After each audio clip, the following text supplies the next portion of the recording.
Welcome to you all. Amazing that you're here.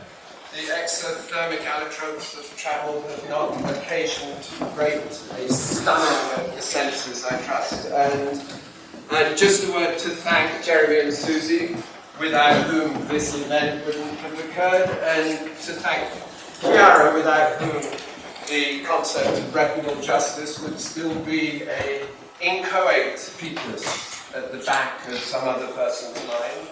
So, it's amazing to have events like this. The law school which is hosting it has no one present other than myself, which is an indicator of the extent to which the émigré intellectual culture that we represent is under not denigration so much as simply desuetude, a loss, a dragging away that we fight in events like this in obscure rooms that are dedicated to early childhood. And here I hope the Klein room is dedicated to the early childhood of a rebirth of the project that the new school and for a while Cardozo also represented. The law professors here, and there is Mark McGreevy, a double ontology present at the far corner of the room, and there's certain professors of law from University of London, so it's not without presence, but that presence is a threatened and marginal and peripheral one. So give us succor, give us help, give us support, give us that intellective, emotional wealth that can take us through the next day post-Brexit and facing the coronavirus and other imaginal antipathies.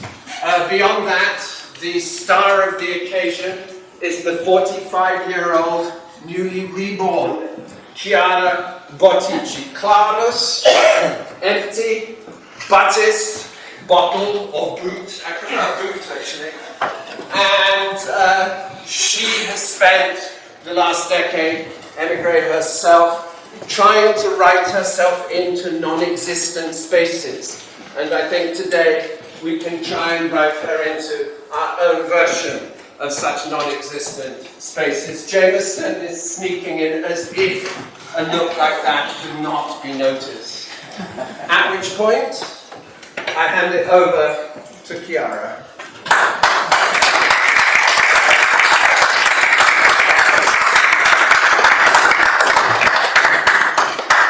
Thank you very much, Peter, for the brilliant introduction, to say the least. I'd like just to really thank everybody for making this happen. In particular, to begin with, Peter Goodrich, which, as the name says, it's good reach, full of good things. Since he explained that my name indeed, Chiara, means clear, and Bottici is a reduction of a botte, so it's clear bottle. I have to be consequent, and it is true that nomina sunt consequentia rerum. Indeed, Peter Goodrich is full of good, and I'm really grateful for his generosity and his grace in putting together this event. It brings together people with whom I've been in conversation over the years, and are more than just intellectual partners. They become friends in the sense of what I think is the deep meaning of friendship. I would like to begin with a story which, since as Peter reminded us, we are in the Klein room, it seems appropriate for an event on Imaginal Politics to begin with a little story. So it's the story of a conversation I had with a colleague of mine a few years ago. I was telling him about this short story that I was writing, which is called La Partita in Italian. So while I was writing my philosophy of the imaginal in English, I was also in Italian doing this strange thing that is trying to do philosophy through images. So writing philosophy by writing down images. And so the image I was telling him is the image of a room. So it's a bedroom, and the story describes all the details of this bedroom, all the art deco arrangements, the big bed in the middle, the two night table that look like soldiers, and then suddenly in this bedroom there is a tennis match that begins. And it's a tennis match, a woman against two men, and it goes on indefinitely because the adversary, they always take new shapes and new forms, and it continues forever. So I'm telling him this story, and then his son looks at me and said, "Oh, now I see why you've written so much."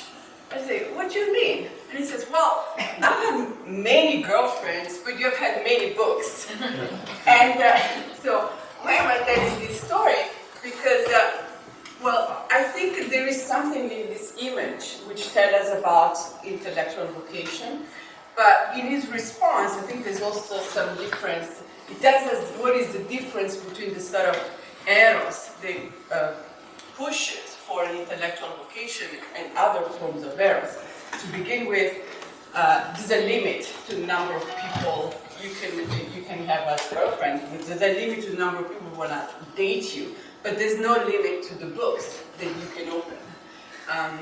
Max Weber put it in, as a great sociologist that he is, he put it in terms of an analysis of what it means to do intellectual work under conditions of modernity, and opposed the sort of work that intellectual does to that of a peasant. Say, a peasant can die full of life. You can do an entire cycle, and then you can die full of life. As an intellectual, you can never be full of life. And I think that this image of an eternal match that constantly reproduces the conditions for itself is an image, for me, of an intellectual vocation. I should also say that that image is the opening image of a book of mine, which is perhaps the strangest book I ever wrote, called Pictorial, that begins with an attempt to retell the myth of femininity. And the myth in question is the myth of Sherazade, the storyteller. What is Sherazade doing? She has to keep telling stories in order not to die. And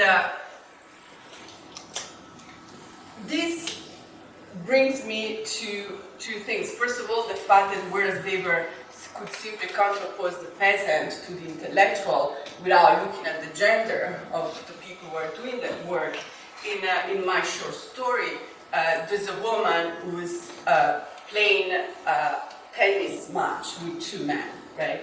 And if I look back to my history as an intellectual, what I see was that indeed my entire philosophical upbringing was indeed done by reading books written by men. And I think it's still possible now in Italy, but not only in Italy, to get a PhD in philosophy having read only men philosopher. For me, that book was also the moment of writing Pictorial when I realized that this was happening. I said, maybe that's not normal, that this should be the case. So, why I'm telling this story? Because I do think there's something that tells us about, in that story, that tells us about what it means to be an intellectual today, but also what it means to be a woman intellectual in philosophy, a discipline which is largely dominated, still, particularly in the US, which is largely dominated by men. But I think it also tells us something about the eros that goes in this activity. We're all, in a way, Sherazade, and we're all keep spinning our webs. We're all spiders spinning our webs, writing our theories as a way to stay alive. So thank you very much to all my fellow spiders in this room for being here with me and for discussing my work. Thanks.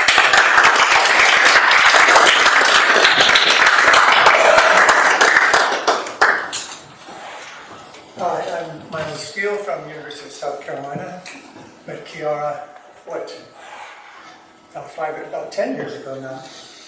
And we've been in correspondence ever since and been reading her work. And so today, Let's get into this curious session. Our first speaker will be Valerie, who will talk to us about imaginary institutions of society. I suspect it has something to do with Castoriadis.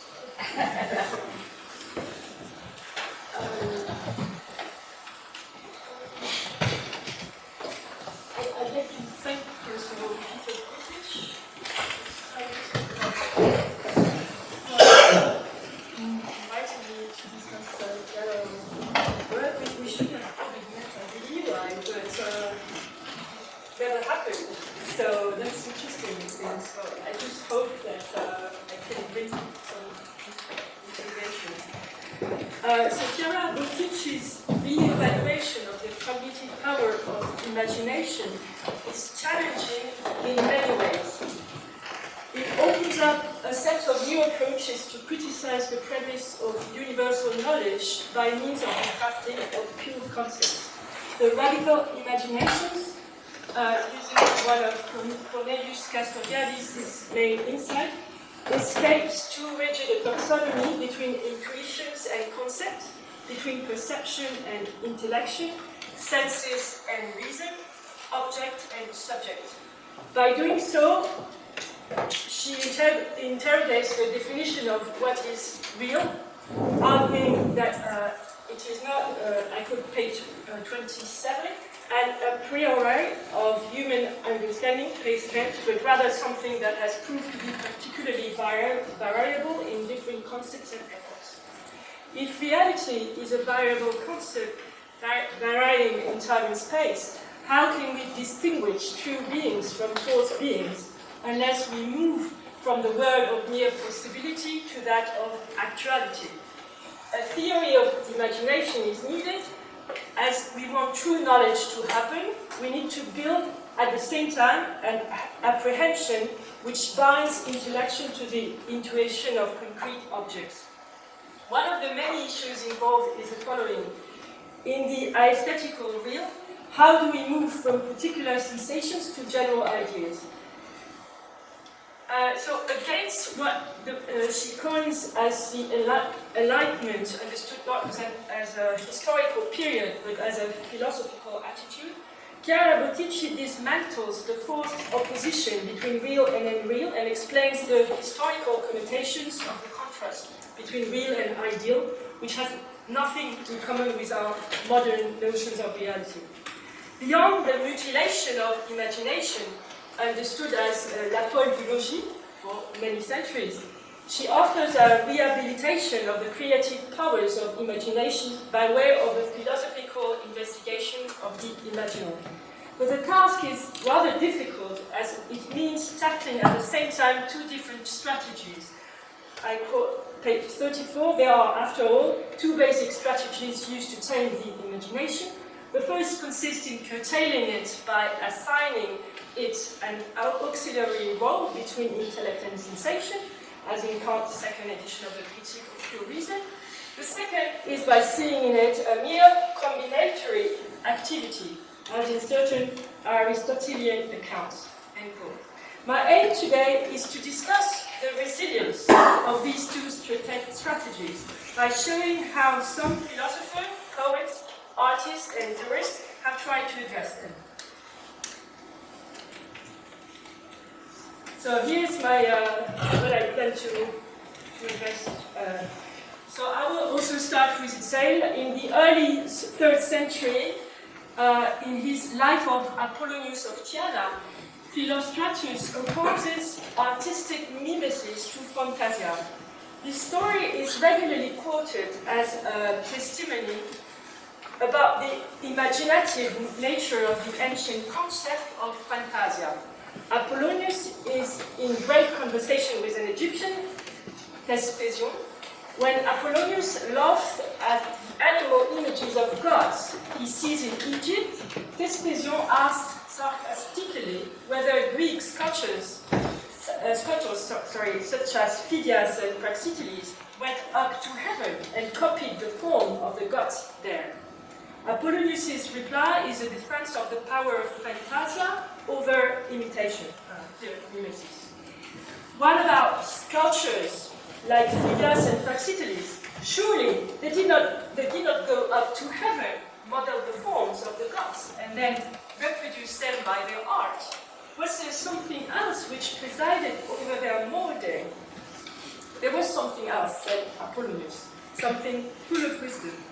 What sort of thing was that? Asked Vespasian. You cannot mean anything else than mimesis. So he replied, it was fantasia, a wiser craftsman than mimesis, which made them things.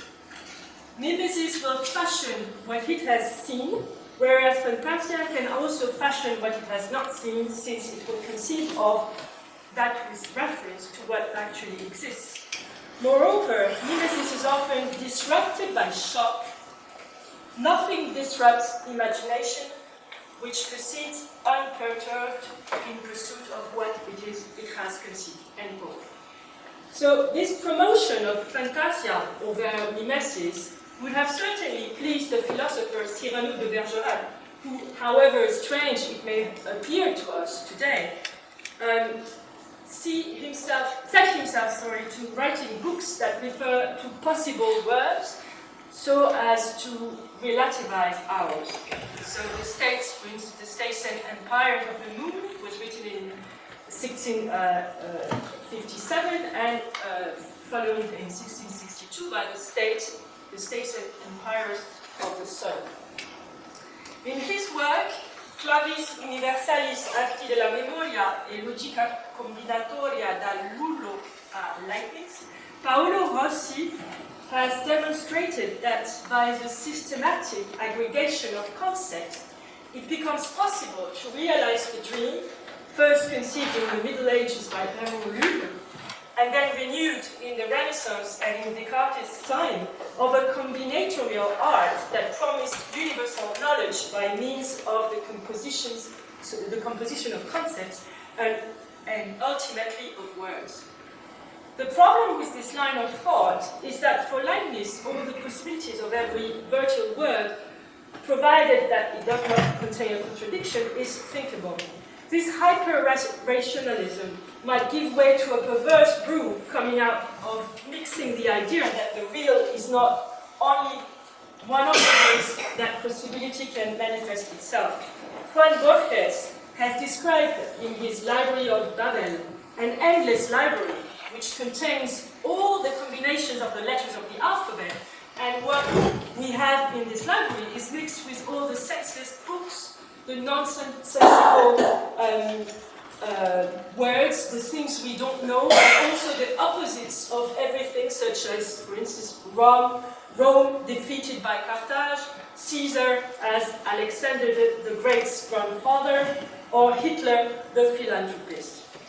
One can see very clearly how this Babylonian creation is nothing but a perverse illusion. My second point will be about poetry and imaginative etymologies. One of the things that particularly struck me in this most stimulating book is the ways in which Chiara Bottici uses derivation as her heuristic tool for lexical investigations. Words are objects that can be turned into concepts, in other words, to challenge a crippled theory of knowledge that gives the leading role to the I think. The evaluation of the resources of philology is helpful. Derivation is a tool for grammatical analysis since Priscian, the best known of Latin grammarians. In his famous for his Institutiones Grammaticae, grammatical foundations, because also he has provided the background for the rise of speculative grammar in the Middle Ages. Derivation has had an enormous impact in the crafting of new meanings in medieval dictionaries. For instance, if you think of Ugocio of Pisa, of the 12th century, it's very telling. His dictionary is made on, such as he laid the basis of the entire dictionary on the method of derivation. So one of the intriguing questions posed by the invention of the imaginal is how an apparent neologism fits into the wider picture of the necessity of crafting new concepts within a new genealogy of philosophy. In contrast with the imaginary, the concept of the imaginal brings a fresh new line of distinction that offer a much denser description of how imagination serves as a mediator between perception and intellect. Etymology is an instrument meant to break up the normativities carried unconsciously by the way we use words.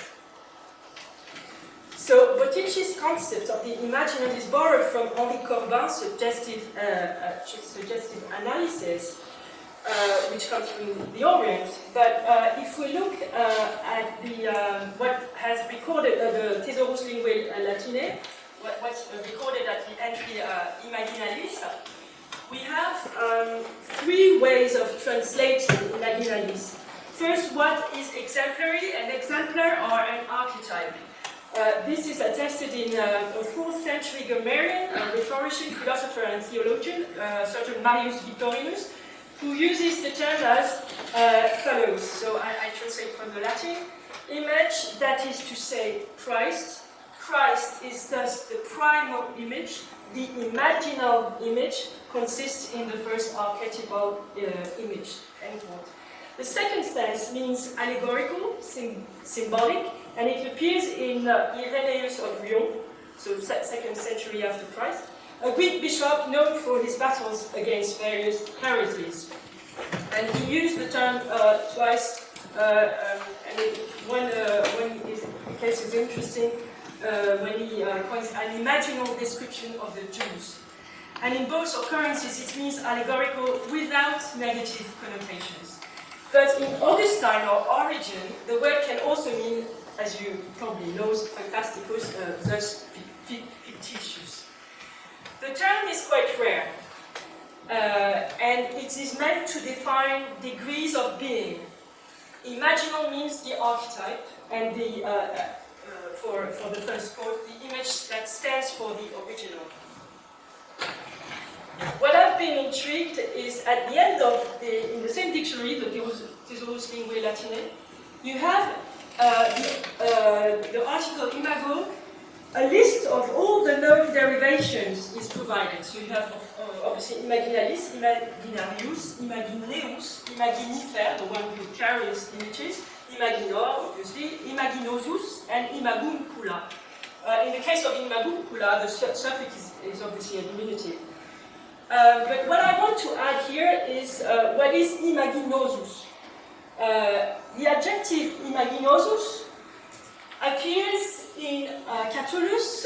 You have here the verses, and what is interesting is if we have a close reading of these verses, we show how the institution of language is first and foremost, as Cornelius Castoriadis used to say, a carrefour du labyrinthe. A strong cohort of philologists have identified these verses as a corrupt passage, and the word imaginosum has been the occasion of several projections. And these two verses, were even given in Cambridge as a typical case for a discussion within the frame of a paper, an examination paper, on the necessity of emendations. So the question was basically under what circumstances is it allowable to amend a passage against the authority of all the manuscripts available? So what is interesting is that one of the philologies cut imaginosus in two, because this is particularly hard to translate, and this is a footnote for Peter Scudry's Statute of Snouts, because he translates like imago nasum, so the image of the nose. And it's really a funny way of reading this verse. So it's a lawyer, Adrien Tourneb. So he has identified imaginosum as a typo because no one knows the word. And the reading of the verses is not only ingenious, it is also very amusing. So you can translate by this girl, so this is Adrien Tourneb's translation, this girl is out of her mind, she hasn't consulted her nose to judge how she looks. So Corradi also reads El imago nasum and translates as follows. Would you like to see her portrait? Have a look at her nose. She's an ugly prostitute, by the way. The nose of the ugly prostitute comes into view at the very end of the poem. It is La Pointe, so it has to be witty. And Catullus probably played with this word, and it's probably an apax. It's a creation that is only found in Catullus. Early on, Scaliger adopts what seems to be an arbitrary reading about a special kind of madness. So commenting on those two verses, he recognized what he identifies as a morbus imaginosus. So it's a disease. The symptoms of this disease are the hearing of imaginary pipes, the seeing of visions, waking dreams, agitation, the pounding of the heart, and a craze for dancing. And Scaliger adds that is probably the reason why the corybantic rites were maintained in Athens, as if they would have supplied a means of alleviating emotional disturbances. So that's what probably I have other readings. Somers will turn, because he cannot either solve the clue, so he turns Solette into Dolette. She suffers, and not she's used to. But another reading is possible. It's probably the most interesting. Robert Etienne is in his dictionary. So it's the Thesaurus of 1531. Understands imaginosus as in quod sunt plures imagines, in which a multiple set of images are contained. He extracts this definition from an earlier lexicon, and so the suffix osus is to be understood as an augmentative. It only means that it provides a great number of images, and in the French version of the same dictionary, Robert Estienne says, miroir où on voit beaucoup d'images et semblances, speculum imaginosum. So this adjective is to be understood as a metonym of speculum, of mirror. So the verse's translations becomes, this girl is used to ask it to her mirror, which is full of pictures of images. And then the verse is witty. The most far-fetched explanation of this enigma is certainly the one crafted by Gherovici, who sees in the Latin form two Greek words, which according to him would have mean to stink. So I just wanted to show how those various interpretations of two enigmatic verses show that derivation on the noun imago are highly ambivalent, or most precisely, highly creative. So a semantic plasticity can be attached to a whole set of suffixes, as Chiara Bottici has intuited. Linguists have shown how Varro has understood the arbitrary and moving nature of the derivation. Most early modern dictionaries are useful instruments to trace the complexities of neology and derivation. So I have more on these verses, but I think it's enough. I will move to my point about the art of memory. So memory, art, and craft. And from Aristotle's Fantasia to Kant's Urteilkraft, another thread can be recovered, thanks to the works of cultural historians such as Robert Klein, Francis Yates, Mary Caruthers, and Lina Bozzoni. All have substantially analyzed the role of imagination within concrete arts of memory. It is possible to understand the imagines ademptes and the craft of mnemonic arts as two tools for active operation and not only passive registering. In La forme et l'intelligible, Robert Klein explores the subtleties of mental images, mnemonic arts, and archetypes to write a theory of the creative powers of Neo-Platonician imagination. In one of his suggestive articles, L'imagination comme vêtement de l'âme, chez Marcel Plissin et Giordano Bruno, Robert Klein recalls the importance of affects into the imaginative process. The link between imaginatio and vitality, already in germ in epithet, Fantasia for epithet, is the voice bearer of the body in the ambit of all human faculties. Giordano Bruno has, for instance, underlined the possibility for the imagination, this is the work, to rectify representations of natural realities according to what they should be.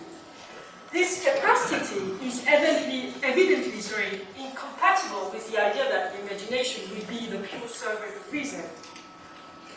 So, this Giordano Bruno, in his Decomposizione Imaginum, is really, I think, a key text, because he describes in a nutshell the crucial element of this Neoplatonist thesis. The spiritus fantasticus is a virtual power, puissance, and not an envelope, a light which is at the same time an eye, a light and an eye.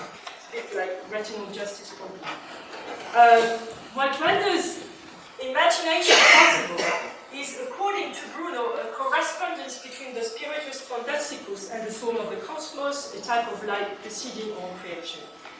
So, what Bruno hints at was also studied by many art historians. If you think of David Friedberg's works about the power of images, who has shifted the emphasis on these issues by drawing a less hermetic line between magical practices and our contemporary rational ways of understanding them.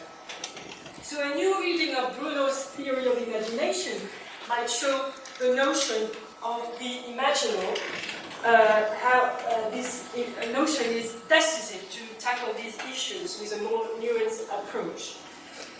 And the crucial point for Imaginal Politics today is to underline the creative nature of spatial dispositives within imaginative minds. Bruno is a strong advocate for the primacy of imagination as the instrument for reaching truth. So,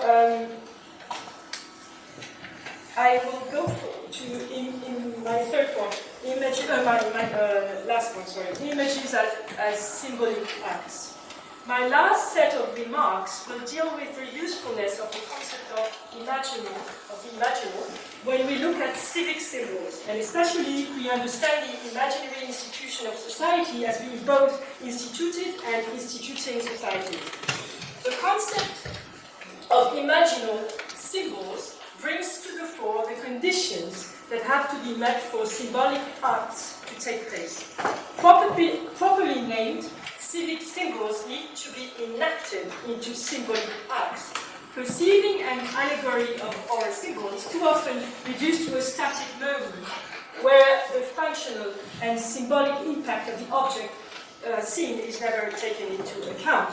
One of the crucial aspects for the analysis of symbolic images is the relationship they institute between objects and subjects.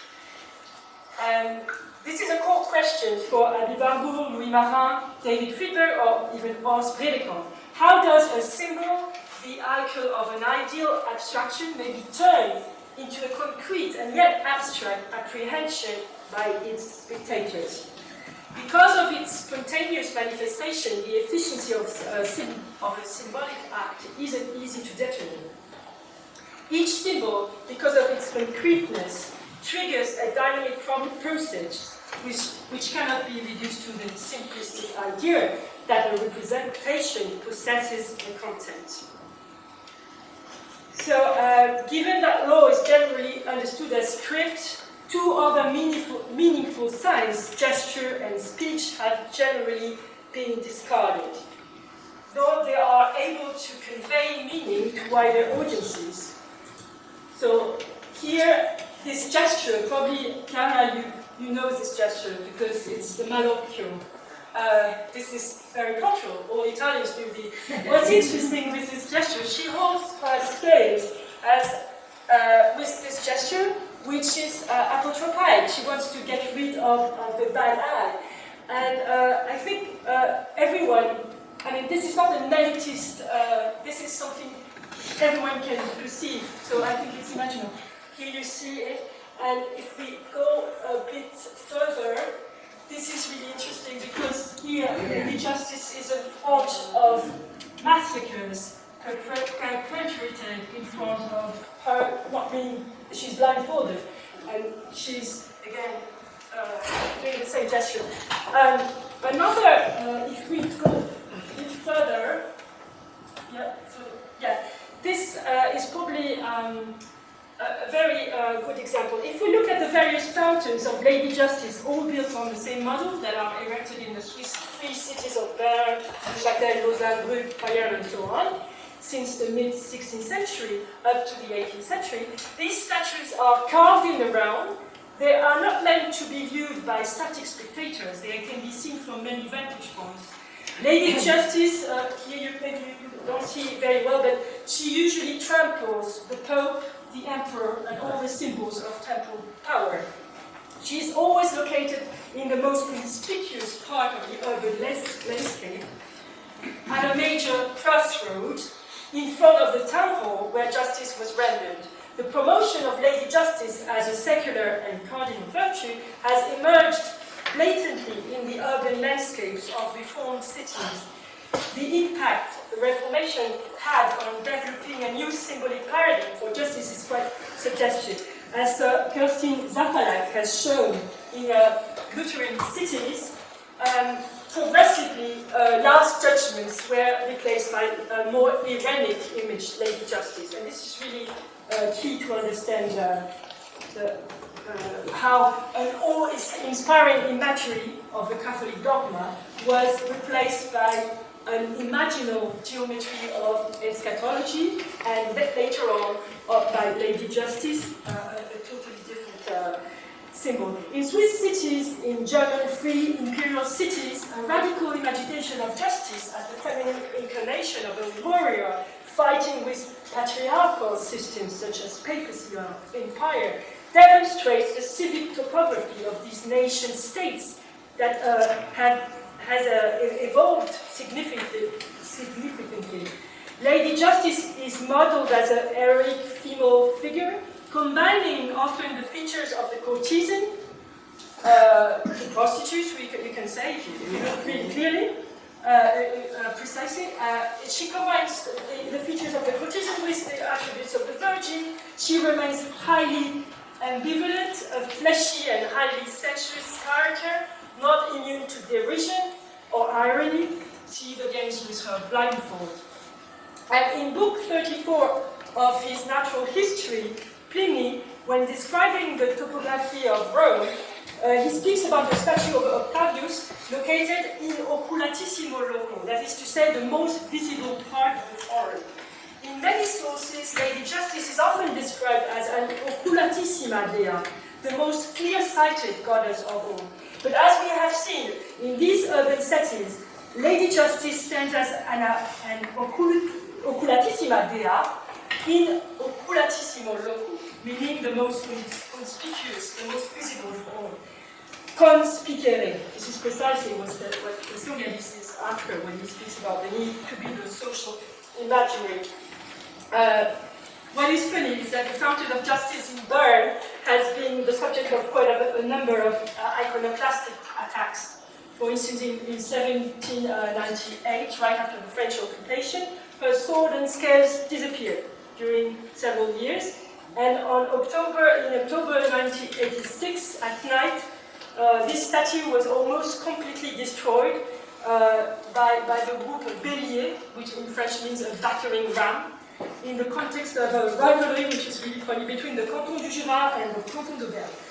A member of this association, Pascal Esch, has been condemned to 20 months of jail plus a penalty of 200,000 francs. So it is something for them. So I just wanted to point at those iconoclastic gestures to show how important the urban landscape, the setting in is still meaningful today. So allegories of Lady Justice have been chosen because of their profound ambivalence. If you think that women's fate in general at this time was closely related to the unescapable institution of marriage, her subordination to husband is bound in Roman law to her lower condition, supported by medical discourses that would underlie her moral and judicial inferiority. In this context, the allegory of the injustice often depicts an ambivalent virgin queen, a type of untouchable goddess, which may also be turned into a rape woman, a courtesan, a bloodthirsty virago, or a hieratic and mute idol. I think I will come to my conclusion. One more, and you can play the little gadget. So Lady Justice embodies a highly ambivalent polarity. She's like its essence oxymoric between logos and pathos, standing at a mooring point outside the courtroom in a tiered position. She remains equivocal as she manipulates gaze and sword, hinting at opposite polarities. The disjunction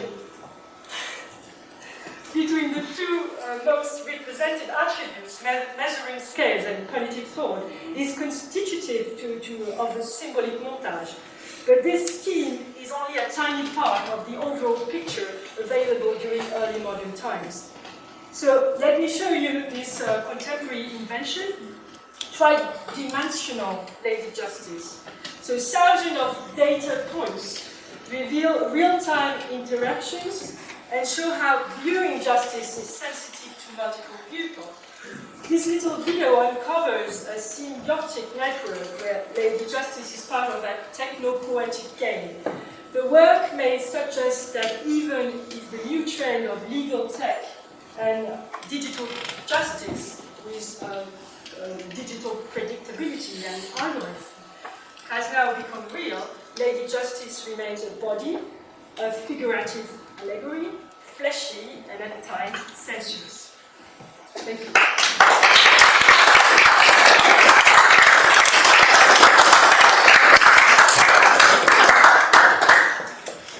Questions at the end after the second part? Question, Maria. Time. Maria has a long history of working on problems of the imagination and products of the imagination. So I'll be really interested today to hear how she now incorporates the concept of the imagine into her long-standing questions on imagination. Thank you, Meili. Yes, Chiara and I have been friends for a long time now. I think that more than 20 years, and this probably a way of demonstrating how friendships are sometimes roughly placed in articulating theories, and she's helped me in mine. But I had difficulty in figuring out how to present my critique of hers. So briefly stating it, because I agree with much of what she does in her fantastic book, Imaginal Politics, but I want to warn, making a warning about the radical perspectivism sometimes that seems to breathe out of some of her ideas, and the need for the role of critique. And the second point, I'm going to do a defense of why we shouldn't get rid of the faculty of the imagination, of the social imaginary as a context, and then I accept that, of course, that the imaginal should have another place, very differentiated from the faculty, and very differentiated from what the context is. And I also want to say that she needs a much more complex theory of language, which I want to present to you today, and how language and context are interrelated. And this is the main criticism. So it's subtle, but also strong, if one can say so. So I'm going to run because I also have a little bit of a video at the end. I'm going to run in my room. In my forthcoming book in Northwestern University Press this year, called Beyond the Public Sphere, Film and the Feminist Imaginary, I discuss amply Chiara Bottici's interpretation of the debate on imagination that has taken place in the Western tradition over the last 2 centuries. Before that time, the isolated human mind that contained the faculty of the individual imagination was taken as the central topic of philosophy. In the modern era, however, social and political issues have replaced individual consciousness as a primary topic of philosophy. And as a result, philosophy has also reoriented its focus from the individual imagination to the social imaginary. Bottici understands this transformation as a two-step process. In the first step, psychoanalysis and structuralism, through their study of myths, fables, fairy tales, and rituals, which are fundamental for society's self-understanding, opened up the territory of the imaginary as a new dimension and paved the way. And in the second step, Lacan conceptualized the imaginary domain, together with the real and the symbolic, as the three axes that constituted the psyche. In Botticis' interpretation of Lacan, the imaginary represents the domain of alienation, whereas the symbolic allows for the possibility of emancipation. Bottici claimed that, for Lacan, imagination is an individual faculty that we possess, I'm quoting her, and the imaginary is the context that possesses us. This is the citation from Chiara's work. Under the enormous influence of Lacan, many books on history, sociology, and political theories, among them Suzi's new book, Suzi and my other colleague, friend from Australia, focus on the imagination as in social imaginary as a trans-individual and constituting institution. Yet the relationship between both imagination as an individual faculty and the imaginal as a constituting institution became problematic. This is not the imaginary as a constituting institution became problematic. In Botticis' words, so I'm quoting her again, if we begin with the imagination as an individual faculty, the problem is how to explain the influence, at times overwhelming, because it is constitutive, of social contexts. But if we begin with imaginary understood as a social context, the problem is how to account for the emergency of the free imagination of individuals. That's her citation. Her argument of an either-or alternative draws on Castoriadis' leading role in formulating a new conception of imaginary that grew out of his critique of Lacan. He conceptualized the psychic imaginary as this is Castoriadis, the unceasing and essentially underdetermined creations of figures, forms, images. Thus, it represents a domain that lies beyond the rational and places limits on what can be articulated in ordinary knowledge. According to Botticis' interpretation, what matters for Castoriadis is the emergency of the radical otherness or of the absolute new. With this position, he takes a strong stand against idealism and naive realism. His concept of magma indicates the impossibility of conceptualizing significations as determinate, because they can never be entirely so. Thus, Bottici argues the radical imaginary can provide a source of critique, and it is impossible to think of it as separate from society. While Bottici agrees with much of Castoriadis' position, she argues that his understanding of the relationship between reality and the social imaginary is problematic. Botticis' self-imposed task is to solve this problem by rescuing the concept of what she refers to as the imaginary. She does this by refusing to define the ontological status, as also Valerie explained, arguing that images are previous to any ontology. She thus understands the working of the social imagination as pictorial representations that operate both at the unconscious and conscious levels. Our representations are presences in themselves. The unconscious speaks to us, she says, and through images that cannot be reduced to linguistic descriptions or references to the real. Bottici concludes that the imaginal is not the world. This is good, but it is that which makes our world possible. Okay, facts and features. One of my main arguments is that many problems arise when we collapse the concepts, three concepts: images, realities, and representations into one. Allow me to explain to you why. First, I contend that each of them raises a different problem. One of them is the connection between language and the world, which I will return to in the second part of this paper. Another problem is Botticis' claim of the pre-ontological status of images. Even in her conception of societies as spectacles, the actors of social movements create their own narratives and have their own particular way of seeing the things they take to be real. But these are implications, and they are useless if they are disconnected from their interconnection between images and narratives. But there is another problem with those representations. If Botticis could be considered as embracing a position of radical, what I call radical perspectivism, then our problems grow or multiply. There are no alternative facts here. Politics has its specific aims. Morality has others. They're different.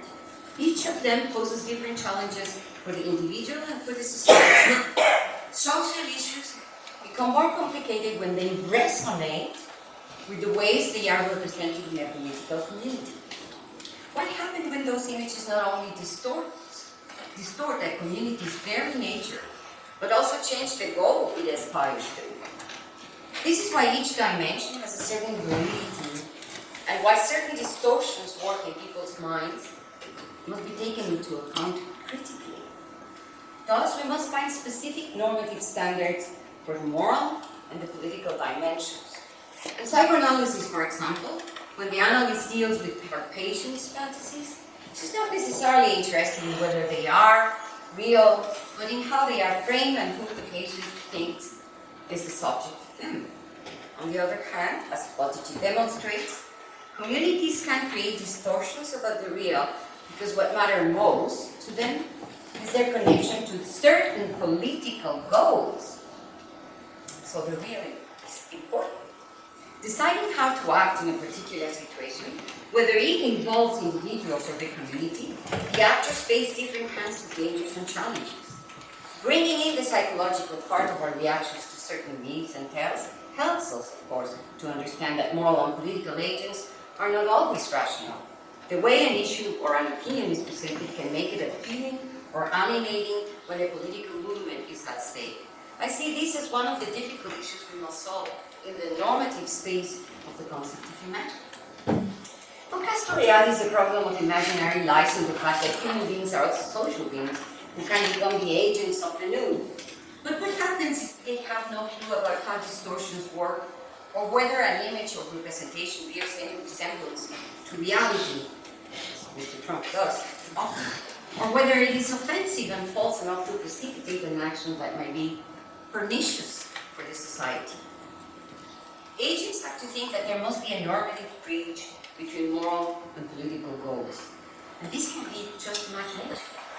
They have to learn to discriminate between a sufficiently safe to tell good enough interpretation from a bad one, even if the bad one seems mostly true.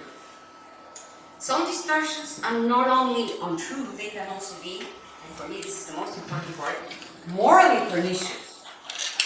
Misleading people into believing that what they report as reality is the perspective that makes them feel reassured about their racism, homophobia, xenophobia, or other exclusionary doctrines that must be the focus of our attention. While we can never get rid of all fictions, of course, accepting that some nuances and gray areas are not the same as the outbreak lies between them, might help us identify and develop a normative account of the kind of quasi-fictions that we should aim to create and identify with. Since some of them can bring about changes for the better, and others can be horribly cruel. So we need to know that not fictions. Not all fictions are, have the same status. On the other hand, some distortions mislead people into believing that what they hold as reality are purely distorted views that make them feel reassured about holding exclusionary perspectives. Here we need the corrective role of critique, not just imagination. We need to focus on the kind of right justification that helps us see that certain distortions are constructed through specific goals that allow often victimization to become the exclusionary device to expel others, and people usually frame them as victims, and to exercise violence against others. Third, going as far as Nietzsche did in denying the existence of facts with his famous motto, "There are no facts, only interpretations," makes it impossible to discriminate between better and worse, because even if we accept that there are many ways of thinking, being, and acting, they are not all equally moral. For Nietzsche, none of these choices is better than any other. He was right when he claimed that the world in itself has no meaning. But this is precisely the reason why we must try to construct a moral framework or filter of our world. This task should be enough for us to accept that images themselves do not work unless they connect to the agents, narratives, and political rules. We construct meanings that provide us with a vision of the world. And certainly, some visions are better views than others. Some interpretations reflect moral insights about society's problems, and not because they relate better to facts in themselves, but because they allow us to see what is wrong with a narrative structure. Nietzsche thought that our views of the social are tainted only by the will to power, by those who dominate and by those who are dominated. Foucault added some nuances to his too radical perspectivism by using genealogy as a critical tool. He could do so not only by thinking that all perspectives are equal, but by examining how the imminent and contingent ways in which power constructs rationalities, excluding others, goes in very specific ways. This is why what is taken as the norm is the constructed goal to exclude others from the normal. As we know, Foucault's conception of critique of this modified view is best developed in his essay on Kant's concept of critique.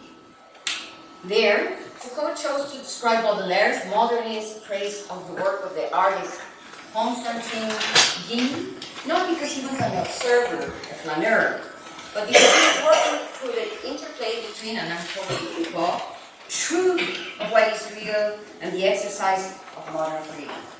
For Foucault, again quoting him, the attitude of modernity, the high value of the present, is indissociable from a desperate eagerness to imagine it otherwise than it is, and to transform it not by destroying it, but by grasping it in what it is.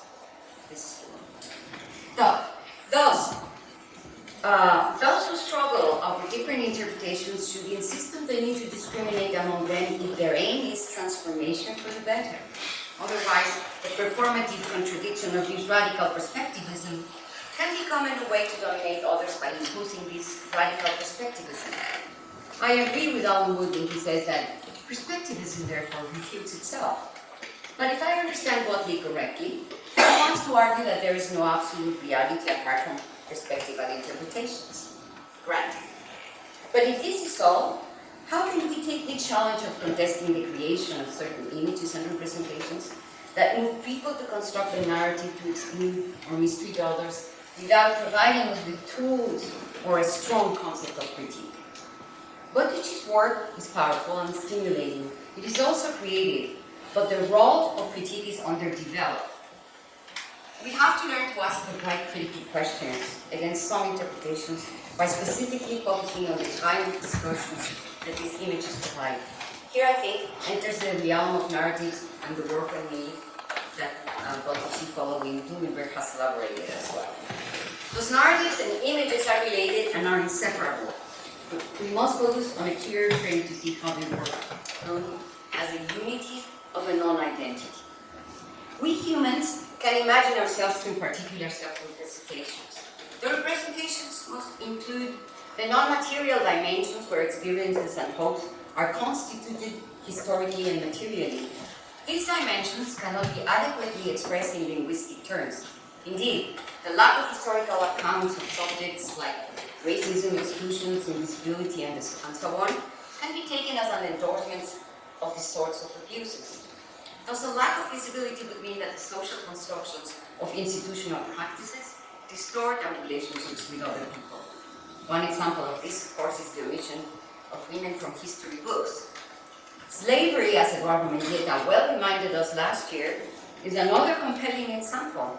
The United States would have never been a powerful country without the exploitation of enslaved human beings in cotton and tobacco fields. So the official history raised their contribution by the use of images and narratives that celebrated the achievements of white people.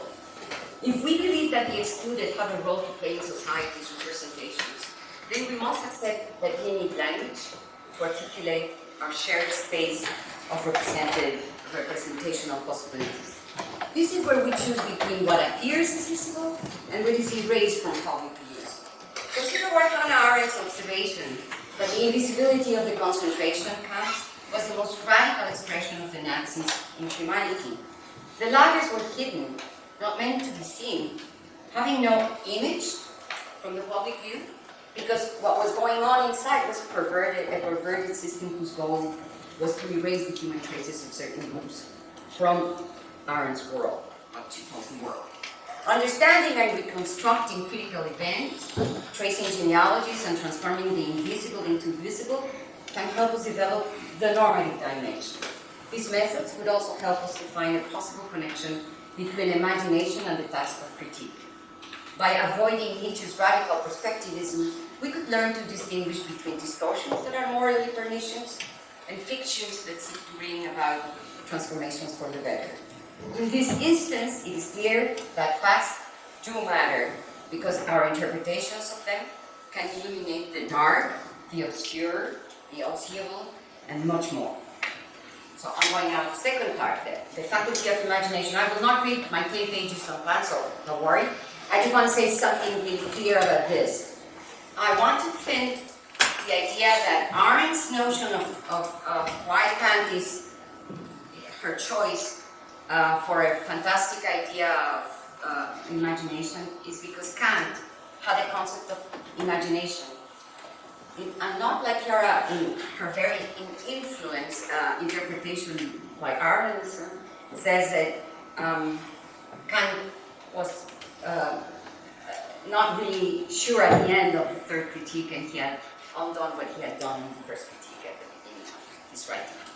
But the idea here is that if we take imagination as what is absent or as an enlarged mentality, Kant had the concept of imagination connected to the idea of freedom, and this proves that the faculty of imagination is needed always. So, the faculty of imagination means that we have a moral character, that we have a view of justice, and that's why we have to choose by duty, not by what we want to, and the relationship that Arendt proves as Kant's best idea of the connection between the individual and sociability is precisely the idea that one should not accept oneself from the others, and that acting to accept oneself from restrictions, rules, laws, etc., is the corruption of the moral character, or what Arendt calls the real evil. And of course, this is very important for me because that's what the impeachment of Mr. Trump has got to do with the corruption of the moral character, and of course, in relation to public office. So I go to the second part of my defense of the faculty of imagination, and this I begin with Taylor. Okay, well, so much for the Kantian origin of individual autonomy. There is another version, the one chosen first by Rousseau and then recovered by Charles Taylor in his work, Sources of the Self, The Making of Modern Identity. Taylor thought that both Rousseau and Goethe developed their interest in self-narrations because for them, their search for this kind of personal history expressed a desire to find meaning. The more they thought about their own lives, the more they were convinced that the process of self-interpretation would also be a Bildungsroman, where they presented themselves to be readers as travelers on a specific journey in the process of becoming. If, for Kant, the moral law comes from within, for Rousseau, the process of internalization of moral principles had to be connected to the idea of an authentic life that is well chosen. The value here is an aesthetic one. Originality is what becomes the source of being a distinctive human being. Arendt would say, we each bring something new into the world. Taylor connects then Rousseau with Kant through Augustine's later verse of anguish. The idea that submitting his will to a process of transformation ends up helping him become the agent of his own life, understanding his life as a process, a struggle, a journey. Herein lies another connection of the individual imagination to the act of self-creation. Taylor complicated the construction of the self by explaining the role of nature as an inner source. and the ways this process became the expression of his particular ways of feeling connections with different realms. He ends up observing that, quoting Taylor, the picture of nature as a source was a crucial part of the armory in which Romanticism arose and conquered European culture and sensibility. So, here's. For him, a good life was to be identified with the response to feelings of joy and reverence at the sharing of humanity's depth. So in the end, expressivism became the basis of a new and fuller conception of the individual. Thus, Taylor concludes, it is art which comes to fill this niche. In our civilization, molded by expressivist conception, it has come to take a central place in our spiritual life, in some respects, replacing religion. The all we feel artistic originality and creativity places art on the border of the luminous and reflects the crucial place of creation, expression, it has in our understanding of human life. That's Taylor. For the expressivists, reason lacked force, depth, and vibrancy. Thus, these authors will secure all these profound connections of the inner to the outer nature in the journey of building up modern identities. So now, from the self to the space of the imaginary. It was only through the linguistic turn, so here is the thing about language, that we were able to solve the problem of the inner and outer ways of connecting ourselves to the world. Individual minds were not monoliths, but intersubjective beings who have been socialized and individualized through language.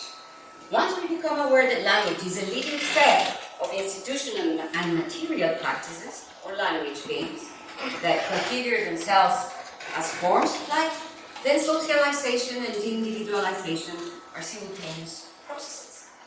Language involves not only understanding and meaning, it also provides a pictorial view from where we see the world, from which we emerge as social beings.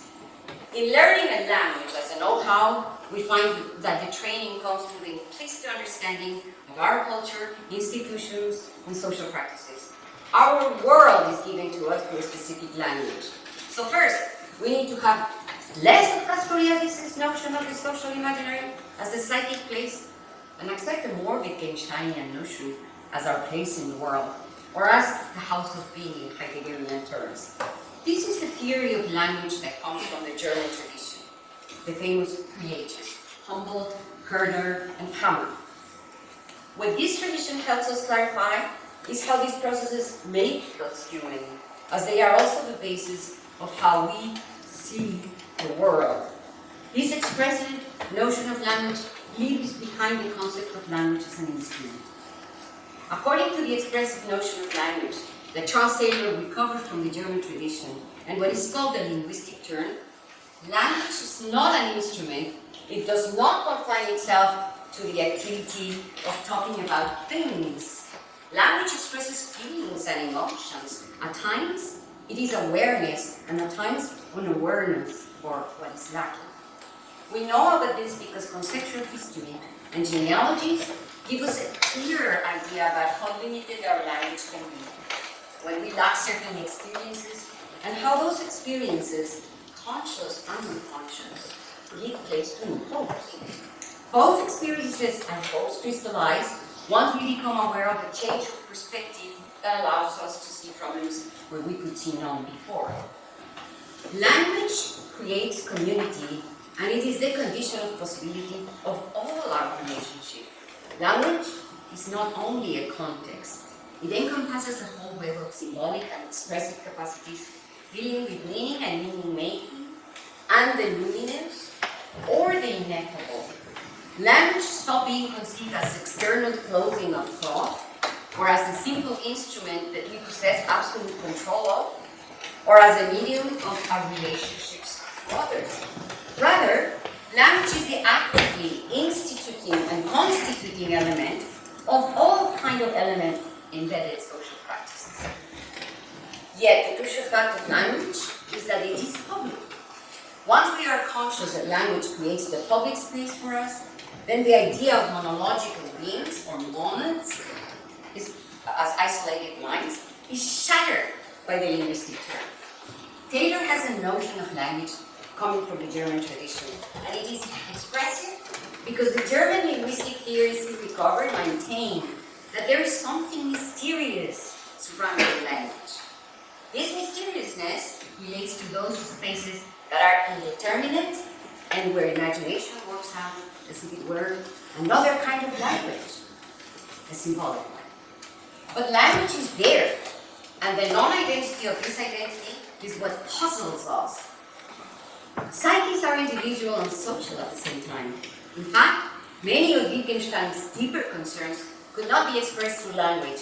He accepted the ineffable and claimed that silence, in his famous aphorism, was obviously necessary when language could its own limits. Heidegger's position was to conceive of language as disclosive, that is, as creating a reality by itself. He also thought of poetry and art as creating or disclosing the truth. Expressive language cannot be separated from the medium, that is, the subject, therefore the faculty. It manifests itself through someone, and it also reaches others. Again, this is better seen with the example of art as an expressive language. Expression is the power of the subject, but the whole is not entirely communicable, even if it is also manifested in fragments toward the subjects. Adorno knew about this undetermined space. For him, only art could grasp these fragmentary spaces as a non-identity unit, not through language, but through expressiveness. Thus Taylor concludes, quoting him, "We can see that it is not just the speech community that shapes and creates language, but language constitutes and sustains the speech community. The social imaginary cannot be thought of only as the context of interpretation. It is a more complex place, but it is simultaneously creating a reality. It encompasses and involves multi-spatial webs and practices where actors are embedded and become aware only when they can find narratives that resonate, to use Carmen Rosa's concept, with the way we experience the world. When we can see through the disclosive powers of a new term, certain concepts allow us to see that something previously unknown is made visible to us. The constitutive shared webs of meaning-making are part of a wider space that involves the visible and the non-visible dimensions and the non-identitarian unity of layers of historical experiences sedimented, producing new wholes. Now we can go back and rescue Castoriadis' notion of the social imaginary. Coming from a completely different place and set of concerns than the German theorists of language or the position of Charles Taylor, Castoriadis focuses on the relationship between human practices and meanings, their significations. He thought quite rightly that we experience the world in fragments and constantly strive to organize the endless succession of layers. Because we never fully finish this task, the significations being covered are never complete. The world then is experienced in fragments, and we strive to give significations that can never be exhausted. Here is when we see the formative premises of the imagining, presenting, relating as the capacities of all living beings. Pay attention to the similarities with the expressivist notion of language, and the acknowledgement that we can never entirely express what it is. Thus, between language and the imaginary, we can find similar premises, as both attest to the limits of language and of what can be said. The non-identity between language and imagination is its human expressiveness. That is, both language and imagination need each other to exist, but they endlessly strive to reconnect in different ways without fully integrating into a fused unity. This is the reason why Wittgenstein was the first author who used the German word Bild, which has been translated as a pictorial view. By the way, Adorno had similar views on the subject, on this subject. This conception of the radical imagination transferred the imaginary from the constitutive operation of exterior image into the productive dynamism of the psyche itself. But how are they related? Okay. Botticis concedes that in his defense against the Lacanian interpretation of imaginary, Castoriadis had to find out a way of Lacanian determinism, but she never explains how he succeeded. If she had, the question of the faculty and the social imaginary would not have been raised at all. And the problem was with Castoriadis, and you stayed with him in that sense. Thus, she leaves us with the problematic of Castoriadis not being able to solve the riddle between context and agency.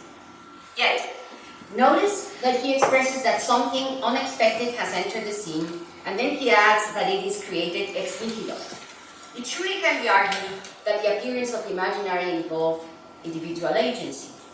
As we have seen, Arendt claimed that what made the imaginary possible is our individuality, our ability to bring something new into the world.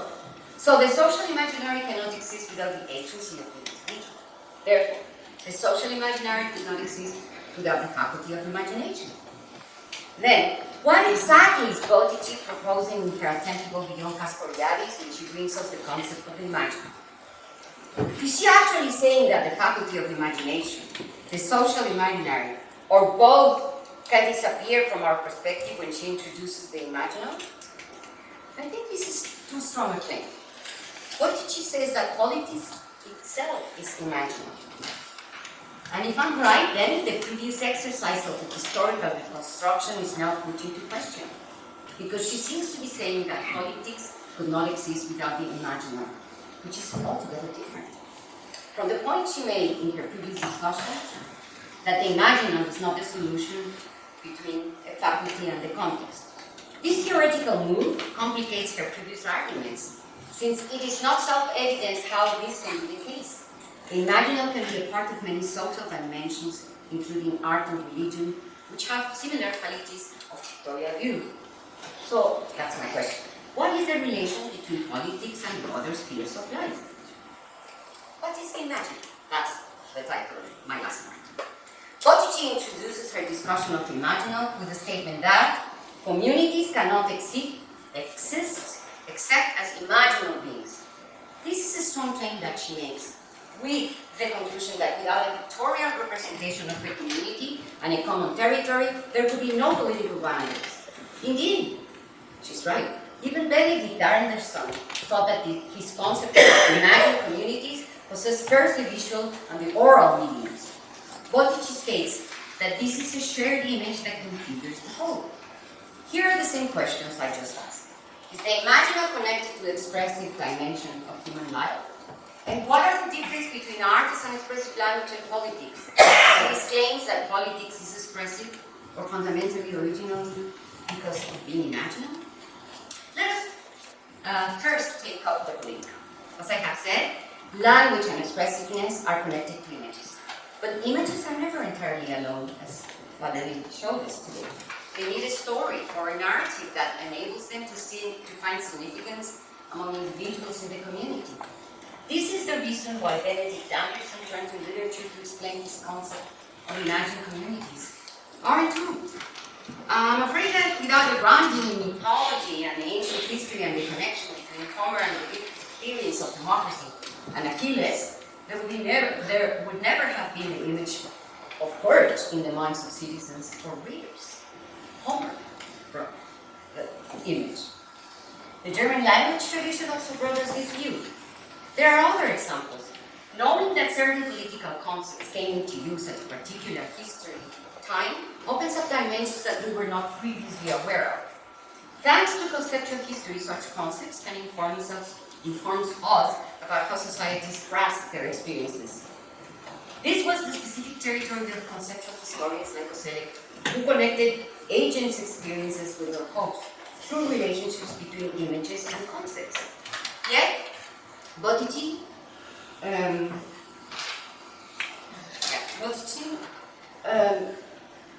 I think,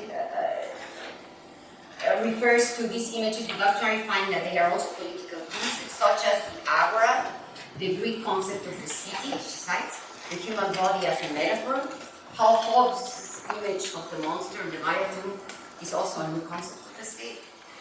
We can see how these images and concepts have a clear narrative connection. So perhaps we will need to rethink the relationship Wittgenstein had hinted at about language and pictorial expressions. Okay. Now let's turn to the most ambitious and critical part of the imaginary. I'm also sorry. that of societies becoming spectacles. I find the critical idea of spectacles is very useful for Bottici, but she does not give us enough examples of them. Bottici claims that staging of pictorial representations has become consubstantial to democracy. But now Bottici concedes that there are true relations, quoting from her, which are never parts of spectacles. So now we see that we're not so in disagreement in the third part now. She uses Rousseau on the board to bolster her claims that society are mediated by images. Notice here, she writes, that my previous critical commentary is that art and religion are also mediated by images. But the turn to spectacle is, in her words, the quintessence of contemporary capitalism. Here we finally find the critical normative discourse that was missing. The imaginal becomes clear if we point out something that has changed completely over time, namely, how capitalism has changed the way we perceive reality through consumerism and by constructing our identities through those actions, constitutions that make us believe that we possess self-reflexivity when we invest ourselves as if we were on our own industry products. So I want to turn to the last part, which is, finally, Bottici can rework her normative theory along three lines. First, the performative one. I have a perfect example for you, because you say that's the pharmaco. Staging the critical spectacle against all spectacles. Second, revising her concept of the myth following Jünger's essential work, which she has worked well enough, so I'm okay. And I think Maria Mies and Silvia Federici have worked on capitalism and making women visible. And third, reimagining a new whole project. I think that I can offer one example of the first, spectacle. Being critical. I agree fully with the second, I mean, what she has done on the work of myth as the normative theory she's developed. And I still think that the third one should be developed because it is not yet a book, but it should be. Okay, so now can we see, this is the performance of Mexicans, well, first started in Chile based on a script written by a famous feminist called Rita Segato, and that the feminist activist movement made this first performance in Chile to say that the rapist is in your way, and it has been performed throughout all of Latin America, including Mexico, but also on the day of the beginning of the trial of Harvey Weinstein in New York, and in Japan, in India, etc. So it has become global. So sorry because of the Spanish here, because that's the only way I could put you the different performances and glimpses that we need. Can somebody help me here? Sorry. It's 1 minute, the video, but it's good enough to illustrate Chiara's idea that the pharmacon of the spectacle can be another spectacle, but critical. And in this case, it's very, very, very emotionally potent. Can we hear the sound?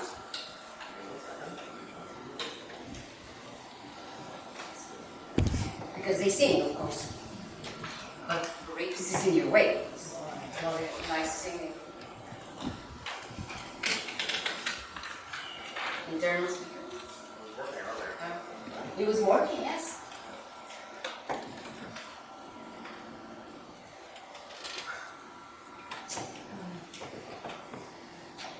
This is one's nightmare, right? I was here on time 1 hour before, so I Okay, let's listen to it without listening. The best part is language and images go together too.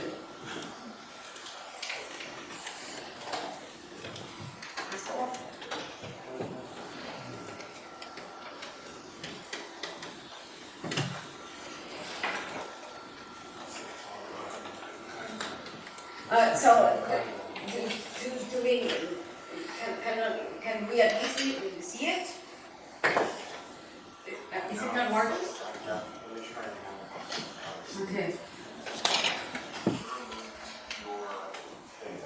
I didn't. No. I didn't touch anything. Is this yours?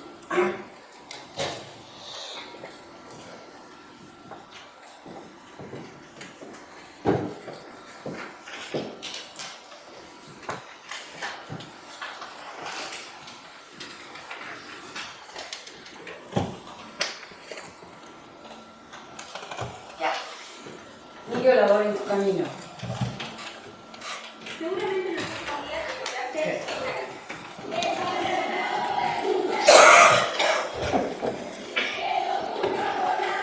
That's Chile.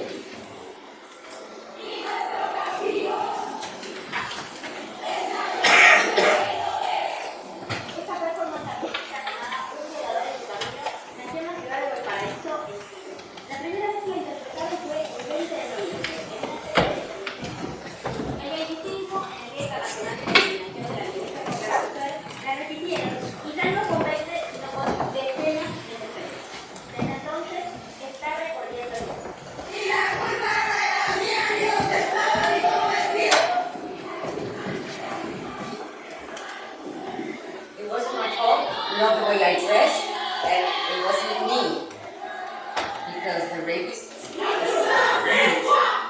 La canción fue creada por ustedes, un colectivo feminista integrado por 4 mujeres que denuncia la violencia sexual ejercida por el Estado. El texto está basado en escritos de la antropóloga feminista y además contiene varias referencias a la historia política de Chile. De hecho, en un fragmento citan textual una parte del himno de Carabineros, la policía de Chile.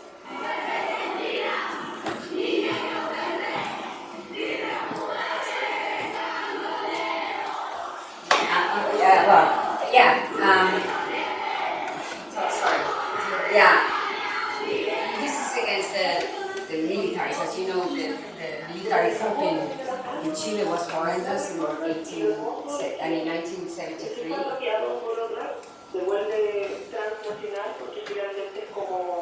It's transnational because finally it's a clinic that corresponds to us all women.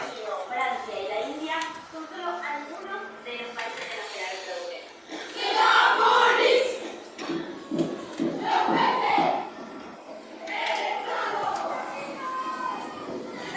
Spain.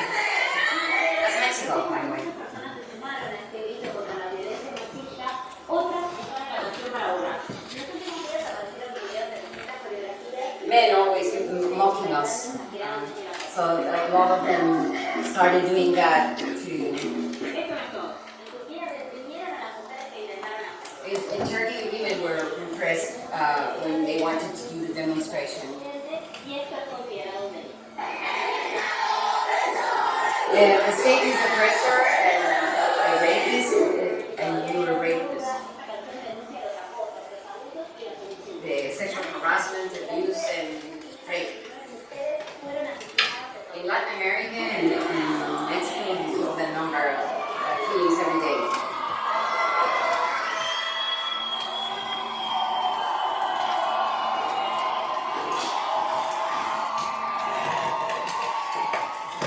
Thank you very much.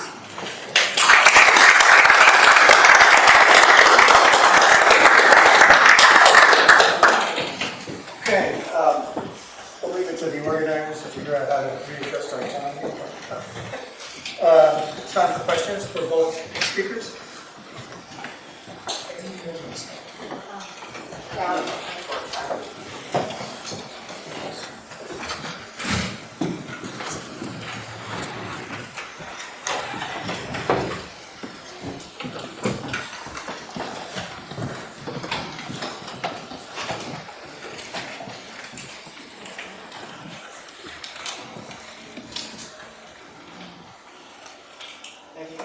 Pretty convincing talks. Too much. Yeah. So we will begin since I think I'm part of the discussion. So a couple of things. First of all, I I was very fascinated by your reconstruction, and in particular the role of derivations. I would like to learn more. You say at some point that I use etymology as a way to break the normative weight that concepts carry with them. And I wanted to ask you to expand a little bit on that. I wanted to understand more what you mean by that. In the sense that the way in which I work genealogically is looking at why certain words are created in a certain moment, and what is the interest that sustained and why there is such a need for the creation of certain words. And so the whole interest and fascination with etymology is driven by that. But you seem to elaborate more on the idea of derivation. Yeah. Yeah, because we've changed our ideas about derivation. Today, no one would think of taking the root imago and then maybe going, as you did, you fetched Henri Corda's notion of imaginary which is right at the main inspiration. And when I was struck by the way you used suffixes, because one way of seeing derivation is suffixes in themselves can be meaningful. Arius or Alice can create the same paradigm of meaning. Chiara Bottici means, and this is fascinating because in early modern times and in medieval times, you would create language as well. So you would take a root and expand it, trying out all the possible suffixes that are meaningful. Whereas obviously it doesn't work like that. That's just a view of mind, because we have so many exceptions.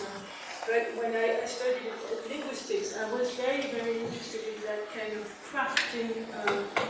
Well, the idea that etymology, especially if you break the word usually you take the root and you create another word with the root.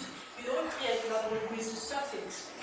And that's why, I don't know if you can I think it's very, because that's the way we did it, as I said, in the early times. Fisher, or the example of the firmin vert of the 14th century, which I could show you pages, it's very funny. Actus, actualis, actuosus, and then the whole set of, he just creates ridiculous names sometimes. They are not productive. You refer to any specific sense. It's just the idea that language is like a spinning wheel, and you're going to invent. That's where I was. Thank you. I hope we'll have a chance to discuss more. And then I will have a lot of questions for my IKEA comments. I mean, the first one, or in general, it seems that I understand where your critique is coming from, but it seems to me that it's generally unfair in the sense that that's not what the book is trying to do. So you're looking at the book from the perspective of what you think needs to be done and what the book doesn't do, and you don't, at least, I mean, I do, you're doing other parts of your work, but in your talk today, you're focusing on what the book isn't doing in that direction. And I think that's a kind of unfair sort of critique. Let me give you, a few examples of what I mean. You defended the idea of the individual imagination and the social context, and the whole purpose of the book was not to say, let's get rid of that, was to say, so a lot of research, and excellent research, is being done on the idea of imagination as an individual faculty, and on the idea on the imaginary as a social context. What I think the book was trying to do is say, okay, there is this other space, the imaginal, which escaped the dichotomy between the social and the individual.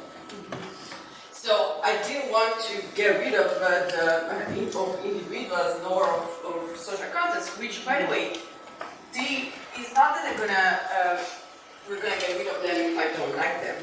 They're just there, right? So they don't need me to make an argument for them. But what I was pointing to is, and here I move to another of your points, is the fact that this opposition between individual and social context, so imagination as an individual faculty or imaginary as social context, in the end seems to me a sort of false dichotomy, because we're always talking about dimensions of human beings, so still either single individual or single context, but it's a sort of false dichotomy. So in parallel with this movement towards the field of the imaginal, I've also been working, and that's the other side of my work, which of course is not part of this book, because it takes place elsewhere, but I've been working on this idea of an ontology of the trans individual in my Spinozist side of the work, which is precisely pointing towards the direction of saying this alternative between the individual and the social is a false dichotomy that gets us trapped in this place where we have to move from one to the other. But why is it a false dichotomy? Because we never have pure individual. So in the same way,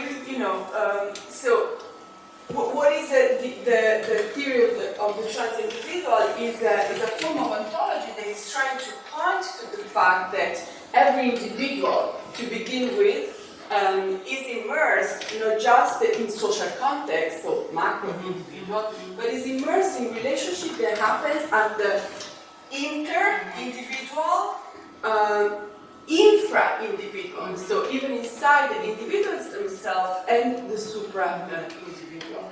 And I don't want to take too much time and go too much into details into that, but that movement seems to be very important because we're moving towards a time where it's not just individuals that are being recognized agency. The Pachamama is being recognized in certain constitutions. There is a river in New Zealand which is now given agency. So for me the question was, how are we going to conceptualize the space for the New Zealand river which doesn't speak? Right? And it seemed to me that in this juncture, the linguistic turn and the expressive use of language, the German tradition, Wittgenstein, which, as you know, the second book, the book on myth, was totally drawing into that. But it seems to me that it can help us in this moment. So this is where I think the move, not to get rid of the imagination as the faculty or the imaginary as a social context, but to open this further space, right, for thinking about the imaginal as the other side of this, ontology of the trans individual was particularly productive. And in terms of the radical perspectivism, it would require a whole other discussion. So, but just to be clear, I never say that images, since there are images, then there's no reality, and and there are only images, and then every perspective is the same. That's not the claim. The idea is to say the term imaginary, the concept of imaginary, the way it's used, is often associated with the idea of unreality. So if I say this is purely imaginary, this is what I meant. Whereas the notion of imaginal, the way it has been used and picked up, suspend the question of the ontology of the images. And the book was written well before post-fact politics and Trump, but was an attempt to say we need conceptual tools also in order to do social research that do not tie us to a certain understanding of reality. And when we say this is purely imaginary, we're actually presupposing a certain understanding of reality. We're presupposing that images are not real, whereas it seems to me that we're moving towards a rethinking of the notion of reality, and that, let's say, bytes of data that are exchanged on the stock market are images, but in a way they are as real as this table. And I think that the notion of the imaginal is more helpful for us to understand the shift in the in the phenomenology of reality than just say, well, you know, the stock market numbers are just imaginary. Okay. You know, I'm sorry if you felt that this was like a kind of unfair presentation of or interpretation of your work, because of course I said, as I said before, I had written a lot of my, a long part of my book really inspired by you, but I mean I had to write something different, you see, and completely different. And I couldn't just repeat, and they're paying me the trip, and just yes, it's true. I mean, the idea of unfairness is true only if you accept that I was pointing out to a future book, but that, why should you feel that way? I would say it is enormously powerful and stimulating to write another book and address some of the things that I think are entangled. And one of the things that is entangled in the book, it seems like at the very beginning you do a historical reconstruction, a genealogy of the faculty of imagination of the social imaginary. And then at some point you have also a very, which I totally agree, a very important section on Castoriadis, and you assume Castoriadis' problem is his separation. It's not your separation, it's Castoriadis. But you think it can be overcome with the imaginal. That's how I understood that part. But then if you go to the third and last part of your book, there are a lot of things that are clarified. I think, first of all, of course, Castoriadis' dichotomy in either or. But if you put it in a genealogical reconstruction and say that the imaginary has completely, let's say, overwhelmed, and now we don't have the faculty because the new stage historically is social imaginaries. It looks like this genealogy is opening in a Castoriadis sense of becoming a product, not of trying to get rid of one, but in the conclusion I took from you was that if the faculty exists, then what do we do with the other way around? So you see, it looks at some point in this interpretation that you are signing with Castoriadis only because he sees this as a problem, not because you see it as a problem. But when you offer the imaginal as a solution, then it seems like you are saying that the imaginal can, that's one thing that you have to change. I really read it very carefully. I don't disagree with you. It's just a matter of clarifying. And I also think that a lot of the things are completely solved in the third part. In the third part, I see it as saying, well, first of all, it's true that you give a lot of attention and that I did in the other essay, on the idea of genealogies and how you use genealogy, which is not exactly, but similar to prosaics, but there's a lot of things there that I completely agree with you. You see that what we have to do now, I completely agree with you, is that we need a new theory of space, yes, but it's the space that has socially been changed in our perception. Meaning that if you want to talk about nature as another relation, it's also us that we have changed, and we see things which you explain perfectly in the book. See, I don't disagree with you. In fact, I don't disagree with you at all. I only think it is a matter of nuance and nuances. And some of the nuances you have to do with clarifying better some points. And of course, the pre-ontological status of images, it's the same argument that you gave in the myth book. And I thought, I am not in disagreement with you. I am in disagreement when that book can be interpreted by radical contextualists or perspectivists in the sense of saying, then let's get rid of this. And I know you too well. It is a different way of trying to humanize the problem of realism and naive notions of between reality and representation, you see?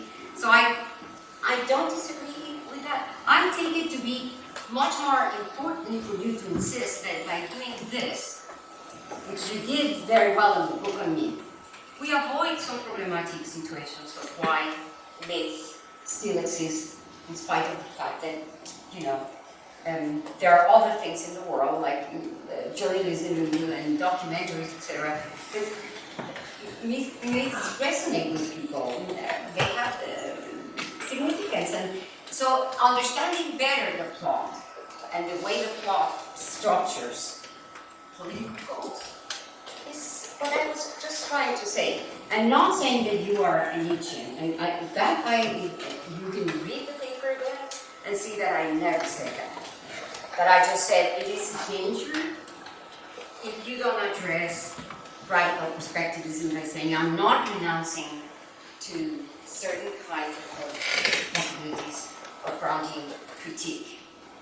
I think also, you know, the book that I would like you to write has also a lot to do with my interests, of course, which is a radical notion of critique in a very different sense than what Boselli did in his work. So I understand that the point of our times has to do with a very, very weak idea of critique. I mean, nobody thinks of critique at this point.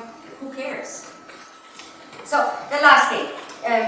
Yes, I think that the real important way in which the imaginal is grounded historically is in the last point of view. So I fully agree.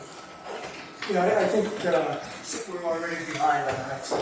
Well, it wasn't our fault because we didn't begin in time. Thank you. Thank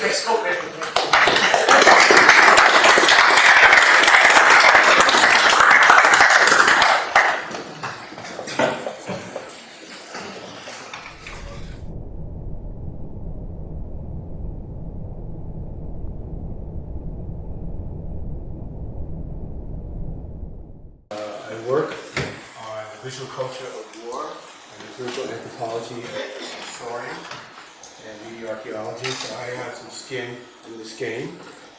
And I wanted to, as a moderator, I want to make a few very short, immoderate comments, maybe that hopefully will link up to two presentations. But I really enjoyed the last presentation very much in the debate. I hope we can continue in that vein. But according to my reading and other discussions, the imaginal perceives ontology and linguistic predication. It of course cuts the unconscious and the conscious, and traverses potestas, constituting power, and potentia, constitutive power. So I was trying to figure out, where do I locate this pre-ontological, phenomenon? And I turned to my teacher because I'm a graduate of this university. I studied under Rainer Sherman, philosophy, Rose anthropology, and Rainer, in Broken Hedges, writes something that I think really can be applied to the imaginal, and maybe we can keep it in mind. He's talking about that which resists being submitted to an analytic finitude. And he talks about the law of laws, because of course I wanted to make a connection between the imaginal law because of Cardozo and Peter and Marinos and other representatives of legal studies here today. And this is what Rhino says about the law of laws. He says the law of laws is phantasmic because it does not yield to any prehension and evades comprehension. We cannot possess it. To assign it a place would already be to make it appear before the law. And we all know that all legal appearances are made before it, not the other way around. It does not appear. Rather, it makes things appear and makes phenomena out of being. So I think that's quite a good definition of the imaginal. And of course, it raises the aporia, how to master the thinking of the imaginal in its omnivoyant description, and in all its technical and ideological forms, when it appears to have already mastered us, how do we submit it to an analytic affinity? And this is an issue that concerns me because in studying contemporary warfare, I've been increasingly concerned with the desubjectivation of the imaginal, the desubjectivation of the visual and the retinal through algorithmic appropriation and development and emergence of machinic seeing. And I'm thinking, where do we locate the imaginal in relationship to what Harun Farokhi, a German filmmaker and theorist, calls the unmanned apparatus, which produces what he calls the unconscious visible, an asubjective visibility generated through an a-signifying machines that does not originate nor require human consciousness, intentionality, or a point of view. I just published an essay called The Pointless View, Dating Discussion of Omnivoyant Technological Warfare. And it does not, so it does not require human consciousness, intentionality, or a point of view to generate significance due to the automatism of self-running machine-to-machine interfaces.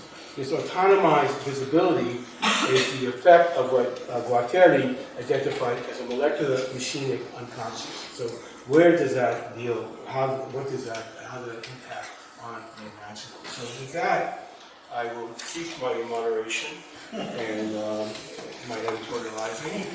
And moderation is not supposed to do, but one wants to be neutral these days and age. And introduce Marinos, Diamantides, who's a reader of law at Birkbeck University in London. He's the author of The Ethics of Suffering, published many essays on suffering and law. And more recently, co-author of a very interesting book, Political Theology, Demystifying the Universal. And I know from dialogues with Marinos, basically a kind of defamiliarization of the work of Agamben by looking at the role of political theology in the Byzantine theology. So, thank you.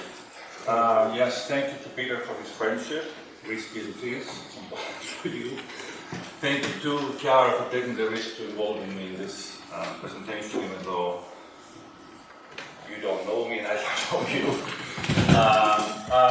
And thank you for being patient in advance. I've just realized before, in the dialogue between Maria and Chiara herself, that first I thought it was a misunderstanding on my part. It probably is, but it's also to do with the fact that I'm coming from a very different place, so I'm going to explain. So, first of all, in the book, in your book, the language is such, just the language, which does drive one who is not familiar with the theory of retinal justice to the conclusion that your imaginal lives off these binaries, rather than, as you just now what if you suspend them?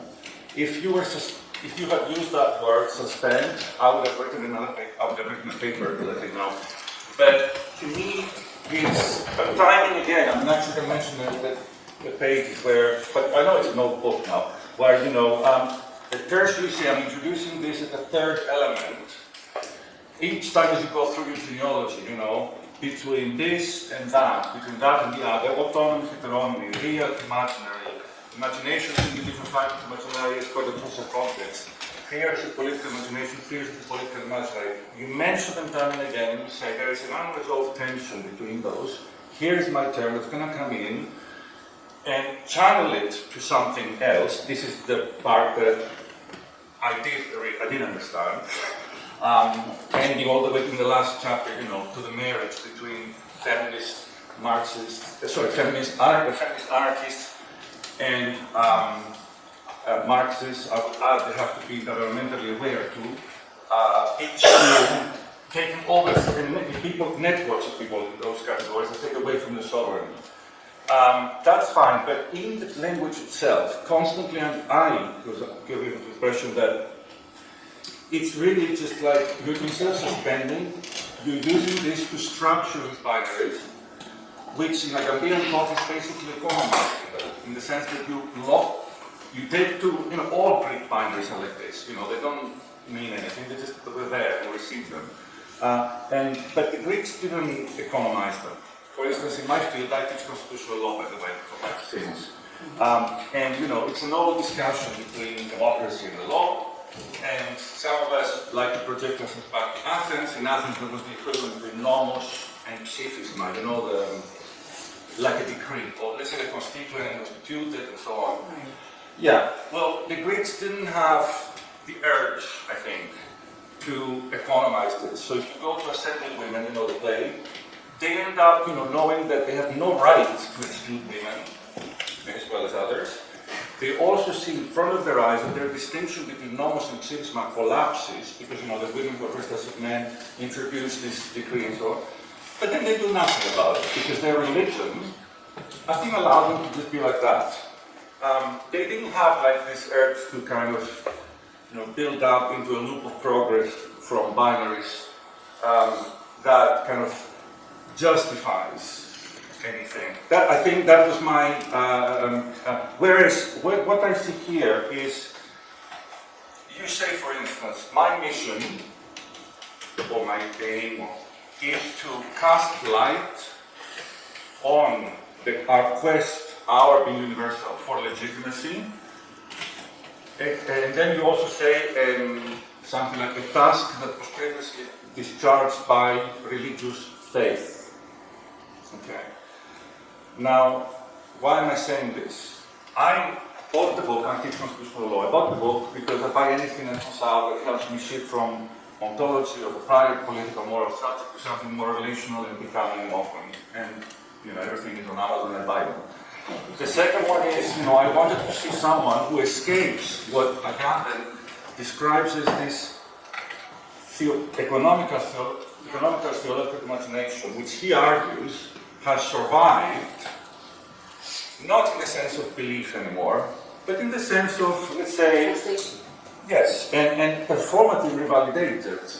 So each time that I see this story of, here's the third element, which doesn't yet exist, but it can't exist, which will help us still carry on talking about the distinction between this and that, which is basically Greek stuff. I kind of become suspicious that, you know, instead of escaping the political, theological, economical, political imagination, I'm kind of stuck with it.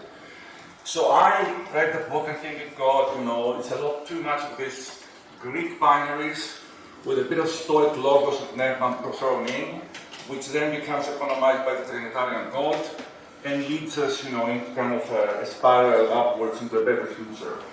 Which I'm not Hegelian. I must admit, I came from a background, as the gentleman just said, who, you know, I like Levinas. I don't believe that our responsibility is exhausted in justifying the way we're being, but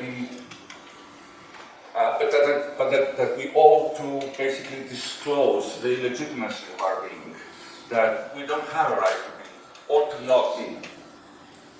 You say in your book that you're not, and rightly so, I'm basically there, you don't like anymore those philosophers who start with death, you want to start with birth.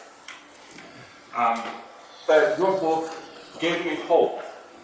Hope in exactly the same way that the principle of hope of Ernst Bloch in the 50s describes. You know, you feel anxiety towards finitude, your death, and so on. You work for the betterment of humanity after your death, and that keeps your dignity up. Birth would have been perhaps to just get away. I mean, can there be a parthenogenesis?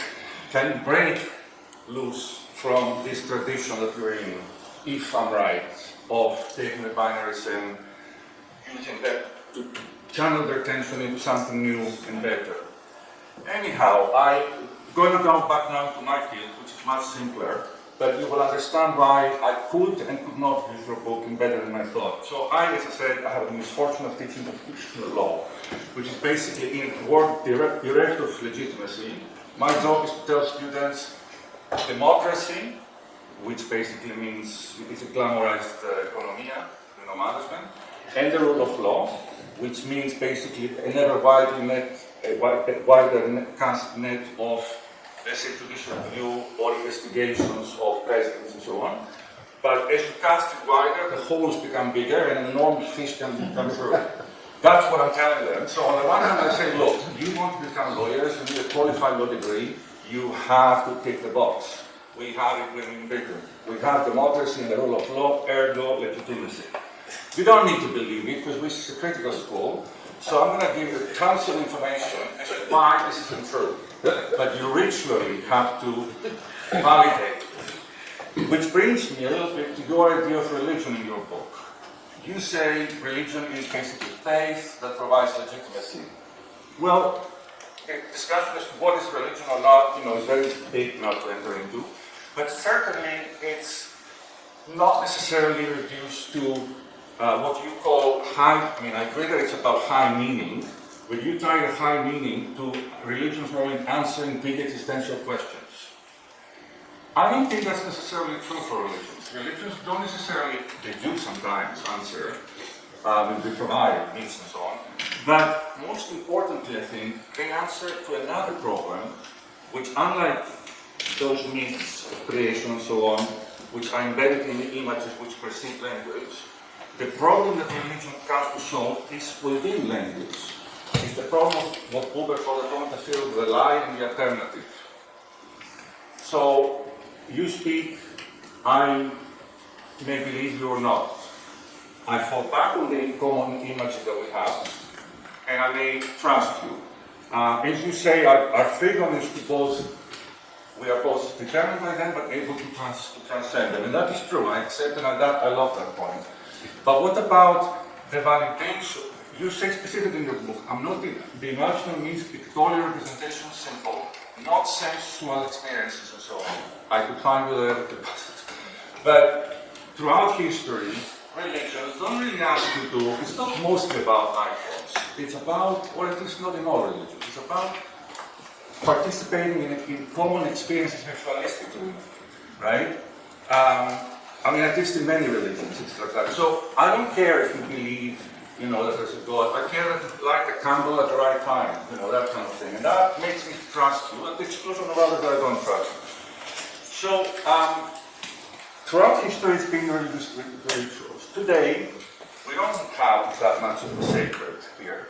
People talk about democracy and the rule of law as rituals, but I think rituals is a little bit too much, because rituals come with a sobriety that we don't have. What I see as a condition of our mutual trust is, we don't really believe in liberal democracy or in the rule of law, but I'll trust that I can live with you if you act as if you do.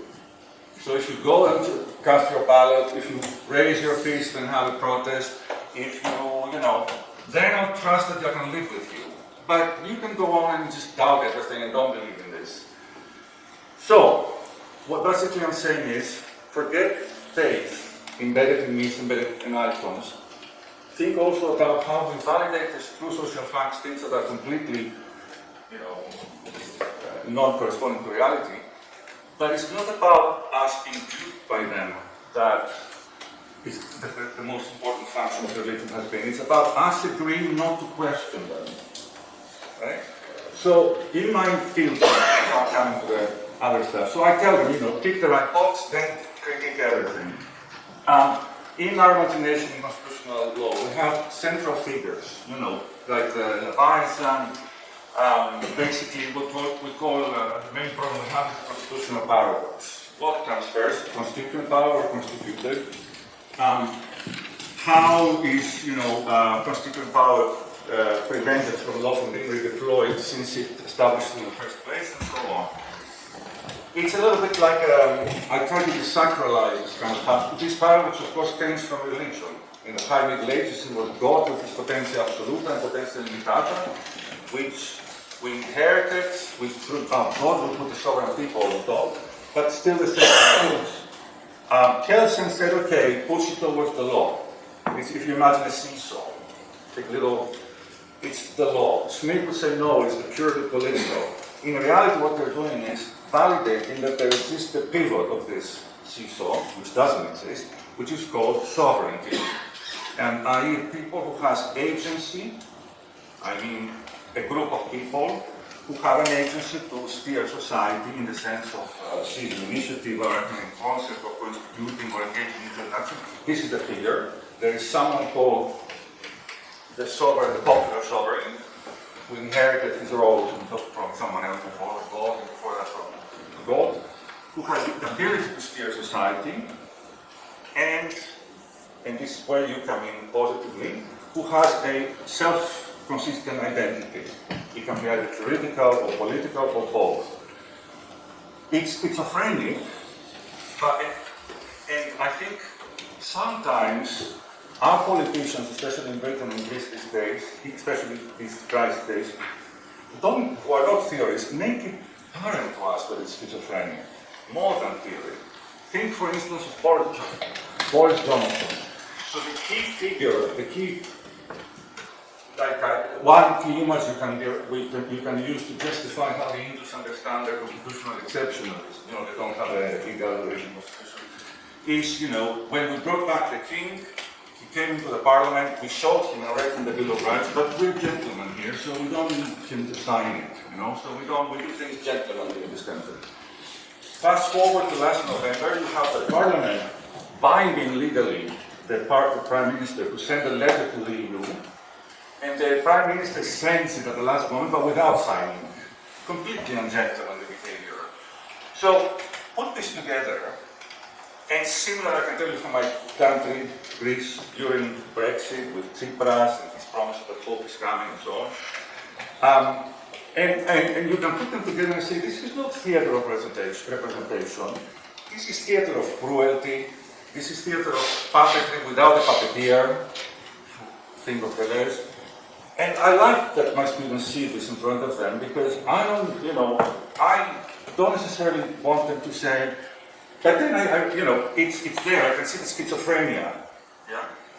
When I read your book, you want to re-dramatize. You believe in the theater of representation, and at that point, the schizophrenia becomes not hidden because your concept of imaginal being is ambiguous enough, as you say. It is the being that knows that its images, the content of its imagination, is not necessarily real, but it could also be false. So it's a vast step from the problem of language. It is how do we trust each other on the issue of lying? We have common rituals. You come in, you throw this new ontology of imaginal things, and you say, live with it. Live with the fact that you can be unreal and real at the same time. I love that. My problem is, why does it have this tension that we feel in this position? Why does it have to be used, channeled, and this is where I probably misunderstood you, into saying, no, we can still have the agency to steer society in a different way, as network, for instance, instead of states, or instead of saying, no, you know what, we are puppets without a puppeteer, and this doesn't mean we don't have an ethical responsibility. The puppet has ethics. You have to show how intensely the situation is and so I just want to enjoy is the wrong word, but I want to avail of the crisis of legitimacy to pinpoint to my students, okay, you can pick to become lawyers, but feel it in your skin how illegitimate everything is. Hope. I'm not giving it hope, my bad. But hope always needs desperation to be authentic hope. Hope without the despairing side is false hope. You need to be able to say, I'm living illegitimacy in my skin. I'm living despair in my skin, to say, I need hope, and I'm looking for hope. So the imaginal for me should be a little bit of a distressed figure. Not a figure, your book is replete of words such as capacity, capacity to imagine, capacity to destroy and create. It's very self-confident. It's ambiguous, which I love, but it's not suffering. It's a very kind of like, world society is fragmented, but the states are dying, which I'm also sure, because I can tell you, for instance, in Greece, during the crisis, the state died. As a legal political structure, as a political structure, disappeared. But I have an example that I put as an image actually in a book by Woodbridge, where you have a parade, the national parade, par excellence, the ritual, where the president is pulled off by the people who say, look, neither the law nor parliament is helping us vis-a-vis the austerity measures that are imposed on the creditors and so on. The president leaves, so the theatre representation there is disrupted. It doesn't become a festival a la Suez. They don't just say, oh, they gave us a day off, let's just have fun. They sat there watching the tanks passing through an empty throne, which of course sadly reconfirms the Agapian idea that, we are somehow still trapped into this idea that sovereignty, power to steer society is absolutely sine qua non for politics, as opposed to saying, no, it's just a historical part of the history of humanity that we came up with this idea of the agent who collectively can act and achieve the results. Which, sometimes they do, but there are also innumerable side effects and collateral damages. Which brings me to the last part, hopefully for you. When you are so self-confident that you can do the imagination, the genealogy of imaginality so that you can say to us, look, religion has given all the time this legitimacy to the government. We don't need that. You take it onto yourselves now to do it. How? You create new fictions, you use the imaginary as a field of possibilities in which you can transcend, let's say, this, or you can say, you said the word suspend these binaries, create something new, to make nature a subject, for instance, no order either. That's, that's amazing. But what is not necessarily true is that the search for legitimacy is an inheritance that we have to live up to. And in my research on alternative, or whatever you want to call it, political theologies, that's what I'm trying to say. It's very Catholic to assume that religion acted as a source of legitimacy. In its first encounter with the Roman power, Christianity created a legitimacy deficit, as all religions who are in transition do. Specifically, I can tell you one example. The church was saying the Old Testament is meaningless because after Jesus came, history is raptured, and we have no new. Whilst the emperor was trying to legitimate his rule with reference to the Old Bible. He was the Melchizedek, the righteous king, which is an intertestamental creature created during Hellenistic times between Jews and Stoics. So anyway, if you look at their rituals, if you take the time to see, you will see that the Byzantines were not, Byzantium was not an absolutist thing, and Caesar Papst regime where the king was like absolute law because the church embraced and so on. No, on the contrary, it was a Game of Thrones. All of them, if they failed to supply bread or whatever it was needed, would end up with their noses cut off, their ears cut off, thrown out. People would when the emperors were coronated, the church had a role that undermined their legitimacy. In the hippodrome, they would represent the conspiracy or murder that brought them to power. So, and still today, if you go to a Greek Orthodox church in Easter, you will hear the priest saying, and I now pray for the good of the queen or whatever, and right after, using the words of a phrase from Isaiah, he says to God, multiply evils for those who are vainglorious and present power, right? So there is this performance. The Greek Orthodox state and the Greek Orthodox religion are like, what we give you to tolerate you.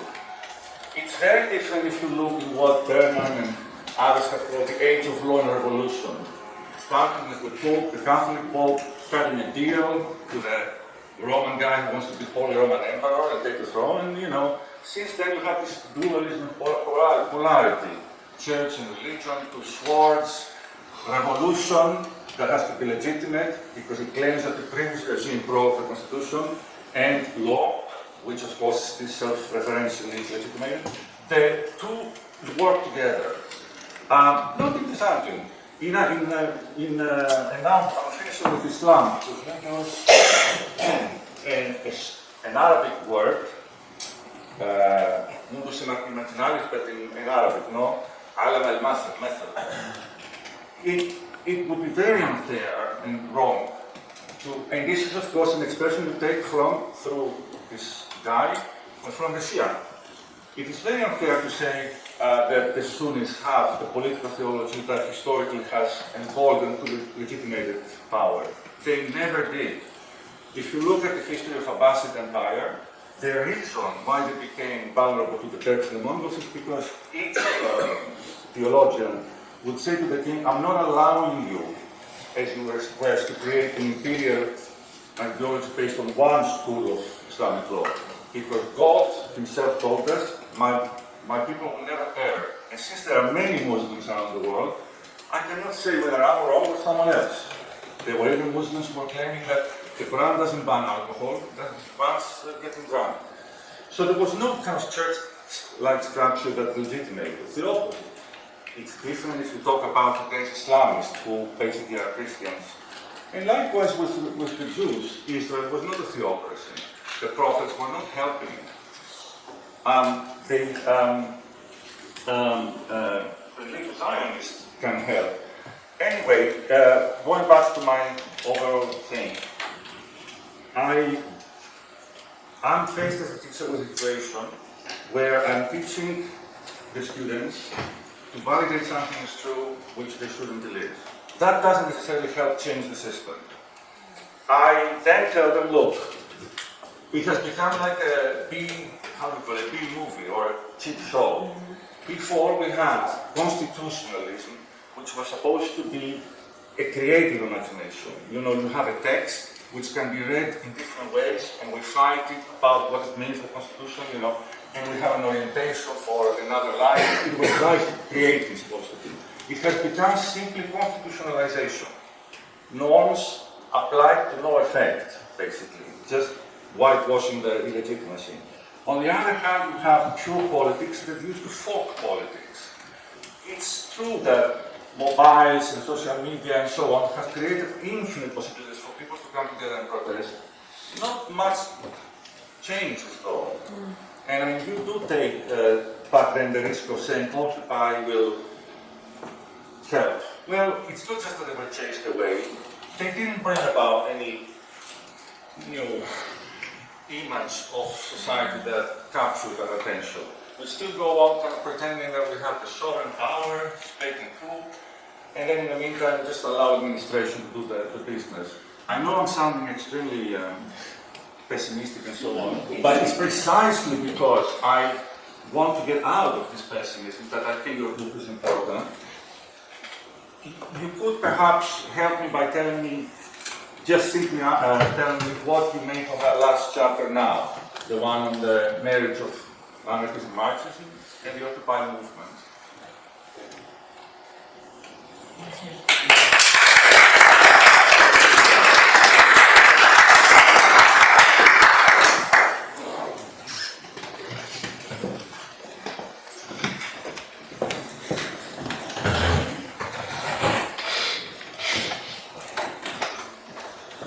Our next speaker is Jeremy Smith, who I guess needs no introduction because of his editing of the journal and the book on social imaginaries, but he's also the author of a recent book in 2017, Debating Civilizations, Interrogating Civilizational Analysis in a Global Age, which I think he may be referring to in his presentation, and of course he teaches at Federation University in Amsterdam.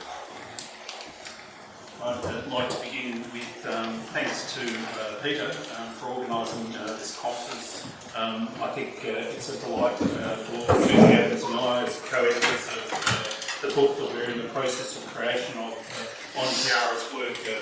It's wonderful to have this conference as well as the book. I'd also like to publicly thank Chiara for the collaboration which is aiding the creation of the book. I think it's a great honour for us to be able to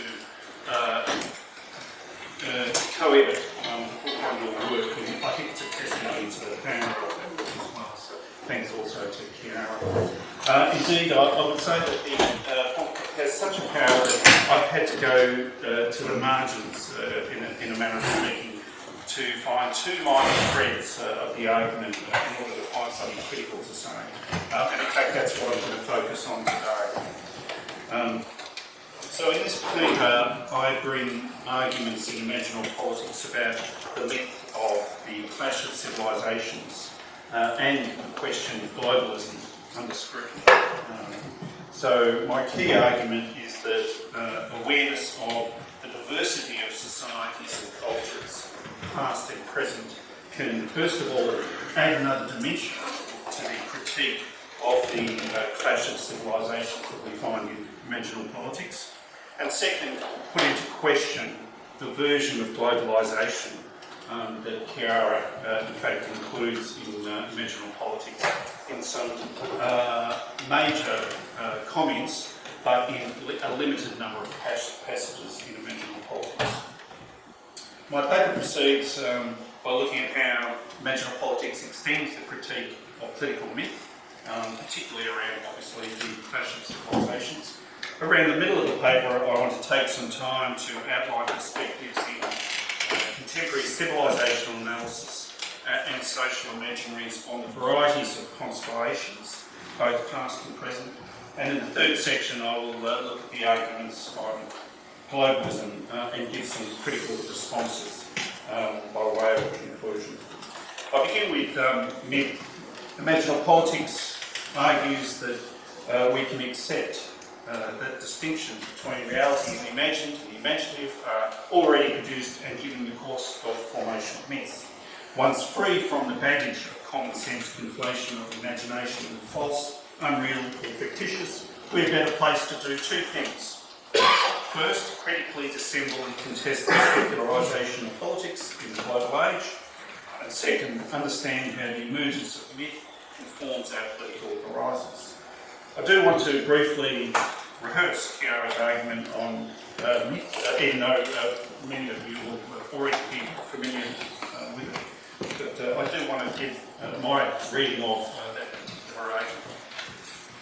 Bloomberg is a major influence in Imaginal Politics as philosophical anthropology. Thus, humans are beings with a problematizing relationship with the world. Being thus, humanity is fated to a quest for lasting meaning that is of grounded significance, as Chiara puts it, that stands the test of time. Humanity produces meaning that is felt, as well as meaning that is cognitively knowable. To Bloomberg's conception of myth, Chiara brings an additional concept of political myth, which she defines as, to quote, the work on a common narrative coagulates and thus grants significance to the political conditions and experiences of a social group, unquote. Since myth forms at a level of understanding where it is felt and unconsciously apprehended as much as articulated and known, the meaning of political myth can appear in condensed narrative forms such as speeches, national anthems, paintings, statues, the text of war memorials. Described in this manner, political myth is generative. I turn now to the chief case that I examine, and there are others of course, and that is the myth of the clash of civilizations. Chiara indicates in terms consonant with Bloomberg that this is a myth whose work started well before Huntington Penny's perceptions of it. The historical evolution of the vocabulary of civilization since the 18th century relates well to the longer history of myth-making when it is paired with Enlightenment and Romantic interpretations of the conceptual apparatus accompanying it. Emerging from the naming and interpretation of civilization was a frame of mind in which it was possible to see, name, think about and discuss the civilization of others. In constructing an etymological account of language, meaning, and perception, Imaginal Politics describes what I call a long history of myth-making in modernity. As Chiara sees it, the myth produces singularised and de-differentiated images of Islam and the West, creating unconscious, Occidentalist and Orientalist images of others that events of post-Cold War politics have tapped into with dire consequences. The semantic use of Islam and the West as code for civilizational blocks strips multinational and multi-ethnic constellations of their diversity and complexity.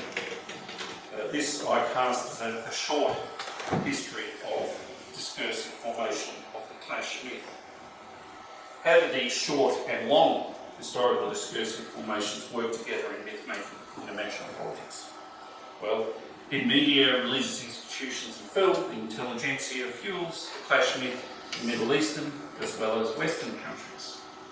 At a deeper level, the myth's general core interpretive elements are shared by supporters of the so-called dialogue of civilizations, particularly from the 1990s, hawkish opponents of all currents of Islam, and far-right movements organised around Islamophobic agenda of exclusion of Muslims.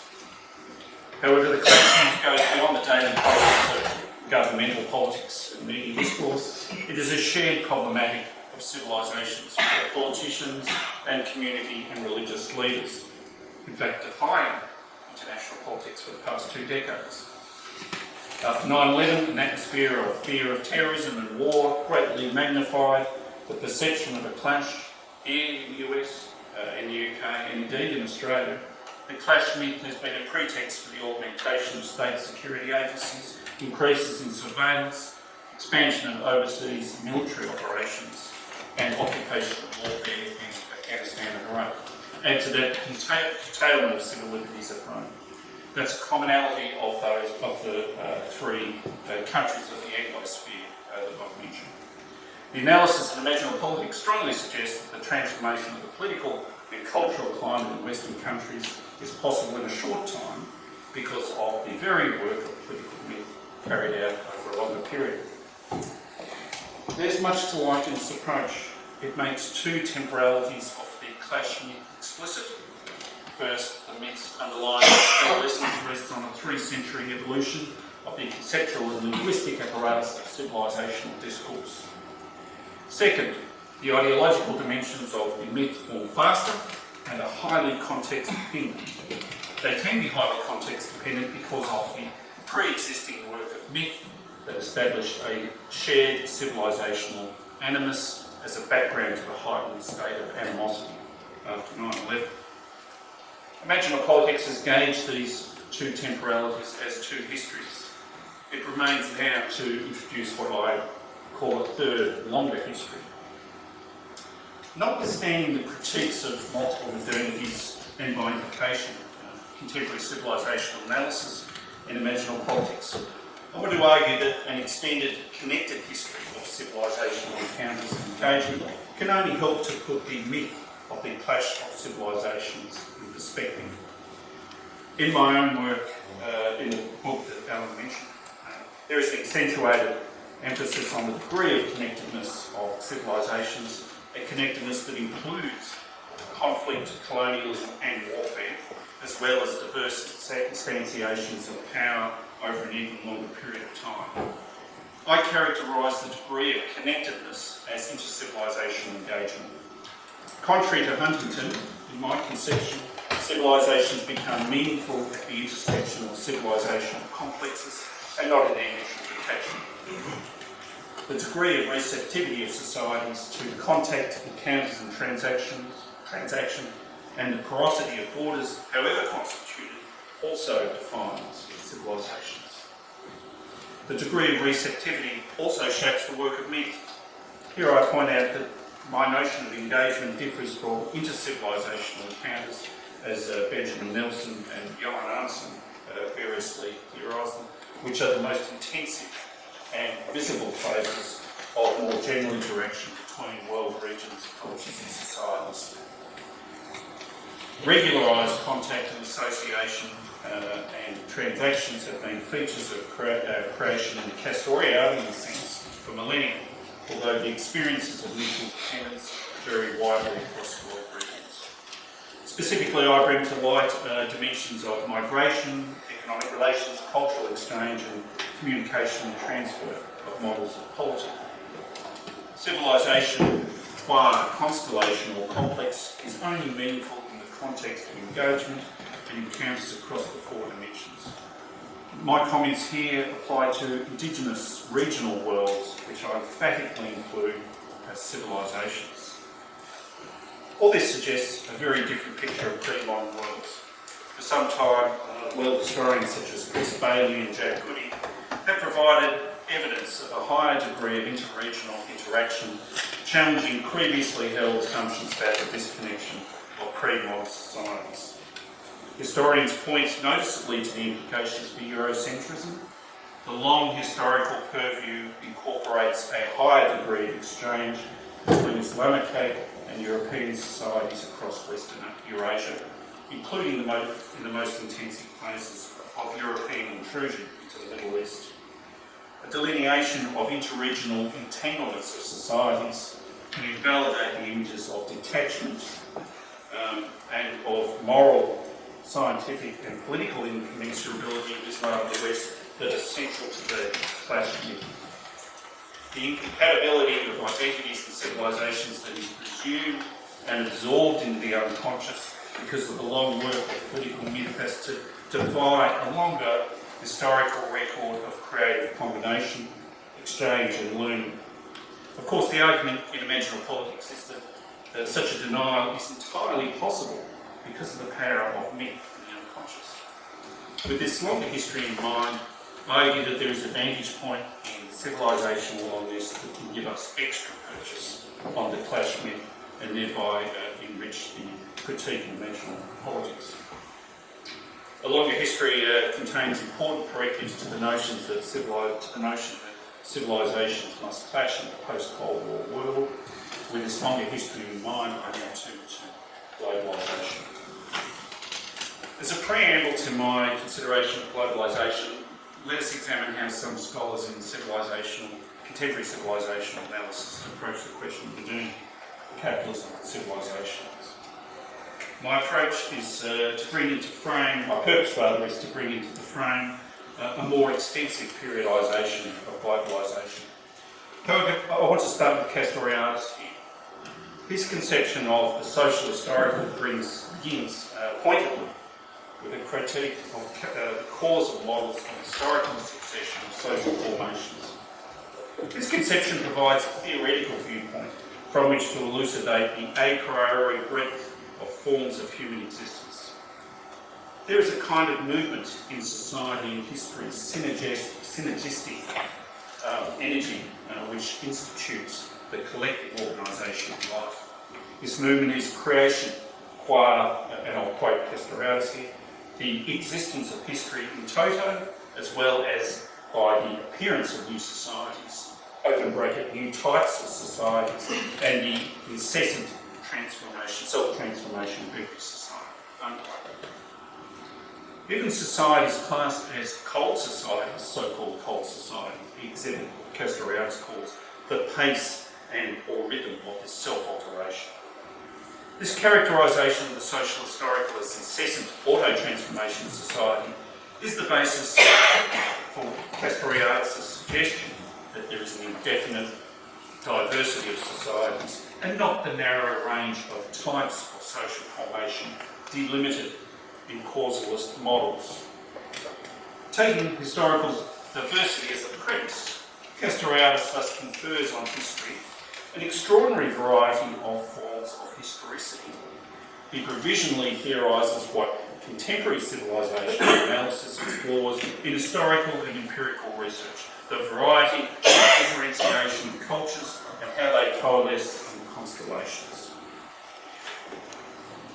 In the longer written chapter of this paper, I profile this civilisation as a preliminary step toward examination of the multiple constellations. Today, only a few comments are possible. I will congregate civilisation analysis into three streams briefly for you. Amongst the civilisational scholars, world historians call particular attention to the breadth of constellations, and I'll mention three. Fernando Fernandez Mezco, Ferdinand Riddell, and Arnold Toynbee draw into relief the geological and climatic conditions for the regional, religious, multi-societal, multi-continental and oceanic civilisations of world history. All three treat civilisations as interactive multi-societal and multi-dimensional constellations. In the second stream, historical and comparative sociologists highlight inter-civilizational encounters, and the most prominent here are Nelson and Arnson, who I mentioned earlier. To a far lesser degree, Shmuel Eisenstadt took interest in this aspect of the civilizational development, civilization dimension rather, but only late in his career. Arnson best represents the most interesting developments in the stream. His comparative analysis since the 1990s has taken in a broad range of civilizational constellations from Soviet modernity through to Islam and Eurasia. In his estimation, there is no meaningful way to investigate civilizational constellations except as historical creations situated in regions. In his rendition of civilizational analysis, constellations are complex combinations of regions and history emerging from inter-civilizational encounters and the imaginary significations of wealth, power and meaning. This alludes to a third stream. Two recent projects have brought in the relationship of world regions and civilizations. In a collaboration of historical sociologists, historians and comparativists, Saeed Arjman aims to generate new conceptual toolkits applicable to examination of zones of the world neglected by the social sciences. Scholars in Arjman's project wish to relativise the notion of modernity by incorporating a wider variety of historical experiences into social theory. Peter Kaczynski has organised an equivalent project with collaborators in international relations, examining the varieties of civilisational constellations by trans-civilisational engagements and inter-civilisational encounters. Civilisations as pluralist, as well as plural, develop from a variety of processes of state formation, according to Kaczynski and his collaborators. Like Anderson and perhaps with Anderson, Kaczynski conceives civilisations as constellations interacting with world regional contexts in complex ways. Another province of diversity in the global age is the varieties of capitalism debated in critical political economy and critical sociology. Initial perspectives published in the 1990s focused too exclusively on national models. The discussion has since matured and diversified, and there are three main controversies now which we can point to. The first one is around the question of the political constitution of capitalism. The second, how civilisational backgrounds variously influence capitalism's emergence. And the third one is efforts to rethink capitalism at a meta-theoretical level in the wake of the decline of post-war social democracy. While the first controversy is more mainstream to economics and political sociology, the latter two have not attracted the same level of attention. Theorists from the fields of social imaginaries and civilisational analysis have much to contribute on both questions, with the main finding being that the variations include not only national and regional types, but also concrete political practices of neoliberalism and constellations of the new spirit of capitalism. I might skip through some of this. During my more extensive comments, I talked about Peter Wagner, Charles Taylor, and again Anderson on capitalism.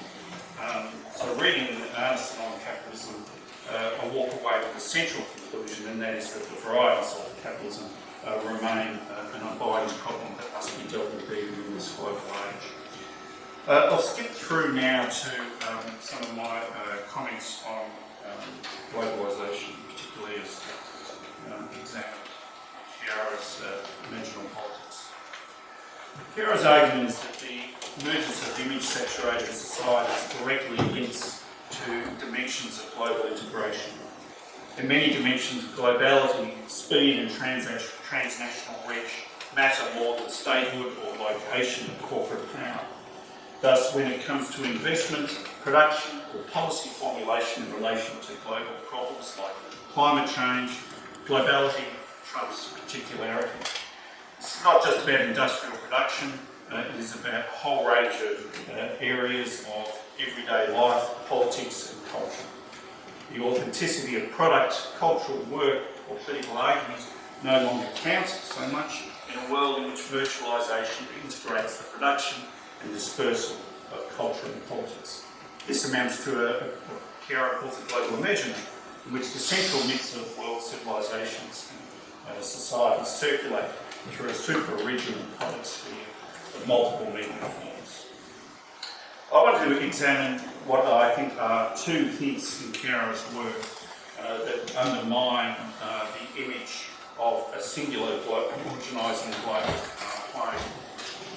The first of these is actually in the comments in the last chapter of part 3. In form, the global movements contesting neoliberalism, which were mentioned by Marinos, of course, and particularly Occupy, bring about horizontal networks and cultures of mutual respect, which in a sense perform free federalism, the possibility of a federalist configuration of peoples, which globalisation actually enhances according to Imaginal Politics.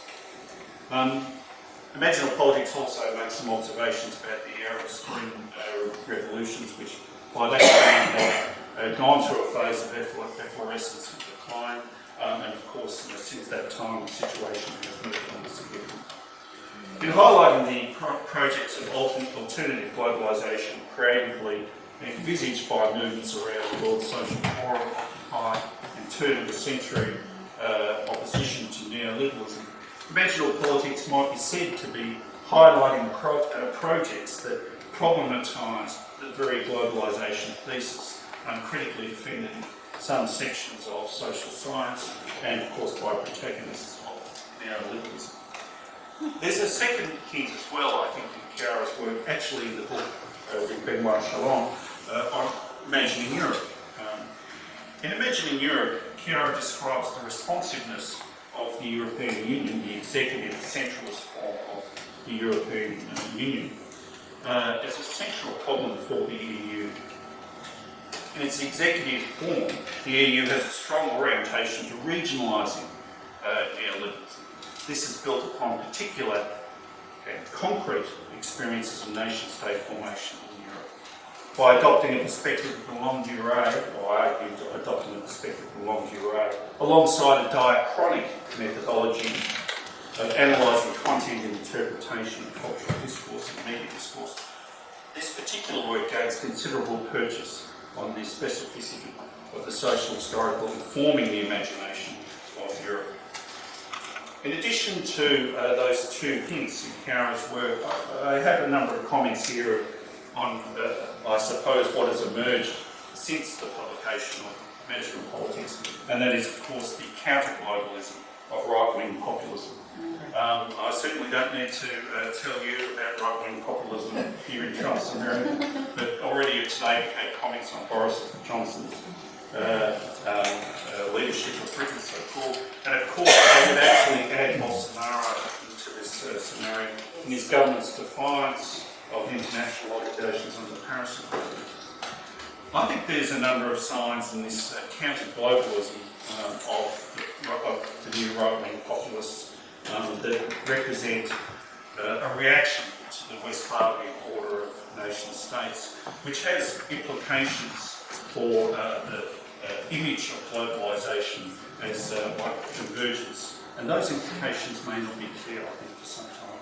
So with those final comments on globalisation, I do want to, perhaps, if you like, put out a challenge for Chiara, and that is whether in future work a more nuanced and multi-dimensional understanding can be incorporated into the framework of the imaginal as the other space of globalisation.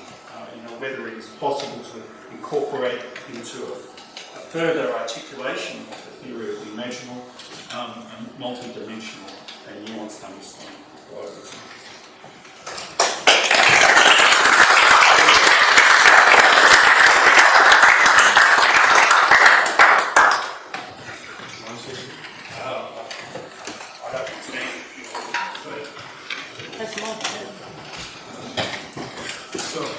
Time for a few questions. I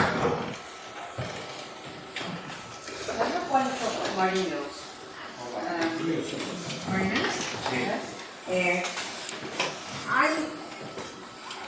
I don't understand the point of Chiara's work is on natality and this thing that you want to soften what back and you mentioned that kind of Benjaminian street.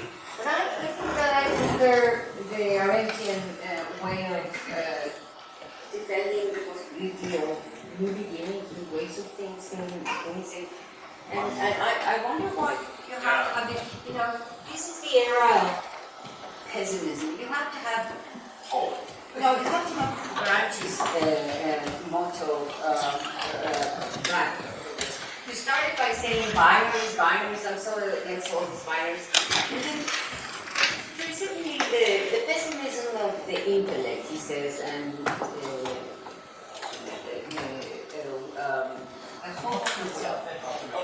optimism of the, So in this case, more into with all feminists who cry out that natality and the new is ways of better engaging with what's to come. Because of course, the idea of being born also means that something else already has happened. So I here side with Chiara, absolutely against your. I started this by saying that I read in the book we have enough philosophers talking, starting from death, and let's focus. That's in the book. I got the sense, having read the book, that it is really, and it is said specifically, that everything starts with the ego, who then, of course, has to be able to feel in the shoes of the other. So I have the sense that it's very much about the birth, perhaps, is one of the challenges of the ego in this book, that it is not the starting point. The starting point is the ego that knows its finitude and has to work, and birth can be work too. It is work. The works is put into translate, going through the hermeneutics from Aristotle to Arendt to virtuality. It's a lot of work. But there is no sense of what I understood in Levinas from the fecundity, which is that it's not about giving birth that's painful, but it's about knowing that you can be in a situation where the other, is kind of already before you, and therefore that whatever you do, how much you accomplish, you can never quite live up to this responsibility, and so on and so forth. So that's a kind of suffering that's not pessimistic in the sense of I don't give a damn, because not giving a damn means you want to escape from what he says is the inescapable. You have to either be or not be. When you are taking the place of someone else. When you go away, you are not there for someone who may need you. It's an implacable dilemma.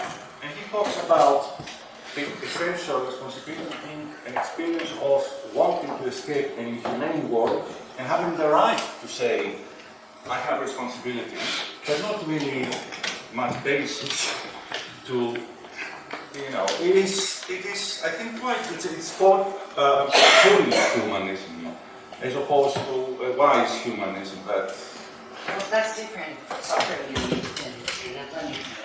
Yes, you thought of Benjamin and so on, but I was thinking of Levinas, what I was doing before. Yeah, you can add something to this, at least as a way of clarification.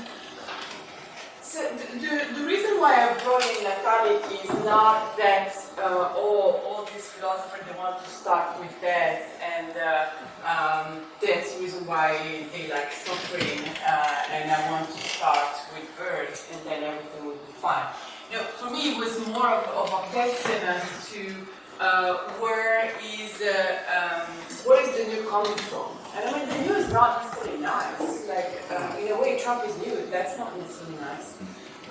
So I would not map the opposition between whether you like suffering or you like hope on the position between those who focus on death and those who focus on birth. And for me, that was and bringing in Arendt was an important point because there are there is a lot of talk today in discourse about, even about biopolitics, about what happens when you look towards death.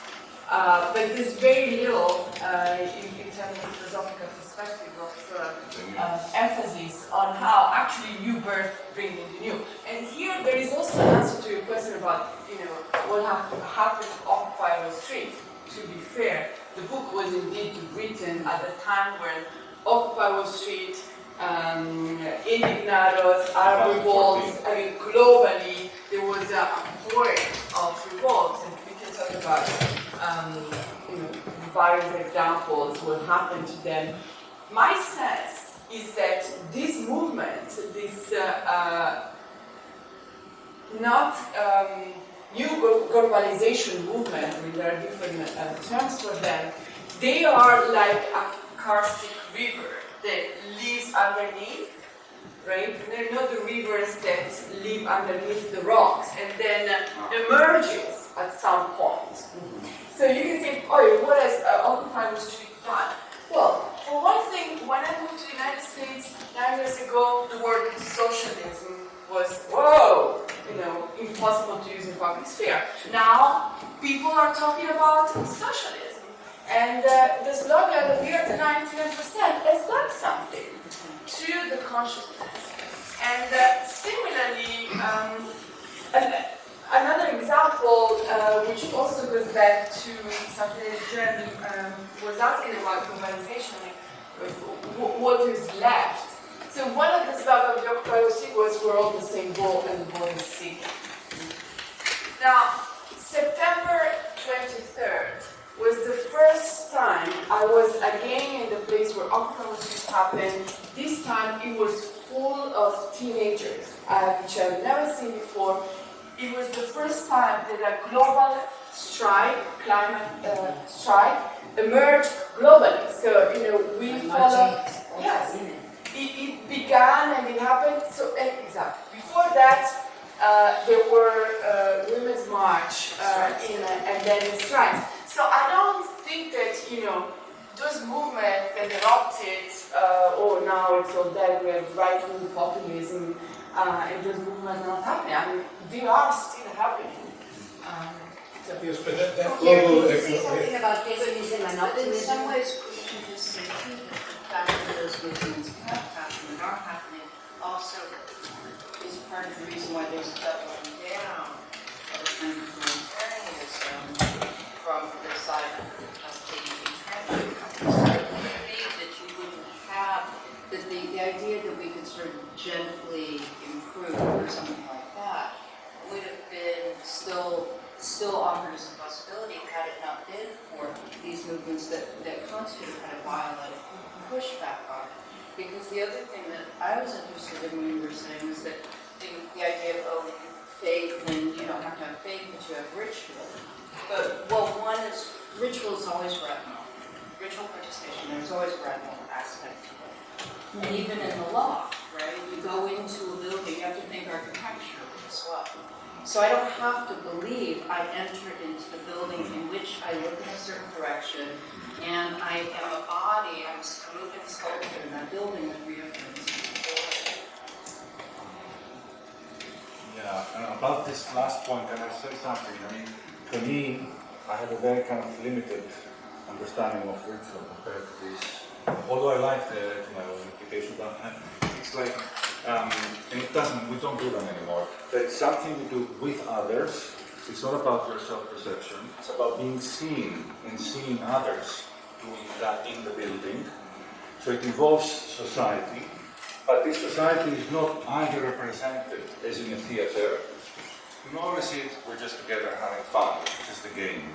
What I try to say is that we now take it frivolously to validate, take our rituals frivolously. We've come to this stage where we kind of ritually vote or what have you, and we don't even do it as part of the religion. It's like frivolously. And I would include, I'm afraid, in that many of those who have the best of intentions and reasons to fight, to want to fight, because I saw it in my own country. May I give one example? In Greece, during the extreme problem, there were, let's say, two kinds of people. Some who were basically saying, we're not going to have to solve the problem now with politics. We have to set up kitchen soup kitchens, da. Both sides, right and left, attack them, You're wasting our time, you're not structurally doing anything, da. And then both sides proved to be simply iterating this idea that either pure politics or law would save us. And these people who actually were feeding people, and especially the foreigners who were coming, were, completely disvalued. Because, they were not giving birth, they were doing something new, they were just feeding. That kind of, it's not politics, I know, but it is perhaps something without which politics is impossible. This kind of fundamental responsibility for, the poor and the hungry and so on, before you know how to do it in a different way, in a better way and so on. And now we are in a situation where today they are putting floating wall or something, floating wall in the Aegean, floating no wall or something, barrier, yes. A floating barrier in the Aegean, so I don't know how it stops the migrants. But Extinction Rebellion, Black Lives Matter, they're imaginal of death, not of mentality. And we need to remember that. But that's a very different And thing. also, well, I don't know. I mean, that's the way that black people die is because the police systematically take them as the worst without even, so they have to. There is an imaginal mobilization around those issues, as is Extinction Rebellion. And also remember that Arendt excluded animals from mentality. Yeah, well, but that's a new relationship that we're establishing. I don't know the slightest binary between life and death. You have to be more situational than that. I don't see it as a categorical comparison that it has to be pro-life and away from things. I think people just be mobilizing. Yes. I have a question for Jeremy. Thank you for your talk. You talk about civilizations interacting, and there's a sense that they could be understood as collective subjects. And I'm just wondering how you respond to that, because I would not understand that as a collective subject is a very problematic notion. So how would you agree that that's how you or civilizational analysis presents the matter, and if not, why not? I think probably the closest perspectives that could be associated with civilization and any civilization analysis in any sense, which would come close to that kind of view, would be obviously Huntington. Huntington's an obvious candidate to see civilizations as collective actors. But also, to some extent, I think this is the danger that I should show as well. And this is the limitation of Eisenstadt's work. I think that those who theorise into civilizational encounters do bring to the surface collective agency, and I think that's very much important in that process. And I'd probably situate myself there too, that actually it's only in the exercise of collective agency and the exchanges that go on across those dimensions of migration, economic relations, culture and political transfer. That's really where I think you find inter-civilizational engagement as an undercurrent of inter-regional entanglement and inter-civilizational encounters as an intensive mode in that longer historical process. Yeah, question for Marinos. I was really struck by the constitutional image you presented at the start of the sovereign people, like that kind of dyad, and I wondered what you thought was at stake in the lack of a sort of richer, pluralist sense of the field of governance, whether it's the welfare institutions of governance, it's the counter institutions of governance. So rather than seeing that as about mere administration, but actually much more agentic and politically formative. So yes. Can you say it again? Sorry, I didn't quite understand the issue about the identity that you mentioned. Well, just that sort of constitutional image of governance, where you thought, it's a very dyadic image of the sovereign and the people. And what gets erased from that is the sort of very varied quite plural, contradictory fields of governance, whether it's welfare governance, whether it's counter-institutional structure, whether it's regulatory forms. And I mean, I think you mentioned it was just like sweeping away this as being sort of mere administration or the implementation of the sovereign. But actually, if you see it as a much more, diverse, vibrant set of governing mechanisms or powers or bodies or however you talk about it. So I guess what's lost by that, or what's at stake in that much more grand image of the sovereign and the people, which a lot of constitutional theory relies upon and sweeps everything else out of the picture. You are right, Meili. You are right. I was just trying to say what I'm obliged to talk about in front of my class, because it's a class that people want to qualify as lawyers, right? I do that, then I give them all the information to show that it's not, necessarily, the best understanding of what's happening. I will mention the European suspicion about the administration of everything. I will mention alternative forms of coming together and being and so on.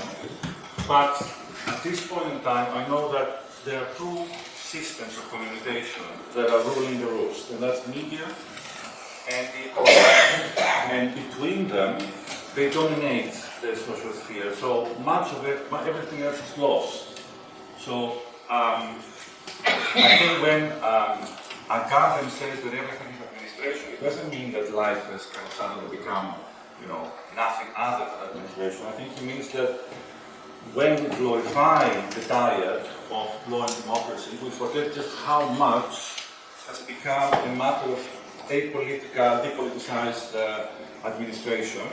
That's what it means. And I was looking forward from Chiara's book to understand a way to imagine those other things that are happening as being central in the picture. Of course, if I put them central in the picture, they will fail the test.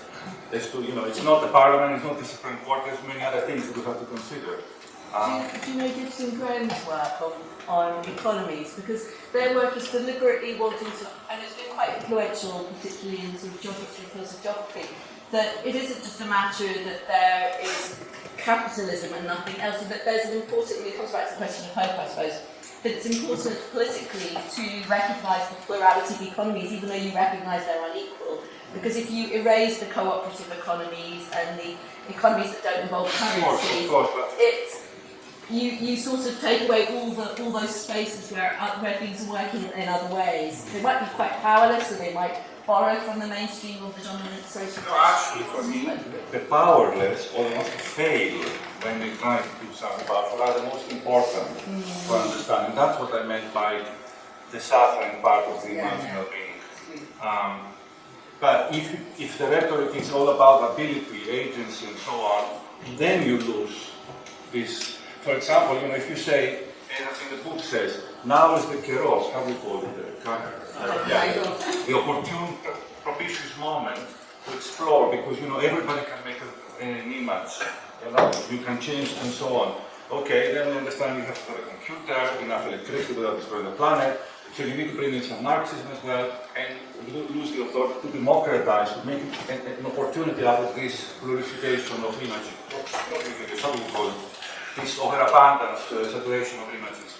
That's fine, but it sounds like it's this moment that counts only. It's a propitious moment, a moment of judgment, a moment of distinction.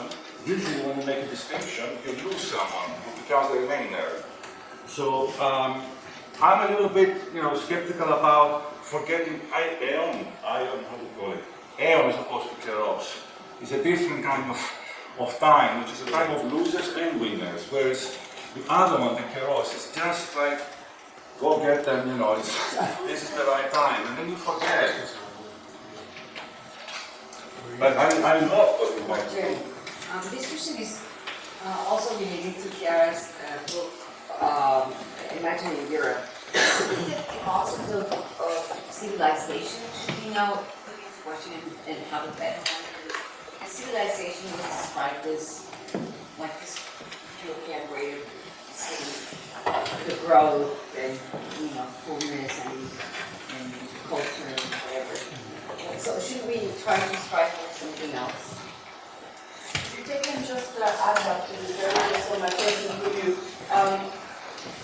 Because it seems to me, if I understand your argument correctly, what you're mainly interested is actually the process of entanglement, which is the material, immaterial as well. And I do believe, and I think this is what is suggesting, an important civilization, because of the way in which it worked throughout history, as a way to distinguish between those who are civilized and those who are savages.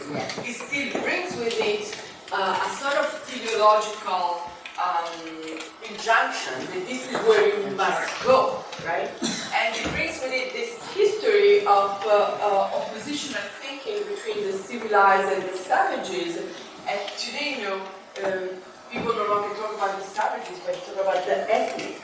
And there are other places and other signifiers that come to occupy the opposite of what stands for civilized way of life. So I'm wondering, why don't you just use the country? If that we're interested in our entanglement, what is civilization doing as a work that country can do? This is a perennial question, and of course, debate about culture and civilizations is a very old one, and of course that's evident in etymology of civilizations as well, in the way that the terms culture and civilization emerged, how shall I put it, constitutively together throughout history.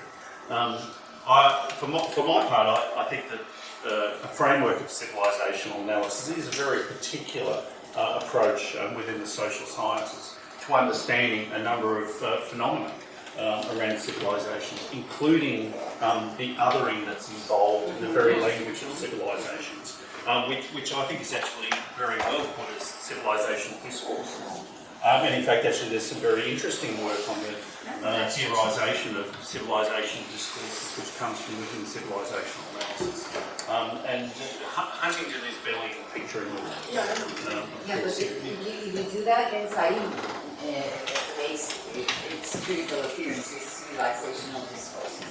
That takes. Okay, yeah, certainly I think that's the case. In terms of the actual theorisation of entanglements that you mentioned, they are not only civilisational. I would accept that from the outset. But it is actually a very good way of thinking about them and researching in historical sociological terms to see where they are into civilisation. And of course, this is a question of some considerable controversy, but I think one thing that's important is that there's an internal understanding within civilisational analysis that it's a self-limited project. It's not designed to answer all questions. It's not designed to exhaust understanding. It's a particular perspective dealing with particular forms of civilisational constitution and inter-civilisational encounters and engagement. Eduardo? Yes, to Marinos, I was intrigued by your reference to constitutionalism. You mentioned several times that you teach constitutional law, and I wanted to hear how you link the imaginal to constitutionalism, because this is fascinating. As I read Imaginal Politics, I connected it to constitutionalism, but I also teach constitutional theory. Constitutionalism is fascinating because you could say it forms four deconstructions. First, constitutionalism deconstructs what the Constitution is. It is always asking, is there a meta-constitution, and what is its relationship to the written Constitution? Second, it deconstructs government, because when a Constitution constitutes a government, it says there are powers, and they're all in struggle. So there's a deconstruction of sovereignty. It deconstructs law, because it says, here's the law, but there's always a law above the law that says this is no law. And fourthly, most importantly, constitutionalism deconstructs the people. We, the people, in the name of which a constitution is proclaimed. Who is the we? And David has written beautifully on this, on declarations of independence. So I was interested, how do we connect the imaginal constitutionalism, when you might say that constitutionalism is a as a type of a critique of idolatry of government, the sovereign, the people, and the law. Yeah. So I just wanted to see if you could expand that. So, constitutionalism, I mentioned this thing, I said in a sort of rather vulgar message, that it has been replaced as a protagonist by something else called constitutionalization. Constitutionalization doesn't do this job. Constitutionalization is about using the same kind of liberal norms wherever they cover whatever issue, wherever it occurs, and it's almost also very much not just an aspect of law and politics. It can be about, I don't know, the World Bank having its own constitutionalization, and so there is no linkage, I think, to work making in constitutionalization. It's all about maintaining things as they are. Why the constitutionalization has replaced constitutions in all but name, because in name we're still doing that. But then, you know, the degree of exception, the degree of state of emergencies, all of these things. And now in England they're even talking about, you know, cutting further down the powers of the Supreme Court, explicitly. Already the Parliament, for many years, for decades, is really, I mean, the Parliament only came alive when they couldn't come together to make a conclusion about Brexit. Yeah? It was the liveliest it has ever been. Although Prime Minister then and Attorney General said it's a dead Parliament, it was the liveliest it's ever been. But it was like a chicken without a head running around. It was the most live because the party politics collapsed, so it acted as a body against the executive, cross-party alliance. Whereas before the executive was arranging what would be voted and what not and dominating the parliament. So in this crazy period, it came to life when it wouldn't decide anything. The courts, you have a situation like the Miller case, which are famous in England now, where the court will say the rule of recognition, which is parliamentary sovereignty, has changed since we entered into Europe, because we created another means of creating law, which is European law, and then 3 pages later saying, but we're not in position to say that the law of recognition has ever changed. So it's full of these contradictions and anomalies that for me are not just a sign of malaise that has to be pressed apart or preceded by the new. Hopefully the new will come. I'm just saying, in these contradictions, in these conflicts, in these not contradictions, there is something we can recognize. Contingency, and the value of solidarity in situations of contingency, as opposed to, you know, a well kind of planned action and so on and so forth. That's what I'm saying. So this is constitutionalization, and the same for politics. One thing is politics, if you mean by in the means of the political, and another is talk about how the party will manage its alliances and the numbers and who will become prime minister and who will become minister, which is what it is right now. So yes, I think constitutionalism was supposed to be this field of creating work. At least that is between, you know, Hobbes, Locke, Rousseau, there was this. But now it's not this. It's just it's what Bottici calls governance. yes. Governance as opposed to politics, as opposed to constitution. Yes, and Chiara says that, you know, clearly that this is where we are. So the despair is there. It's just that soon after, it's like, let's not look at the failures of our imagination. Let's look at just how we go past it. And I think you lose something when you do that in life. I think with that we have to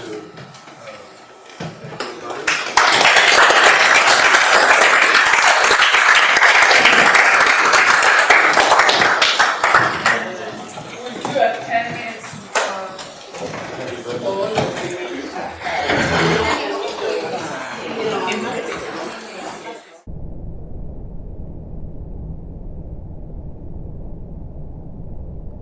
For inviting me to share this. I mean, like some today. I'm someone from the marches of the law who symptomatically comes, is looking for inspiration, for meaning, for truth, for understanding from other disciplines, starting with literature and philosophy, psychoanalysis now. So I'm really lucky to be here to be recruiting as a Lacanian analyst. But like other lawyers who did their symptoms today, including Marinos, who is suffering, is kind of obviously was suffering too much. There are, as Marinos already pointed out, there are risks to us trying to be seduced and learn and find out, because we can't be taken in and we give ourselves into this seductive game of critique. Meanwhile, law continues in its pain and death, uninterrupted, and we find solace in critique. In fact, Peter, you wrote about this in an infamous article about 20 years ago. It was letting everyone know that the criticism of the law is not necessarily as critical as it wants to be, or as it claims to be. So there is a risk, and because we get seduced by this scholarship, I was in awe of your Greek, your Latin, and jealous. But it does mean that we let you do the hard work. We let you do the hard work of building a new politics, building a new theory, building a new concept, a new philosophy, whilst in our own discipline we allow things to carry on and happen. So in Lacanian terms, we don't pay the symbolic debt, you do. And in the end, we also get taken in by the help, which was quite good. Obviously, I think my pleasure comes even more in your movement on anarchism and feminism. But like Marinos, I have to sort of step down and I thought, there isn't enough suffering there. In fact, I go further than Marinos and say, we don't just need suffering, we need execution, we need actual devastation for things to change. So, and this is what we get from our opinion. That's not understanding, but Jamieson will go first, yeah? I must say, I've always, like Chiara said at the beginning, this panel is the best one because we've got three checkers because the other, three spiders reading the emblems, Chiara and then Jamieson and Patricia. All of it was well known, but I haven't met properly until now, although we met in the Freud Museum, like I said. Okay, Jamieson, I don't know how most my panelists managed to do this. They traverse both theory and practice, both practicing analysts, as well as teaching, as well as writing. Jamison's life psychoanalysis, staying illusion, and the recent one, conversion disorder, listening to the body and psychoanalysis. And I love this title actually, which is better than the one Peter Botticis made up for you. I don't know. Did you make it up? I have no recollection. It's nothing, so very much. That's good. So, shall we start? I don't even know what a picture plane is. Thank you to publish my weird, was one of the first people to publish my weird writing, for which I am truly grateful to you for doing so, in a law journal. And I'm very happy to be here to celebrate the work of someone who's probably one of my closest friends here in New York, along with Patricia, and the three of us go dancing monthly. And when we do this, we talk about philosophy of this. But this is less of a talk, even less of a paper. It's certainly not a critique, but it was a chance for me to read my friend's work. So that's what you're going to hear. The title is Bottici to the Letter. One thing I will say is that the way in which I read what Chiara does is to take away her use of Lacan's imaginary as a point at which he constructs the question of the imaginal and actually fold the imaginal into the symbolic. I actually think the first panel today was doing something like that. The question that you brought up in terms of the relationship to the symbol and the relationship to the enactment or embodiment of the symbol, the fact that the imaginal is about something that's not static, is much closer to Lacan's concept of the symbolic than it is to his imaginary. And that's very important. Also, the idea that the imaginal is something pre-ontological speaks to me of the fact that one is, the language pre-exists the symbol, right? That we're born into it, we also traumatically conjure with it at some point. What's also important to me about this is that I do think the way in which the symbolic is related to the social imaginary and politics and the law, which comes up obviously in all the Zizek versions of Lacan, but it's something that for me I think is not theorized that well. It comes up in the idea of what's sedimented into language, and the fact that we have to read the way in which culture and history is sedimented into language, but also the way in which language and the law come together. I was reading recently in Lacan's seminar too, the fact that he says what's interesting about the law in the way in which it appears in discourse, which is what halts discourse, is that it's something that you can't see, and yet it's always there. And this is how we read a dream. We read a dream in terms of the halting of the message, which shows you the way that discourse and law are imbricated together. And the idea that you can't then see the totality, that the law is the point at which you can't see the totality, is important because it's a non-specularizable point somehow in our relationship to discourse.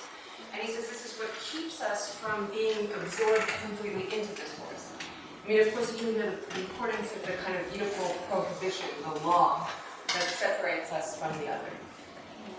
But you know, this is important because I think that you hear this all the time in terms of what Chiara is speaking about, and maybe this funny question of the suffering that came up in today's panel has something to do with the fact that, you know, on the one hand, yes, this is the means that we have, but on the other hand, we suffer from the means that we have, which is why language isn't merely a tool that we use or a means of expression to process something that plays with us or traumatizes us, or we are rather ignorant. And this contradiction is there in first there in the question of the imaginal. This sort of imperative and that we're subjected to. I mean, so it's not just this like wonderful world of imagination and images, there also is a kind of suffering from the imaginal that's very present. So one way in which I wanted to complicate the question of the symbolic and the imaginal was to look at Lacan's paper, The Instance of the Letter, or Reasons for it. So I'm going to do a little bit of a reading of that, and then I'm going to move to actually looking at Chiara's poetry and myth. In this paper, Lacan says about the instance of the letter, he says, my title conveys the fact that beyond speech, it is the whole structure of language that psychoanalytic experience discovers in the unconscious. This, he says, is aimed at those who think the unconscious is the site of instincts, or that it's a well-organized, but what's interesting about what he says about this is that it's a well-organized system structured like a language. The like is very important, and it's an often forgotten qualifier. The unconscious is not language, it's like a language, and it's also not just language. In this sense, Lacan here is taking up Saussurian linguistics, and he's pointing out the difference between the signifier and the signifier, and what's important to him is the bar between them. He writes, how do we understand the appearance of this term letter in the title of my paper? He says, by letter, I designate the material medium or support that a concrete discourse borrows from language. Linking language in the letter, Lacan refers to the entire closed differential system of language composed of letters, phonemes, traces, signifiers that Saussure showed existed independently from the signifier. So that's the sort of typical nominalist understanding of language. The word points to true, you guys all know this. But for Lacan, it's a closed system. Right? You have language and it's floating above the world. It's its own differential system. He says this is why, for him, the word instance in the title as important, implying the instantiation of the letter and the laws according to which the signifier operates, the insistence of the letter, or how certain elements within language can assert themselves beyond any conscious control, and also the instant of the letter, meaning the moment in which the letter appears in discourse, and the chance or contingent character of unconscious determination, or even what in this instant the analyst was listening to and trying to make present from your interpretation. It is this material aspect of language, literal traces, written marks, sounds, combination of sounds, words broken into pieces and rearranged, as well as the fact that these letters are spaced, placed at different positions, that language is a virtual space with its proper, non-intuitive dimensions. He says this is what is the support of discourse and what's used by discourse. Signifiers only refer to other signifiers, and they need not then refer to any signified. Signifiers are positive and positioned, because the signifier doesn't need to justify its existence in terms of any signification whatsoever. If this wasn't true, he said we would always be caught in the heresy, or the rather strange tautology of searching for the meaning of meaning. And this is the mistake he says of nominalist thinkers. This system of language, he says, knows no limit. With being without limitation, it predates each one of us, and we must enter into it at a certain moment of human development. Lacan says that this moment is essentially a trauma. And psychoanalysis discovers the effects of this entry in every person who enters into a psychoanalysis, which is why Lacan likened analysis to reading a patient's discourse to the letter. In order to explain how radical psychoanalysis is in its reading things to the letter, and how far away from the nominalist idea of language we are, this is his lovely example, which we probably he writes in his rather ironic tone, the point of this diagram is not merely to silence the nominalist debate with a low blow, but to show how the signifier in fact enters the signified, namely in a form which, since it is not immaterial, raises the question of its place in reality. And then he has the rather charming tale of a brother and sister who are in a train seated across from one another and arrive in a country whose language they don't understand. Look, says the brother, we're at ladies. Imbecile, replies the sister, don't you see we're at gentlemen? So no signification is complete as the diagram of the tree would purport. And what novelist thinking seems to underestimate is precisely the bar, which is important to Lacan because at this moment you realize that it's an anagram of tree. And at this point you already see that Lacan's beginning to play with the letter himself in the text that's supposedly supposed to teach you what the letter is. And I love this moment because right when he does this, without really quite saying it, the whole text completely tips into a way in which Lacan's going to just play with the concept of the tree. So I just want to go through the way that he does this. It's actually a very small part of the essay.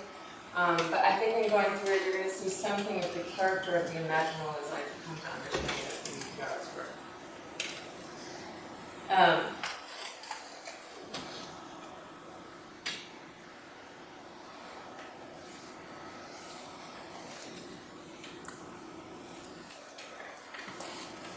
Get this. Lacan says that if you understand the way in which meaning is its own system, above the signified, he says what we find here is a twofold flood in which the landmarks, the fine streaks of rain traced by vertical dotted lines that supposedly delimit corresponding segments, seems completely insubstantial.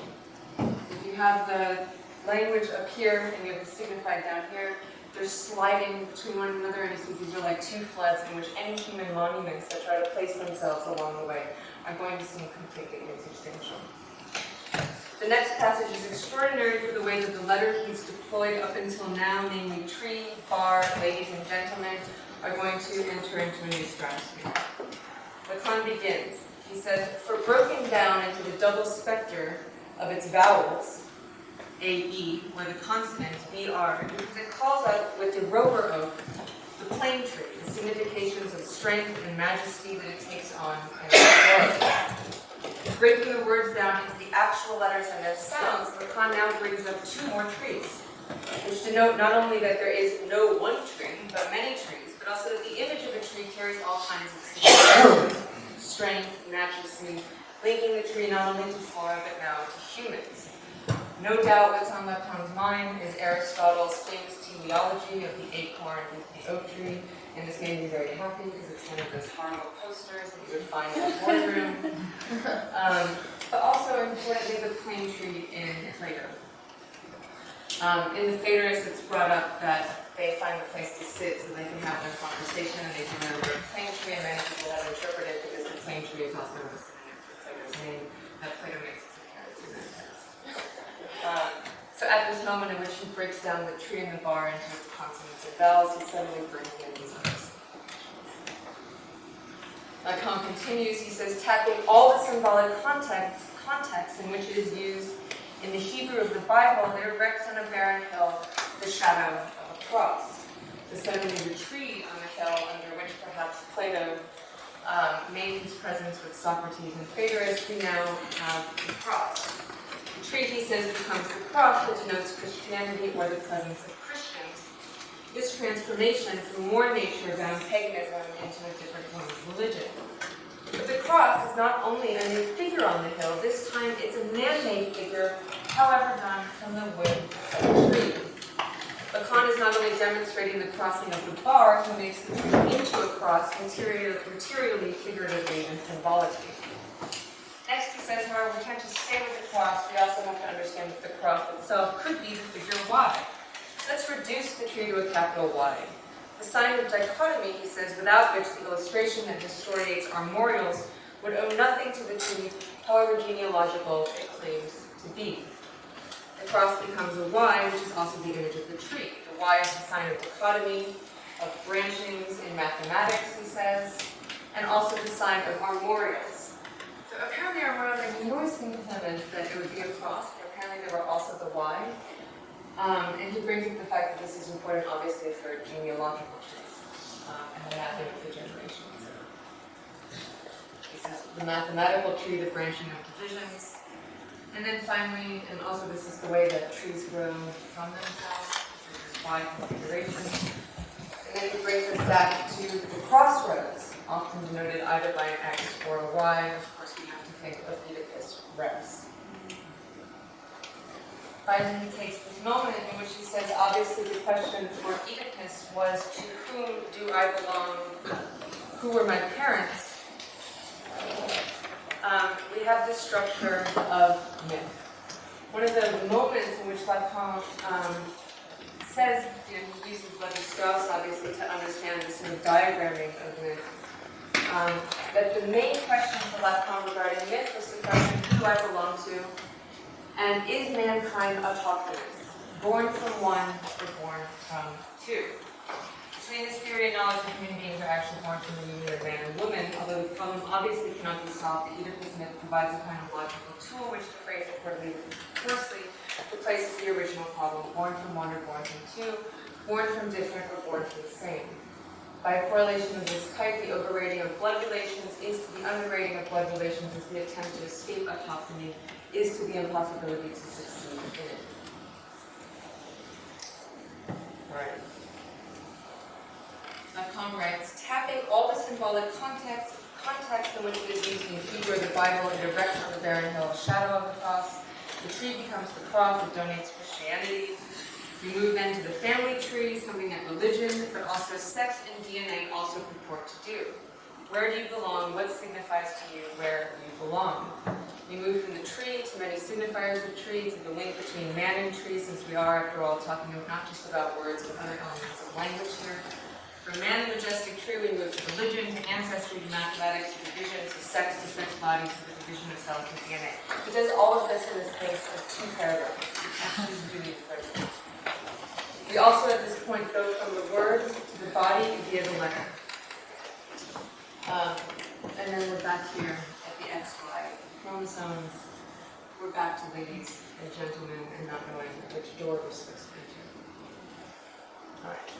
Last moment in this text. He writes, there's also the circulatory tree, the arbor vitae, the cerebellum, lead tree or silver amalgam, the arbor de Diane, crystals precipitated into a tree that conducts lightning, that your countenance that traces our destiny for us in the fire-scorched tortoiseshell or your flash that brings forth an infinite night, that slow change in being in the one of language.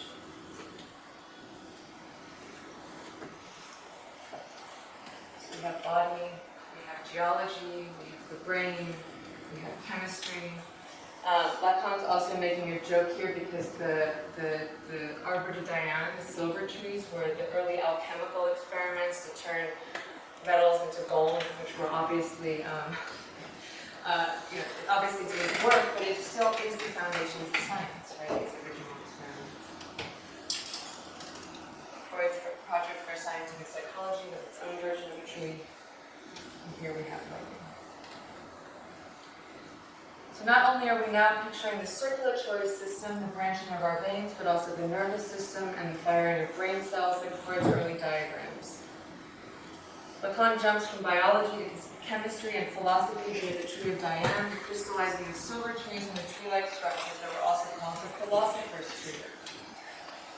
By the end of the passage, we meet Heraclitus, where the slow path of the tortoise and the flash of lightning like destiny are but two moments in the one of language, which could be thought of as its flow, its infinite metonymy. Again, now we've gone from the word to the body, back to the word. Lacan ends this metonymy of trees with Valerie's poem, Plane Tree. No, says the tree, it says no in the scintillating of its superb head, verses that I consider to be legitimately heard in the harmonics of the tree as they reverse, quote, which the storm treats universally as it does a blade of grass. Here's the French.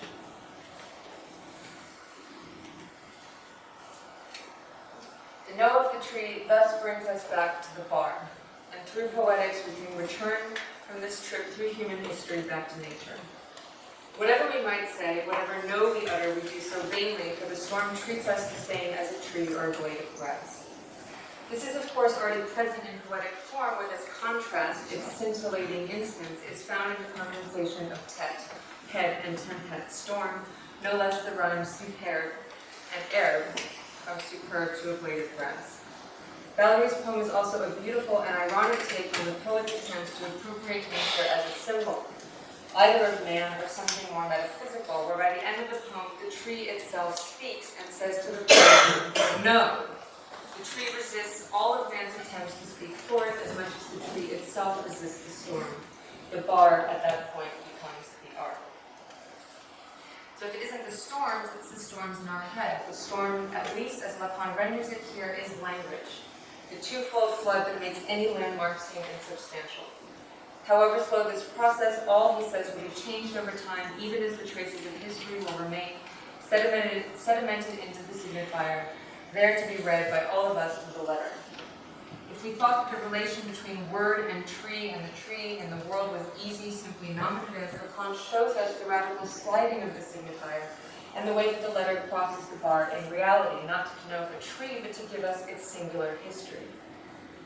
This, he says, is a function of speech that is more worthy of being pointed out than that of disguising the subject's thought, which is usually indefinable, namely the function of indicating the place of this subject in search for the truth.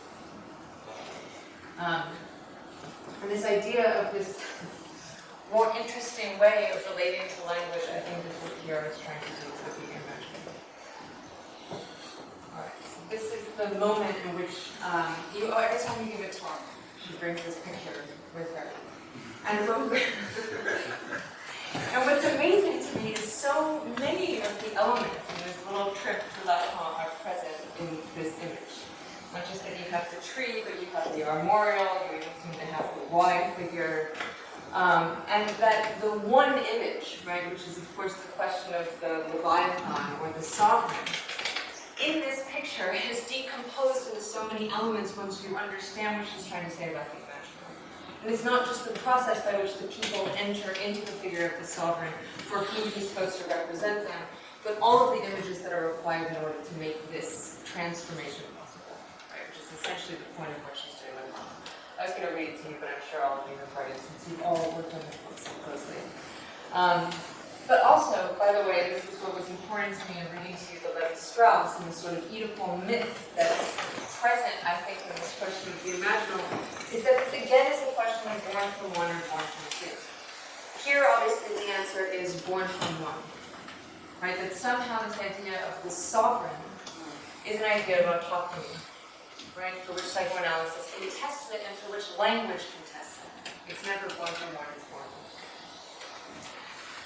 All right, on to Chiara. Do you see it? I see it.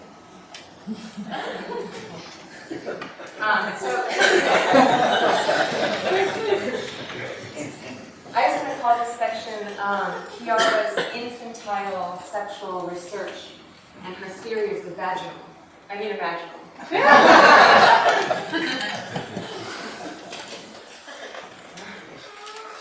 So this is her poem, Stabat Mater.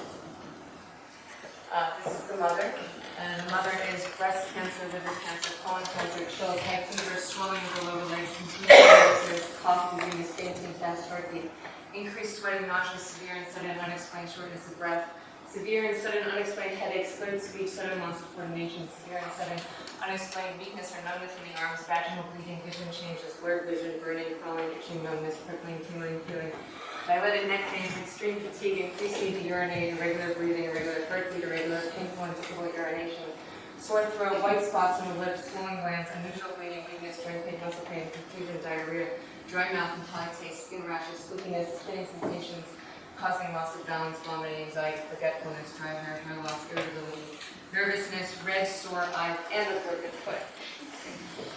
Are you young? If you wanted some suffrage. This Imaginaries object. War. What do we need to know that the mother suffers? The daughter and her poem. I'd like to point out this moment. In this story, her mother's sick and the father's giving her indescribable injections that Chiara, her daughter, doesn't understand. The foot is swollen, visibly broken, and I try to bring her to the hospital. She does not want to go. All she wants is that my father gives her a shot of painkiller in her belly. I tell her you're supposed to do that kind of shot in your butt cheek. She replies that my father does it better in the belly. What are those shots in the belly doing to her? But she spends a week like this with a swollen foot, visibly broken, bringing my sister's daughter in her bed because, as she says, she has no father, and my father, the only father in the house, is sent to sleep downstairs. This is what Oedipus means. In the name of the mother, the daughter, and the whole body. Born from one or born from two, born from a sick body, or.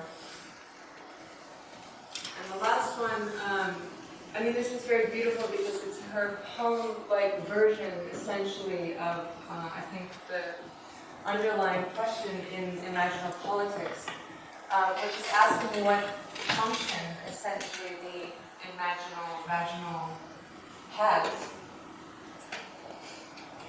Flesh, I felt beautifully dressed. I wanted to wear those virtual images. I felt like I could wear them whenever I wanted. The image, the digital image, inexhaustible, inextinguishable, a copy that had become more authentic than the original itself. You have brought life to it. To it and to me, but I felt naked when you stopped sending images, naked in my bare skin. But can anyone ever be naked like the naked body, which is always unnecessarily dressed? Always a portrait, there's nothing more caught in the image. In the naked body, image of itself, essence of bourgeois individualism, the naked body, the classical body, the sculpture, the painting, the bronze. There is no nakedness, there is just being and not being, quantitude of mind. The being that is for itself, flesh, fullness, and the overabundance. And a being that is for another, a being in others, and for others to be looked at with no smell, no touch, and thus no flesh. So perhaps you were right. My image is too intellectual, too cerebral, an image caught in seeing itself from the outside, and we should try to make an image from inside.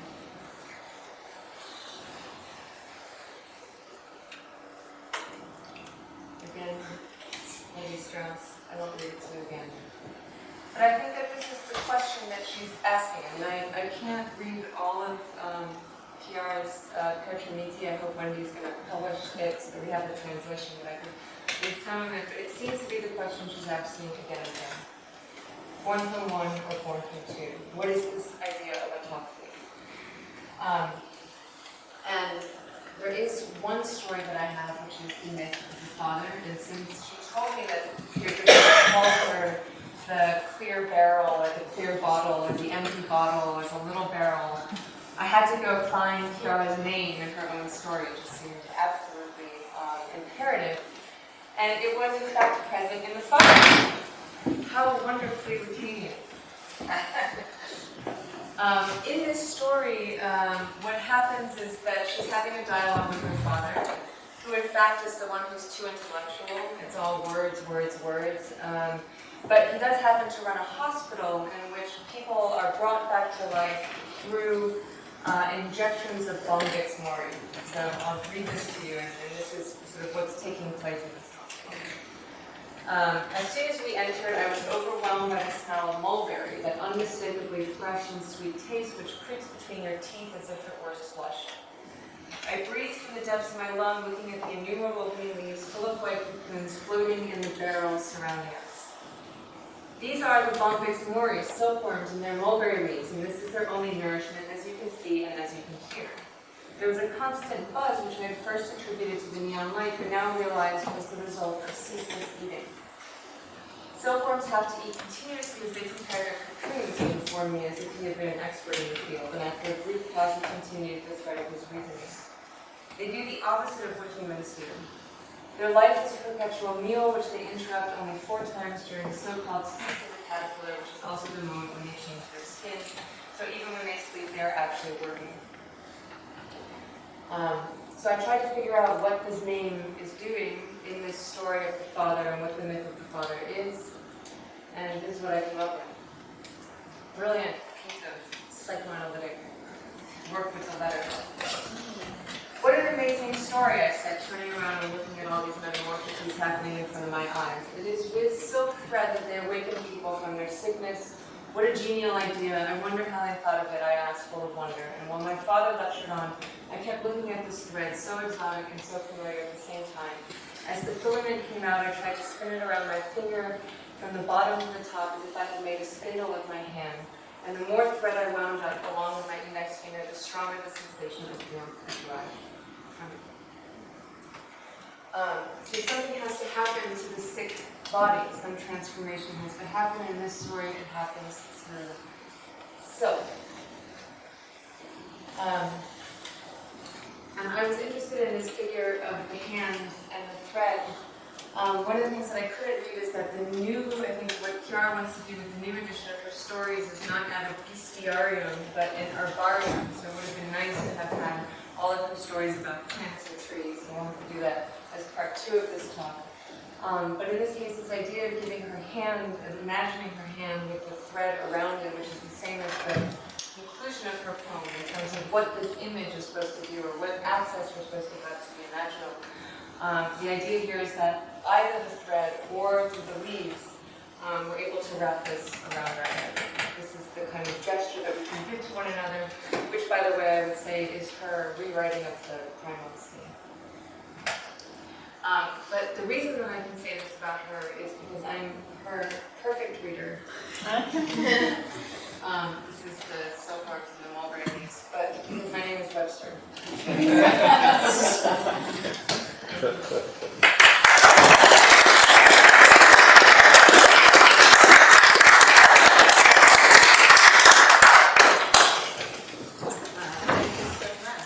We all read this book. I couldn't imagine such an imaginary Okay, beautiful, thank you.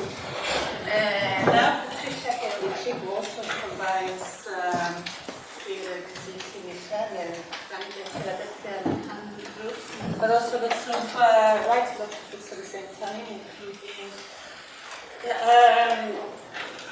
Puerto Rican syndrome, selective gender, transgender psychoanalysis, with a thesis of trailblazer on redefining Lacanian practice through transgender issues, and co-edited so many books on Lacan and Marinos, which have been in Lacan and accommodating psychoanalysis in the values race, class, and the unconscious. And today, this is your own title, not this? It is my title. Okay. Where's Lacan's link with Botticis Imaginary? Thank you. I'm not sure. After finishing writing the paper, I was wondering whether or not it was the right title, but echoing a little bit poets Jamieson, perhaps unconsciously inspired, but maybe in his shared dancing. I deal with issues of embodiment and the imaginary. So, as point of departure, I'll take the definition given by Jacques Lacan of the imaginary, maybe to establish the ground from which I may take some distance and perhaps establish some difference, or also how reading the work of Chiara helped me rethink notions of Lacan around the notion of imaginary. So, as many of you may know, I will summarize rapidly. The imaginary order for Lacan is one of three registers. Builds a psychoanalytic tripartite of symbolic, real, and the imaginary. And these three terms are interdependent. We cannot think of one without the other two. Eventually, there will become a topological image that if we were to take one of the three terms, the others will fall apart and vanish.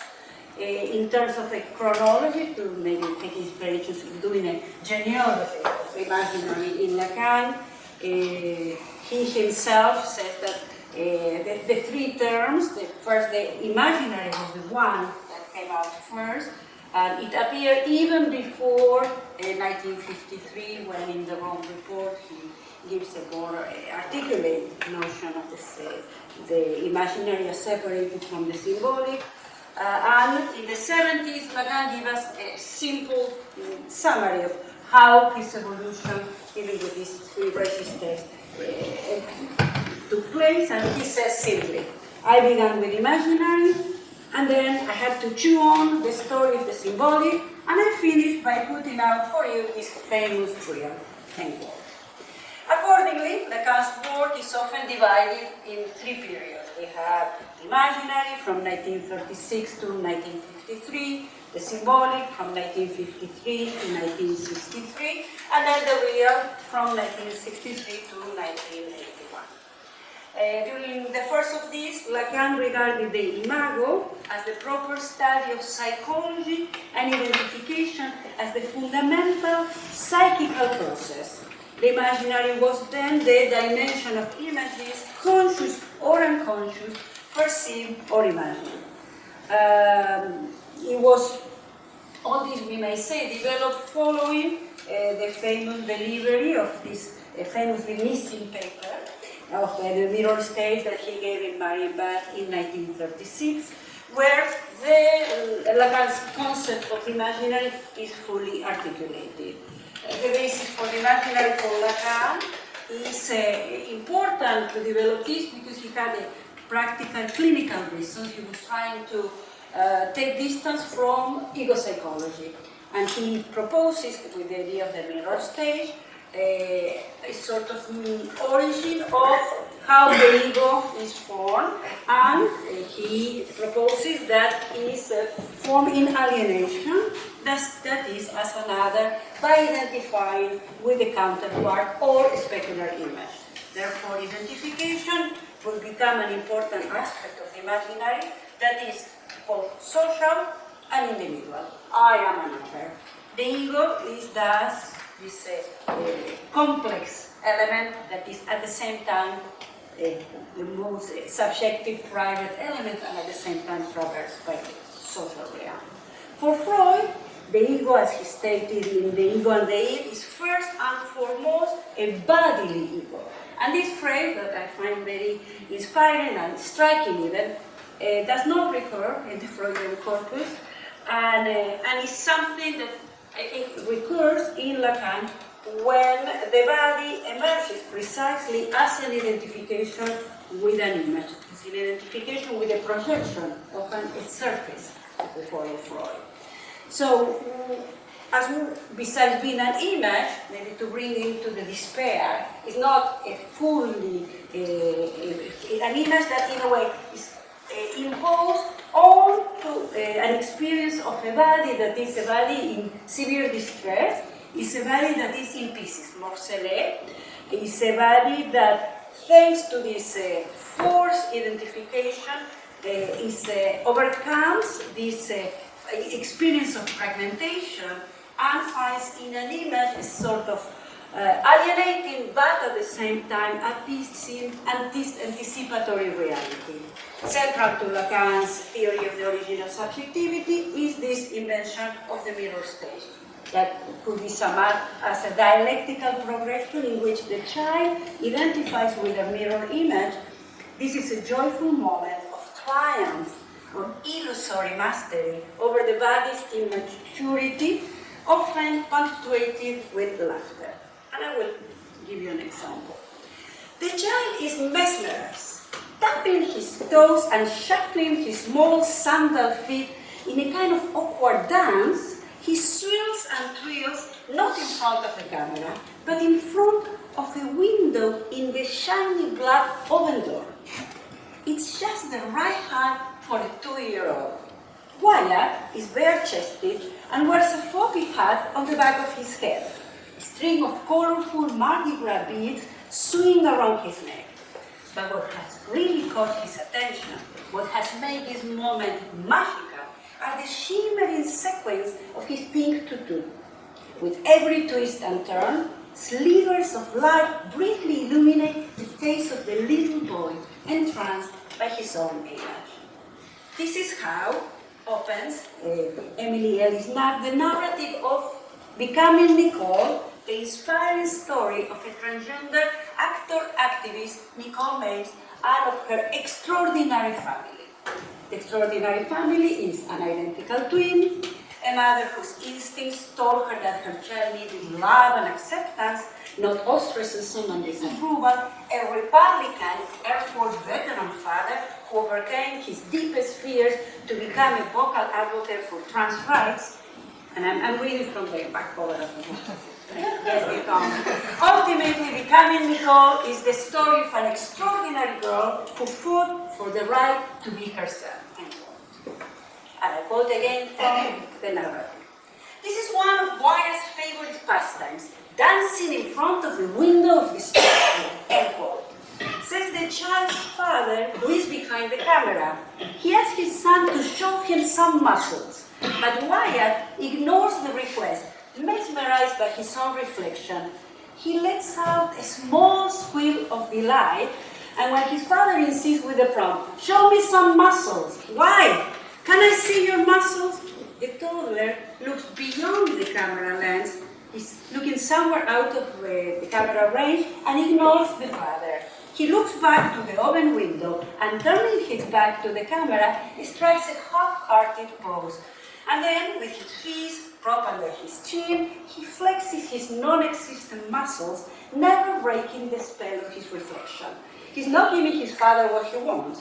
And the child grows frustrated at the request, "Show daddy some muscles." He turns his back again, and now he's looking once more to the oven window, and the father clicks the camera off. We are defined by our bodies, and our bodies are formed by the bodies of others. As Bottici knows, while we may die alone, we are never born alone. Another body is needed. But we do get to have a body because we are not bodies alone. The expression "to have a body" shows that one is not a body. Having a body while being a body requires a process of assuming the body one inhabits. Like with birth, to assume our bodily existence, another body is also needed. Another body will hold the child upright, allowing for the imaginal transformation that will help the mature infants overcome motor impotence and nursery independence and acquire an eye of precipitated embodied subjectivity. Psychological studies claim that by 6 months, babies, when they are not even able to babble, they can already tell the difference between a male and a female. William James wrote that man's most palpable selfishness is body selfishness, and his most palpable self is the body. For James, bodily love precedes identification. And I quote, "He identified himself with his body because he loves it," end quote. What if someone, rather than love their body, hates it? What then? how to become a body when one is alienated from it, how one can be, how can one exist. As one analyst recently told me, I was a man in a woman's body. Now I am a woman in a man's body. This was a comment about the challenge of being a trans man who needs to consult a gynecologist.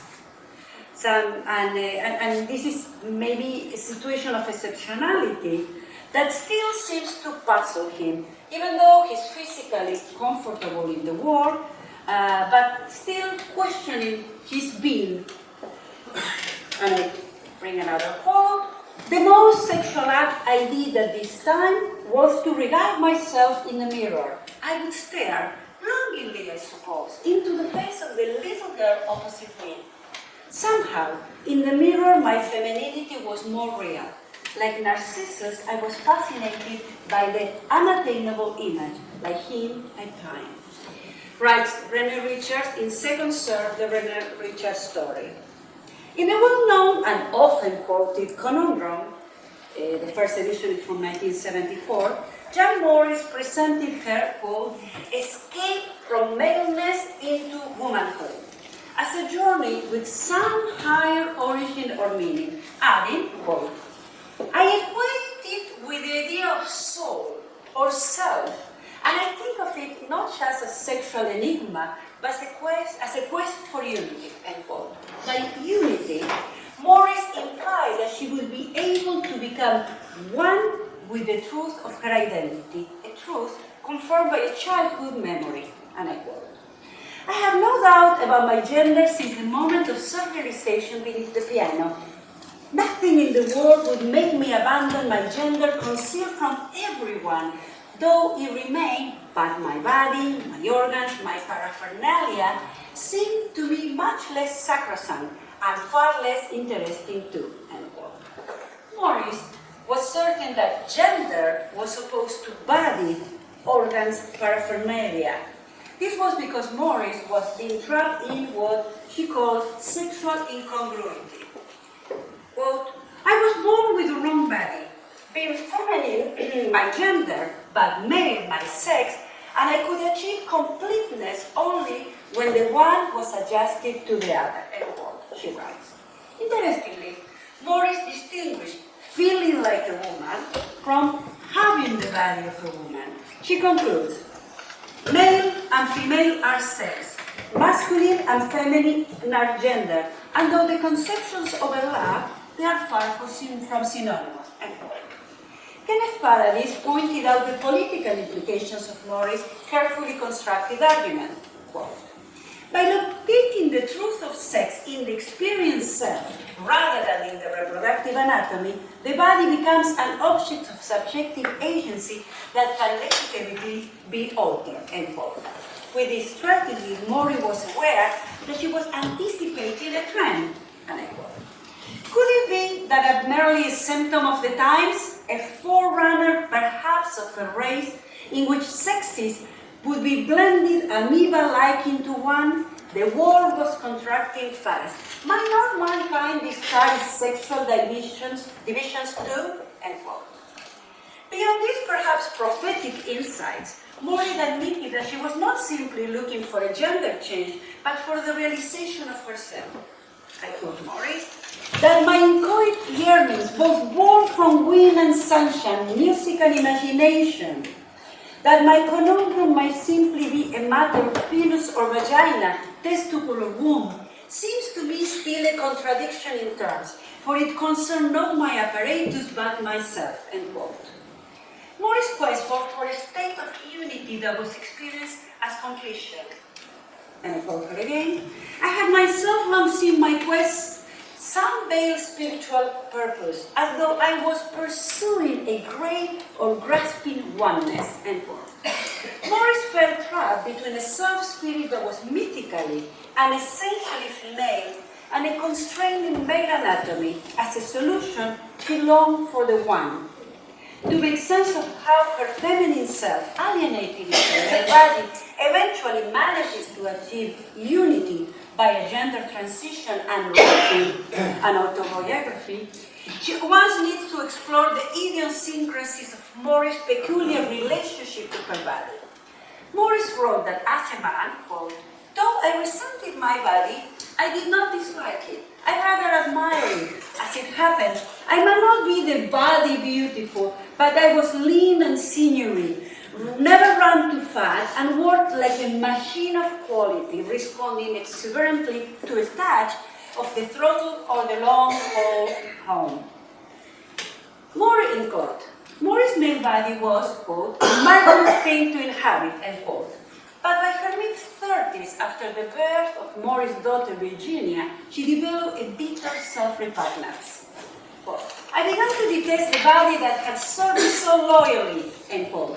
Morris became exiled from her body, which she experienced as an exterior entity with which she tried to reconcile. And so I ask myself in mercy or in common sense if I cannot alter the convention to alter the body. Should we not, in certain circumstances, alter the body to alter the conviction, to alter the body to match my sex to my gender, at last and make whole of me, end quote. New quote, all I wanted was liberation or reconciliation, to live as myself, to clothe myself in a more proper body, to achieve identity at last, end quote. Morris' solution to the dilemma was to adapt my body from a male conformation to a female, and I would shift my public role altogether from the role of a man to the role of a woman, end quote. Then, in Casablanca, Morris underwent gender reassignment surgery with Dr. B. This is, I quote again, Morris, I had a new body.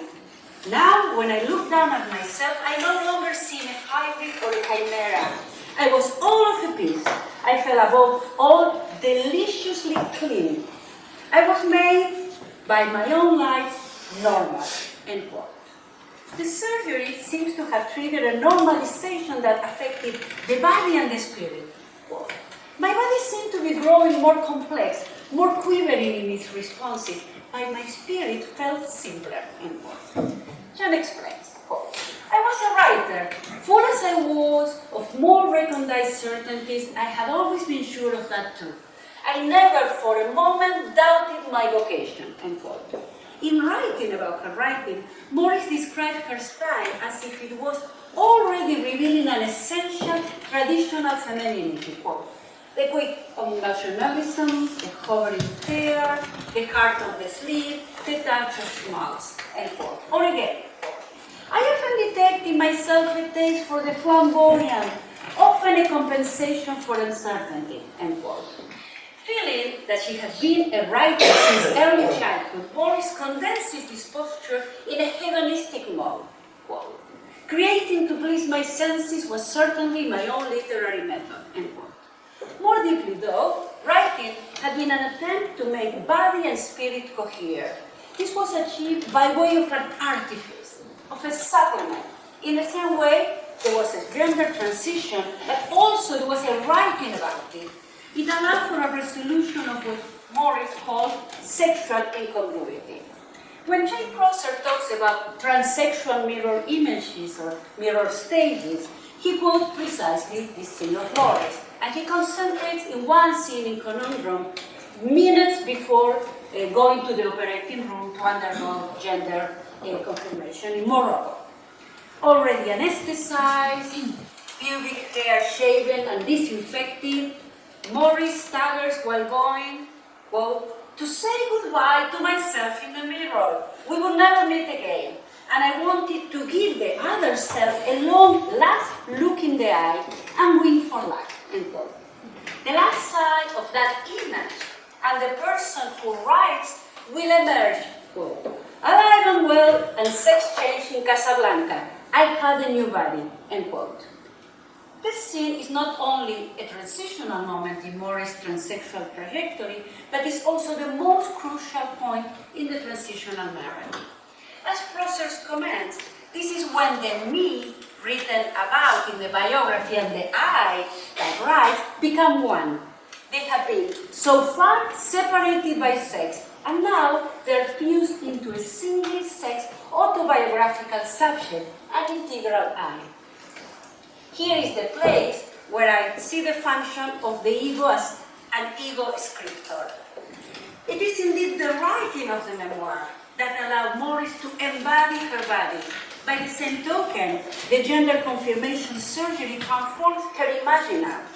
The result then is jubilation. Morris was not expected from the surgery despite the sharp pain. Quote, I found myself, in fact, astonishingly happy. End quote. The Moroccan surgeon, who had performed the gender reassignment, seemed very aware of what was at stake in Morris' ordeal. During the post-operative examination, Dr. B commented in a very funny mix of French and heavily accented English. I will try to render with my Spanish accent, but forgive me, it's a sort of multicultural version, and I quote Morris' transcription. Très bon, we could never get surgery like this in England. You see, now you would be able to write. Now, being able to write, Jan Morris constructed with conundrum a text that gives credibility to her being a woman. Thus, the memoir comes full cycle. It opens with, I quote, I was 3 years old when I realized that I had been born in the wrong body and I should really be a girl. I remember the moment well, it is the earliest memory of my life, end quote. And Morris concludes, it is only in writing this book that I have delved so deeply into my emotions, end quote. It was also through writing that Morris completed the evolution towards a solution to the conundrum of her existence. And the book closes with this paragraph. I quote, I stand back and look at myself dispassionately, as I looked at myself that night in the mirror in Casablanca. If I consider my story in detachment, I sometimes see a figure of fable or allegory. I see myself not as a man or woman, self or other, fragment or whole, but only as a wandering child with the cat beneath the Gluckner piano, end quote. This is the image with which both the autobiography begins and ends. It keeps acquiring new meaning through writing. The image may be the same, but it reads differently. Now, finally, a one has been achieved through the transformational power of writing. Is a rewriting of the image perhaps a way to sum up what happened to Jan Morris and what one, as an analyst, may achieve to conduct in the treatment, what the analysand may achieve at the end of an analysis? Lacan argues that in analysis, the analysand constructs the neurotic's individual myth. The myth is a way of allowing for an organization of disparate chromatic material.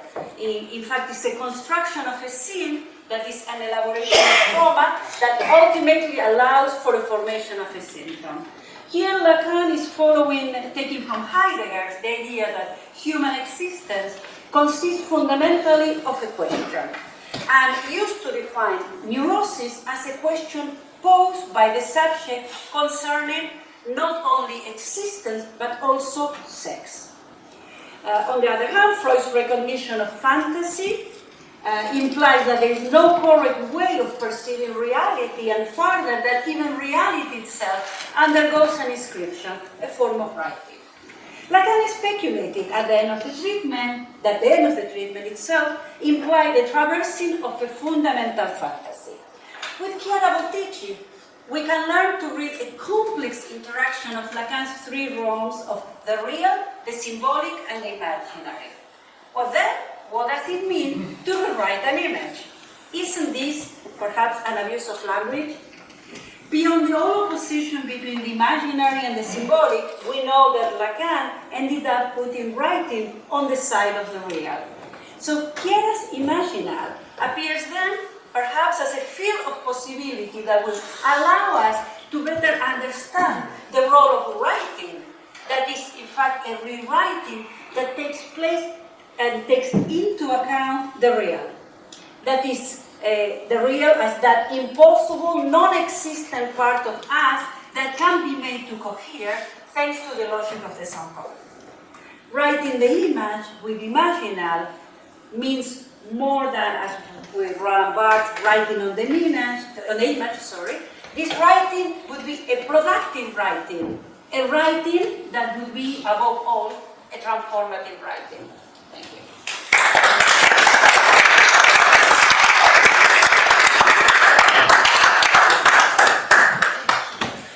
Transformative metamorphosing. Thank you very much. I met reading John Morris actually when he was a man. So now I go back and compare. Let's do reading. I'm going to go traveling on Hong Kong. We take questions then. I have one. James. Okay. Yeah. I thought that Chiara's book was a way of criticizing the Lacanian theory of language and why she defended Castoriadis against so how do you see that with well, I really love your presentation myself. What I want to hear is what's your opinion in relation to, because it's, I mean, as I took it, it's like an exercise of reinterpreting Lara, but it is not quite clear to me how do you take this, because one of them, which I agree, defenses of Chiara as Castoriadis' way of reworking Lacan, going through it, let's say, against Lacan with some Lacanian instruments or something. I know. I'm not sure that, well, first of all, Castoriadis doesn't really criticize Lacan from the inside, it just ignores him, which, you know, is not really criticizing. And I'm not sure that my intent in the book was to criticize Lacan's understanding of language. Not in the sense of everything, right? I mean, of this everything. I think the move, at least by reading of my reading, was to say, so with Lacan, we are, in a way in which not just Lacan, but I deal with Lacan in the genealogical part of the work, the notion of the imaginary, although is not relegated to the unreal, but is relegated to the way in which I think your presentation visually shown, with the idea of, even in the technical sense of term, of alienation. So the image is captivated because it is alienated. And what I was trying to do is to move towards a different understanding of the image, the way of the imaginary. But yeah, I'm not sure that this would amount to, I don't think it's a critique of Lacan in that sense. Yes. No, I mean, I was very taken though by, I mean, I haven't heard Patricia's talk before she gave it, but both of us, I think, in a way, ignore the psychoanalytic critiques and we bring our own ideas about psychoanalysis, whether Lacanian, to the understanding of imaginal politics. You know, I understand what Chiara's doing with the imaginary, and the question that I actually think in the political takes on Lacan, there's a reification of the concept of the imaginary as just bad, you know, and then a lot of things collapse in that way of thinking, and, you know, if we can read her back through Lacan, you know, from the other end, either through the real, I mean, it's interesting because the instance of the letter is an earlier paper than the Lacan of the real in the second tome, but the letter becomes the writing of the real. So, you know, essentially we're both talking about the same thing, and it's where is the transformational aspect? Yeah, I had a couple of questions for you, and one was whether your analysis would look different, given that the movement in a lot of transgender communities is not to transition between male and female so much as to identify as non-binary or genderqueer or agender, and not to have any surgical intervention. So I wondered if what that would do to the analysis improve. And my other related question, which is something I suppose I've been thinking about in using some slightly related material, it's just how you feel about what the ethics are, I guess, of using the sort of autoethnography, which is very, very visualizing of sort of bodily experiences. So, yeah.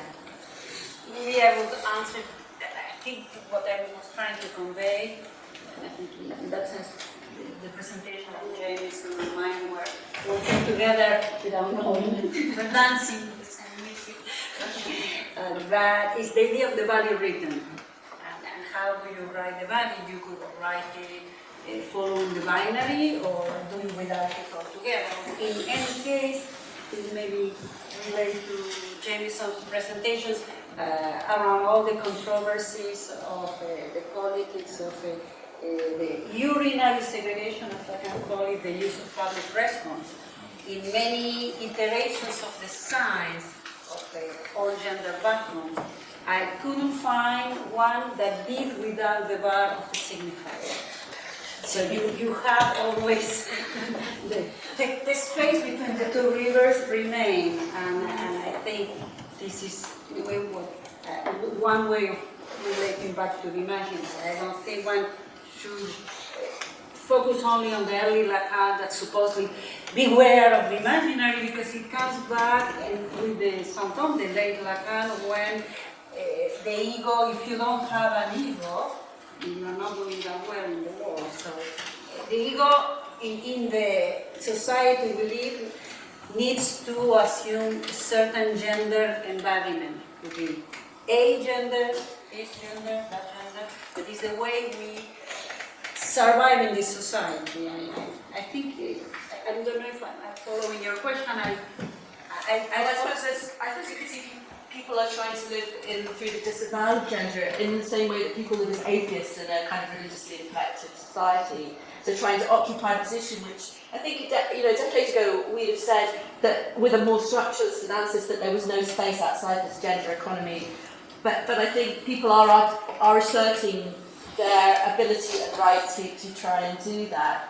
But I suppose it was kind of moving away from that sense of the fact that this transition is from one gendered home in this binary structure to another, and that people are exploring all kinds of other gender configurations, and also not through bodily transformation necessarily. And I just wondered, because the story you were telling was very much mapped along the more conventional or sort of traditional notion of. For me, what was interesting in the story of Jean Moore is the function of writing, not so much why the need to write about it, and what's the function of that. For me, is a good example of that the body is always written, whether or not you write a memoir. That there is that moment of inscription of the body as a letter. And this seems to be a good example of that in the case of John Morris, what was important in the proceedings, the case, if you go to a bookstore, you look at the section of testimonies of gender transition, and many books written. Why are these testimonies needed? And I think it has to do with an issue of embodiment related to certain negotiation with the real. That which I think is something of the imaginal that, in that sense, cannot overlap with Lacan's idea. I think the idea of Chiara Bottici of the imaginal has the real in it, and that's what I was trying to convey with writing. And maybe to go back to the issue of the real, I would agree with you, because one of the things I discovered in more and more with I happen to have more exposure to testimonies on the couch of analysis we identify as trans is not so much an issue of gender as it is an issue of existence. When somebody could say, if I would not have transition, I would have killed myself. So in that sense, who cares about gender? Is whether or not I can live, how to exist. And it may be in a certain gender embodiment or in another, but it's more about existence, I would say. And there we have the pathos of despair, life and death.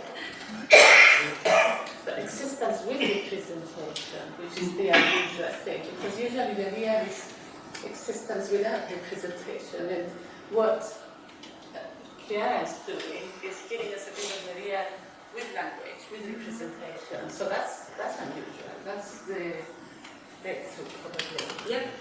And that's what you see in the story. sick body, and something has to be added to it. There has to be some something. And she's looking for the one that's less sick, that's more warm.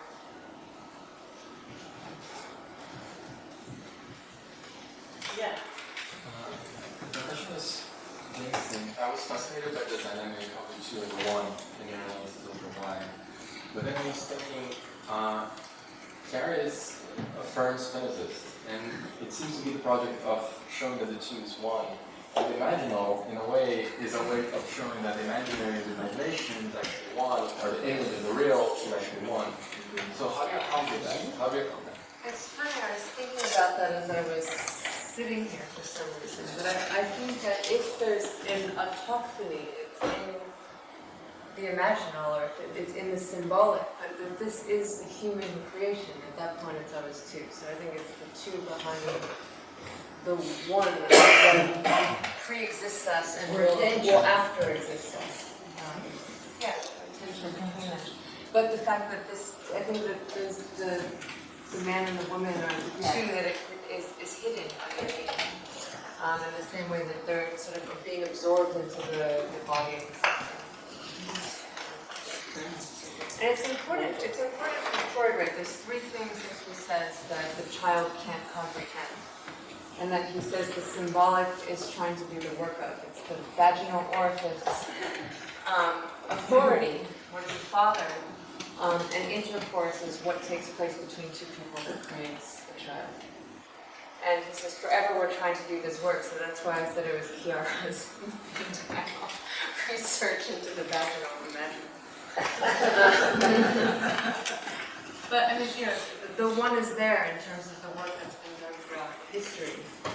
And I think this is why it's very rich for everyone who's not able to do this on the question of the political representation throughout time. Which also is true, right? If they do this analysis of the myths of sovereignty, there are always two sovereigns, like the priest magic, authoritarian magic, creation, and jurist mediation contract. Can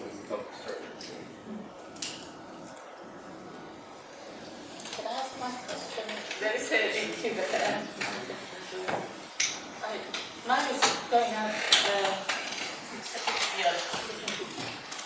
to Chiara, really. I mean, how did you manage to write this book without mentioning ideology? And I'm thinking, how are you talking about imagination, the imaginary? I mean, I was quite impressed that where's ideology and how does it fit? Because it's there, but it's not referred to. And which is it's fine, but it comes in and out all the time with Castoriadis and the imaginary and the collective and conscious and the imaginary. So why this is the rest of the book? Yeah. And it's in her other book. Exactly. It's in her prior book. And it's also embedded in the idea of fictions. I mean, we work in fictions. We cannot do that. I think that the conceptual bundles and problems is in the imaginal. It's true. The ideology and the before that on political myth and the what is the great difference between myth and ideology.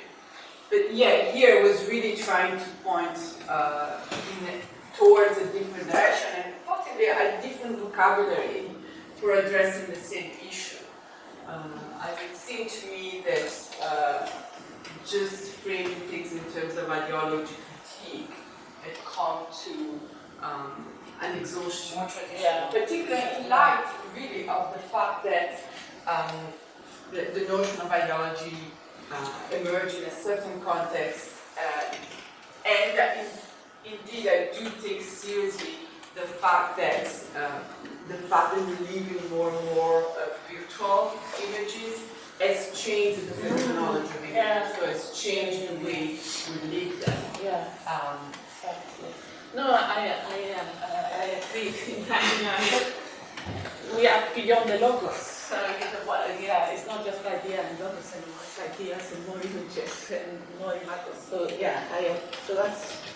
Yeah, I thought you were going to conditions of reproduction, right? Yes, I mean, but in a way, but it doesn't. I would think I would realize that the word wasn't there. I think it's good that it's not there. Yeah, it's great that it's not there. And it's good that it's beyond the tradition. Yeah. Which is, proves your point. So you actually, you can write it completely different. It's original because of that. Yeah. Because it can go beyond the problem of. Okay. So I have two questions. One for Webster. I'm sorry, I was trying to get some water. It's so dry here. So I missed a little bit at the beginning. I'm puzzled why you want to use the word autochthony with reference to Bottici, when my sense is that the imaginal is about being dispossessed and being homeless. You're neither possessed by the imaginary, nor do you possess your imagination. And the imaginal renders deterritorializes us.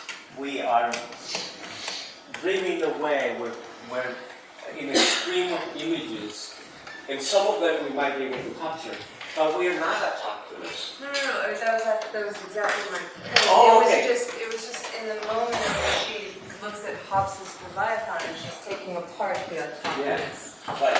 That this question of word for one, word for two, I think she's totally Okay. And then to you, you say you write the body is written, but when my sense is that most writers write after an image, they have some conception of the body that they want to write. And Boris, Conundrum, wants to write a body that is female after an image. And I had a countering as too. I'm sure very bad news, castration news. The Christian Pilot has already closed. What? 5:45. And they want us out before 6. Oh no. No. Okay. No, I mean, there are beautiful I want to thank Chiara and Jamieson and Patricia, brilliant, and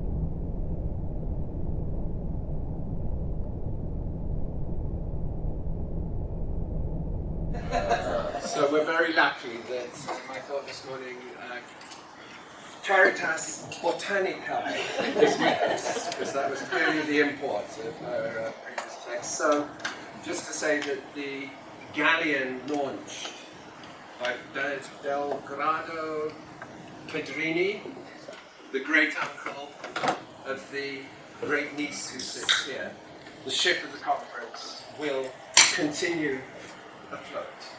And it's in very capable hands of Governator Michel Rabaté.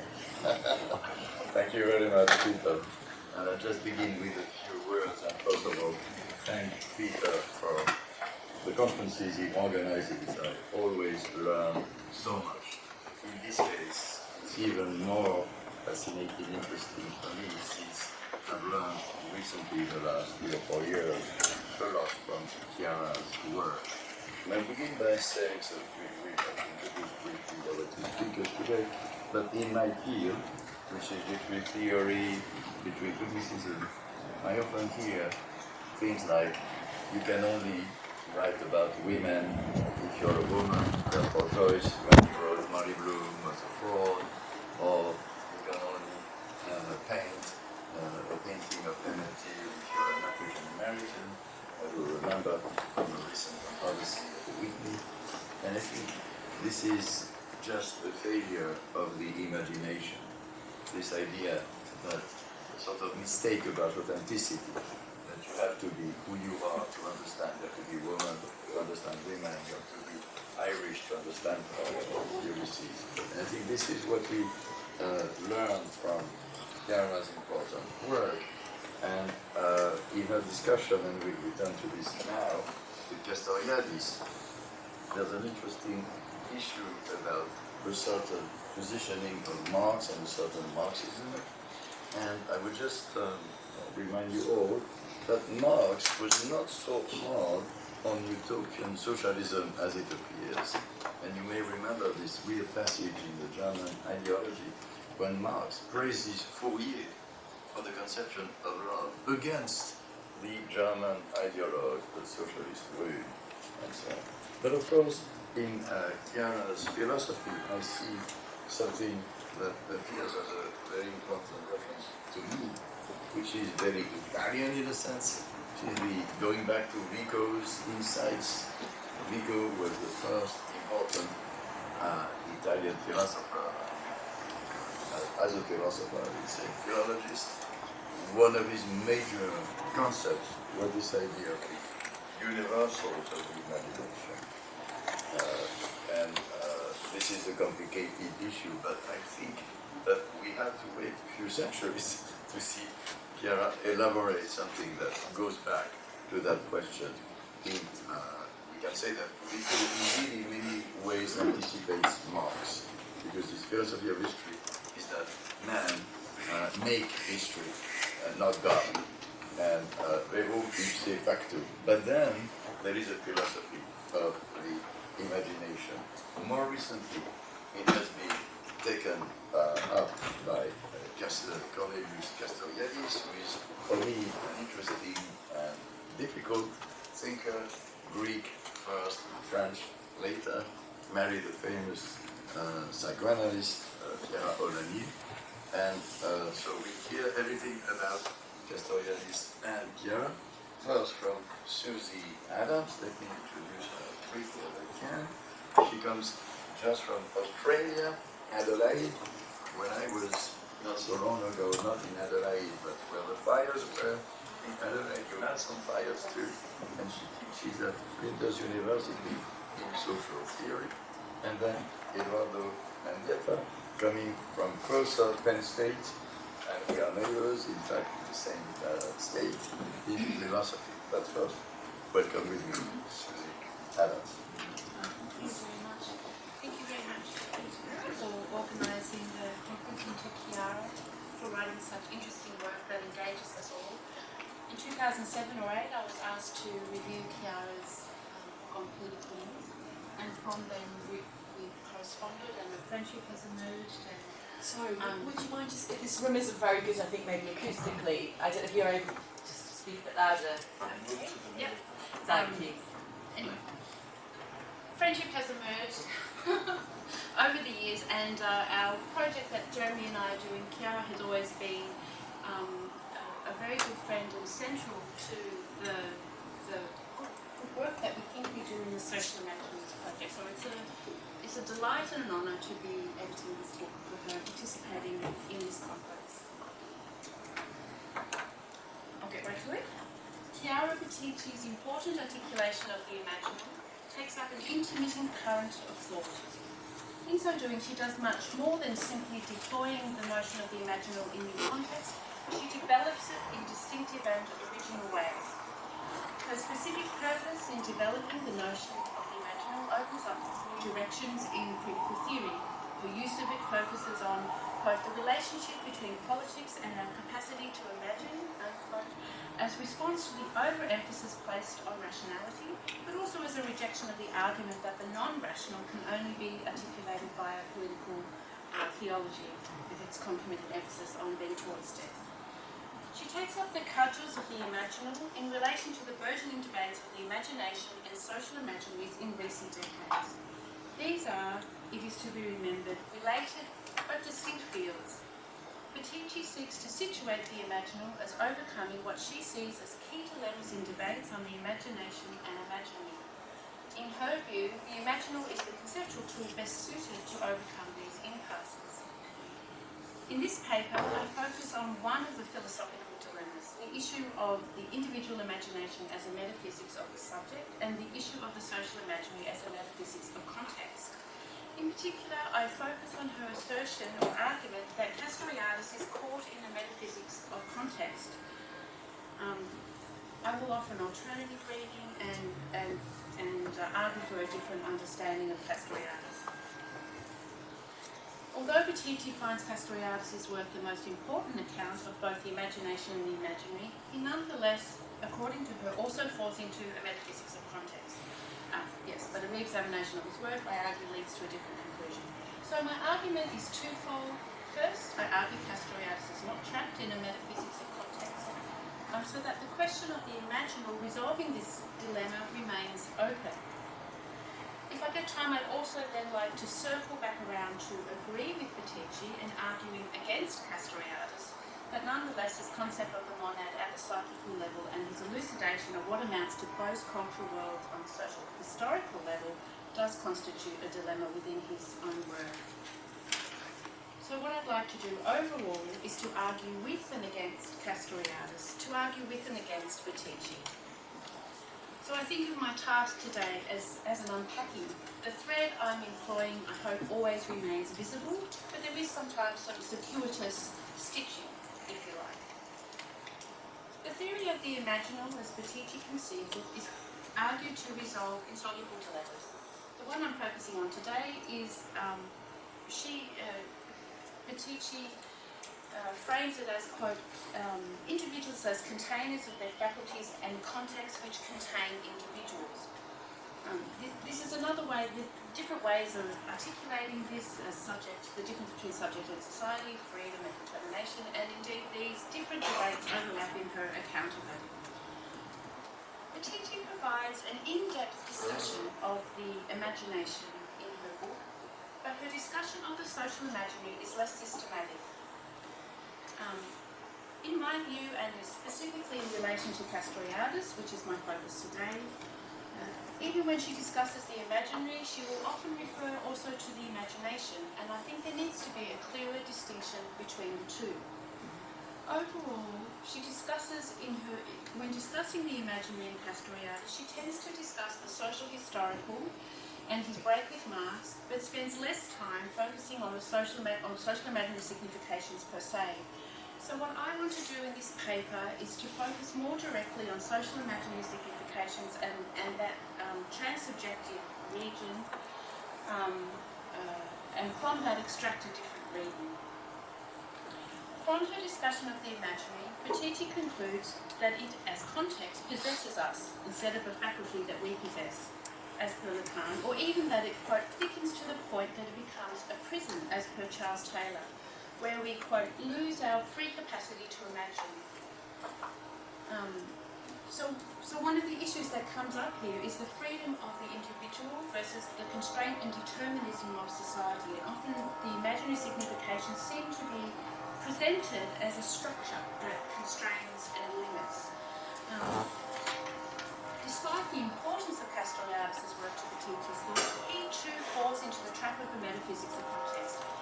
Yet his work makes important advances in the broader social imaginary field. As Bottici acknowledges, he does in some sense overcome the limitations of both Lacan and Taylor. In a kind of reversal of Habermas's critique of Castoriadis, who argues that the subject is lost in the hurly-burly of Castoriadis' social historical, Bottici argues that Castoriadis in fact individualizes the social imaginary by highlighting its role in the socialization process.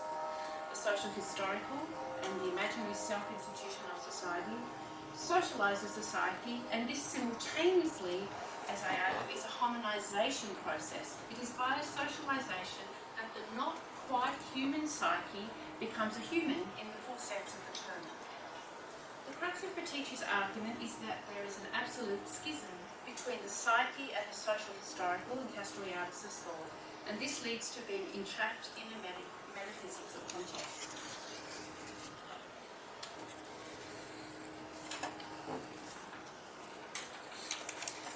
I'd like to start to unpack some of this. So the first thing is that I would argue, and I think my reading of Castoriadis is that the psyche and the social historical are understood as the radical imagination of and as the psyche, and the radical imaginary of and as the social historical are two aspects of the imaginary element. There is not an absolute schism, they are co-emergent and work in tandem. We don't begin with one or the other, they are co-emergent. But I also want to demonstrate that within Castoriadis' account, the social imaginary, although in fact we don't escape it, does not overwhelm the individual. And the individual in Castoriadis, for him, the opposition is not between society or the social historical and the individual, but it is between the social historical and the psyche. So the shifting between registers between the psyche and the individual is problematic in terms of discussing Castoriadis. So Bottici tends to use the language of the individual, the self, the subject, but it's important to remember that this opposition is differently put in Castoriadis. Thus the radical imagination is the psyche. The individual is always already the socially fabricated individual, that's what he calls it, and the radical imaginary manifests at the impersonal, anonymous dimension of society. The psyche, as psychic flux of radical imagination, is an incessant flux of producing, creating representations. This is pre-linguistic, and I agree with Chiara on that point, and it always remains so. It is prior to language. The psyche is not quite human, but it is more than nature. It is only by the socialization, colonization process that the wailing monster, to use Castoriadis' term, becomes fully human. But in so doing, it does not lose its freedom to imagine. It does not lose its capacity for this incessant flux of creative representations. It is this. So does this make socialization the culprit that entraps Castoriadis? Without socialization, we are not human. And Castoriadis makes that clear. We don't actually escape social imaginary significations. This would mean an unsocialized psyche. But social imaginaries don't imprison us. I argue instead that it's the institution of society itself, either in a strong closure where critique becomes nigh on impossible, and I return to this.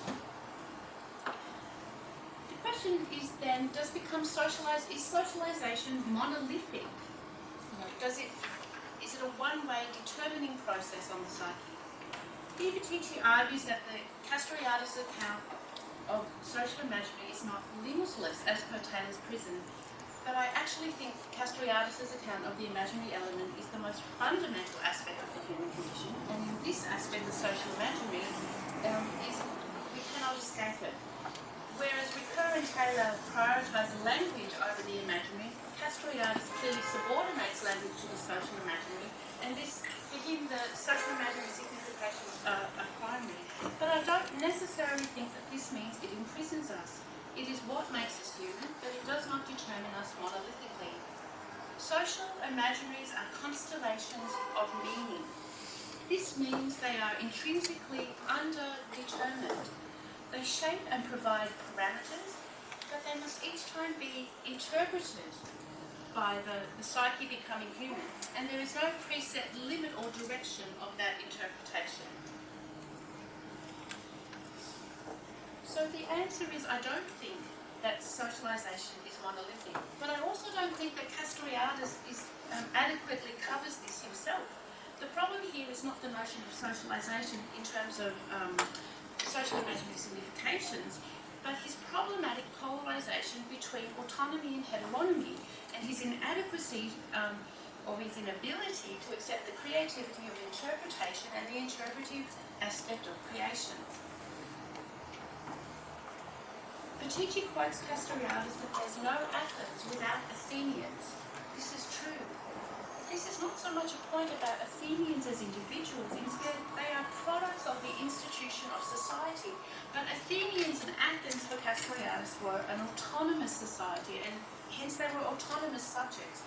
They have the capacity for Castoriadis as subjects to question, problematize, and critique the institution. This is because because an autonomous society institutes itself in openness and not the closure of heteronymous societies. Castoriadis, in his schema, has a notion of socially fabricated individual and autonomous subjects. In one sense, autonomous subjects is a variant of the socially fabricated individual, but another reading, and I think there's a strong argument to make that in essence the socially fabricated individual becomes the default heteronymous self in Castoriadis.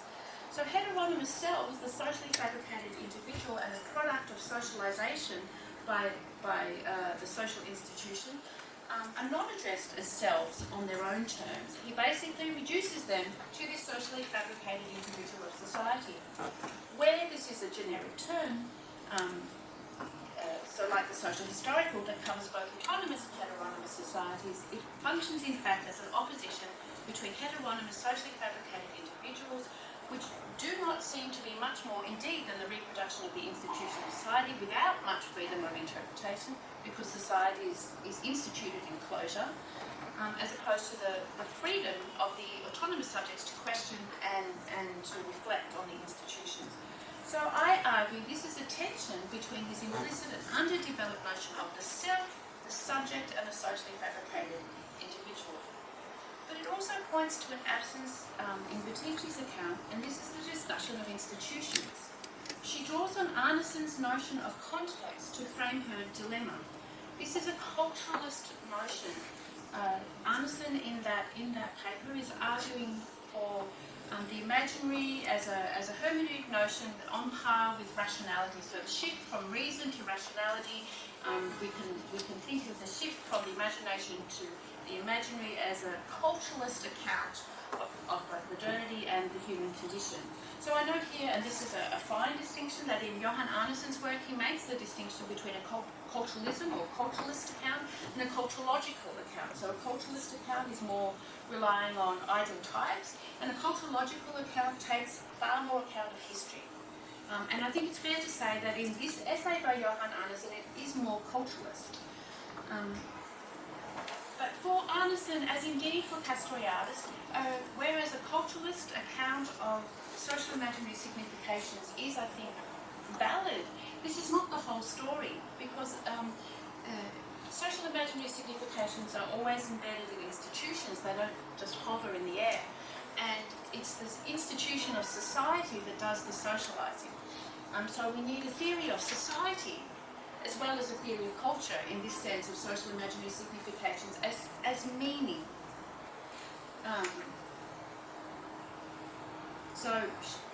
Bottici draws on Arneson's notion of context as a culturalist notion to articulate social imaginary significations. This is fair.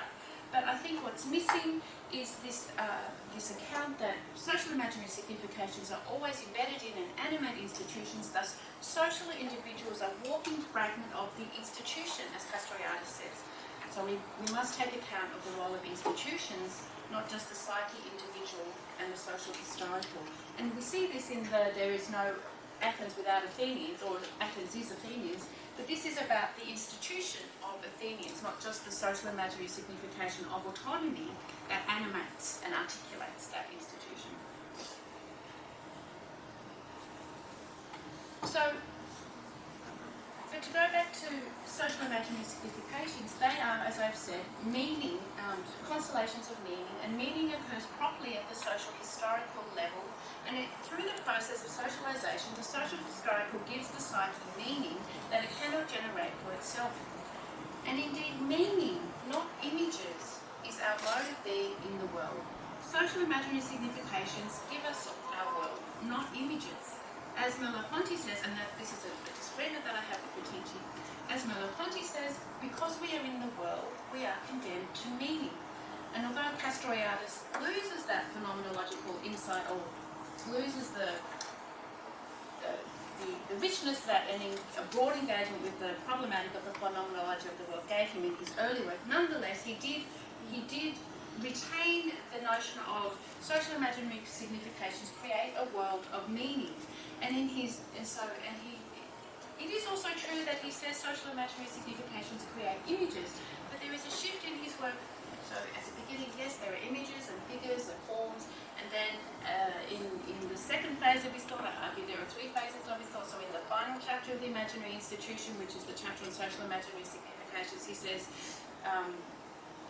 images and forms, and they presentify social imaginary significations. So the images always presentify social imaginary significations, and then right in the 1990s, so in his late work, in a reply to Rorty, he says social imaginary significations don't create images, they create a world. So there is a sense where they create images, but they are always connected to social imaginary significations and the world of meaning. And indeed, one of the most distinctive things to Castoriadis' approach to the creative imagination, and specifically social imaginary significations, is as a reflection on meaning. His link, his connection between the creative imagination, or in the form of social imaginary significations, to a theory of meaning is original and distinctive and very rich. Meaning is what makes us human. And this is social imaginary significations. It is with the institution that this theory of ground power comes, and this is part of the socialization process. So we cannot escape it. We cannot escape the world of social imaginary significations, but it doesn't lock us into, it's not monolithic. I'll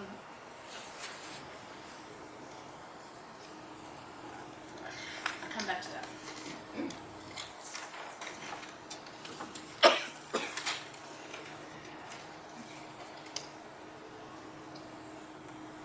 So I would like to come to social imaginary significations proper now. So Bottici, when she discusses social imaginary significations, part of her argument here is to refute Peter Juse's argument that social imaginary significations in Castoriadis is somehow all-embracing or all-engulfing. One of the limitations she notes is the use of Anlehnung. So Anlehnung, as leaning on, appears in two domains in his thought, in the psychical region and the social historical region. As we're talking about social imaginary significations, it's the social historical region that's important. The point that he's trying to achieve here is that to try and articulate a relation of non-determinism between the social historical and its need to take account of physical nature and biological nature in a way that still does justice to his theory of radical self-creation. He comes up with this notion of Anlehnung, which, as Bottici notes, draws on the psychoanalytic notion of anarchises or setiage in French. But whereas in the psychical domain, it is a kind of intimate, internal relation, when it comes to the social historical domain, it becomes external. It's the social historical leaning on first natural stratum, which is a catch-all term for different regions of nature, and it's a kind of like a promissory note. It's not a fully fledged concept in that region. He's just trying to articulate how a relation of creativity can occur in what is often seen as a very deterministic mode. And it is true that there are social imaginary significations that Castoriadis' account involve a sense of leaning on the first natural stratum. But this is not the main focus of social imaginary significations for Castoriadis. He is most interested in what he calls central or nuclear social imaginary significations. These are social imaginary significations that don't lean on anything, that don't have a world record, that are purely generative, purely creative. So, for example, one of his favourite examples that he gives again and again, and not only autonomy, but God. God is a purely imaginary creation, not imaginary as fictive, but it is a creation of the social imaginary. It does not refer to anything. It is an absolute creation of the social historical.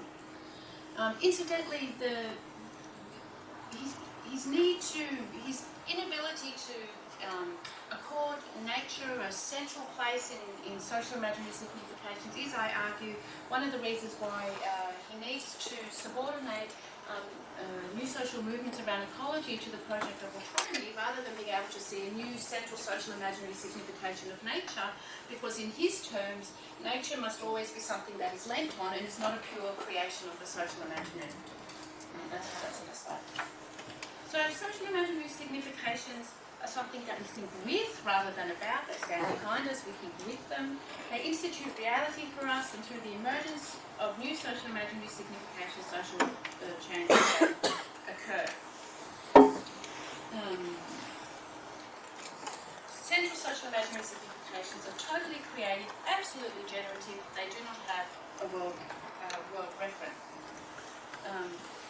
And for him, these are truly and radically creative ex nihilo.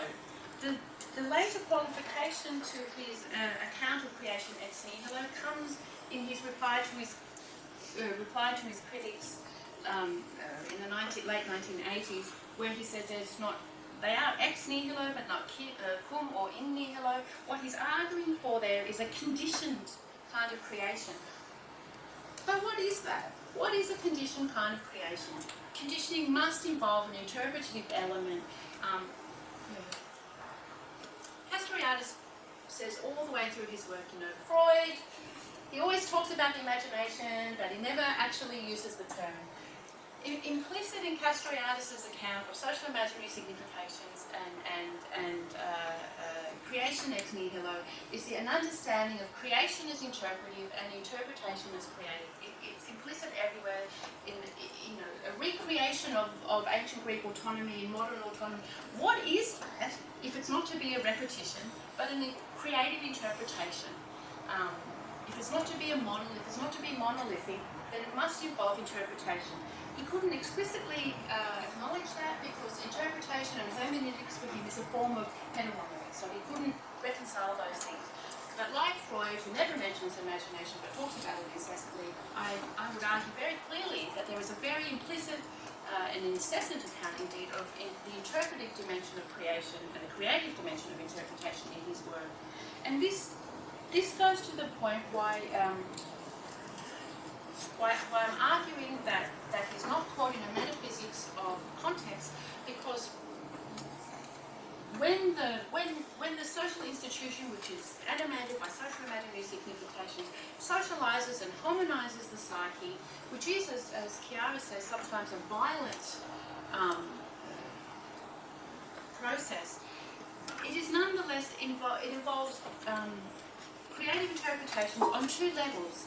On the level of social imaginary significations and in the institution, these must be interpreted. They themselves are not monolithic. So, for example, one of the central social imaginary significations of modernity for Castoriadis is the infinite pursuit of pseudo-rational mastery.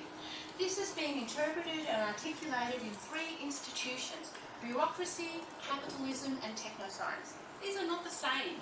These are different articulations and interpretations of this social imaginary signification.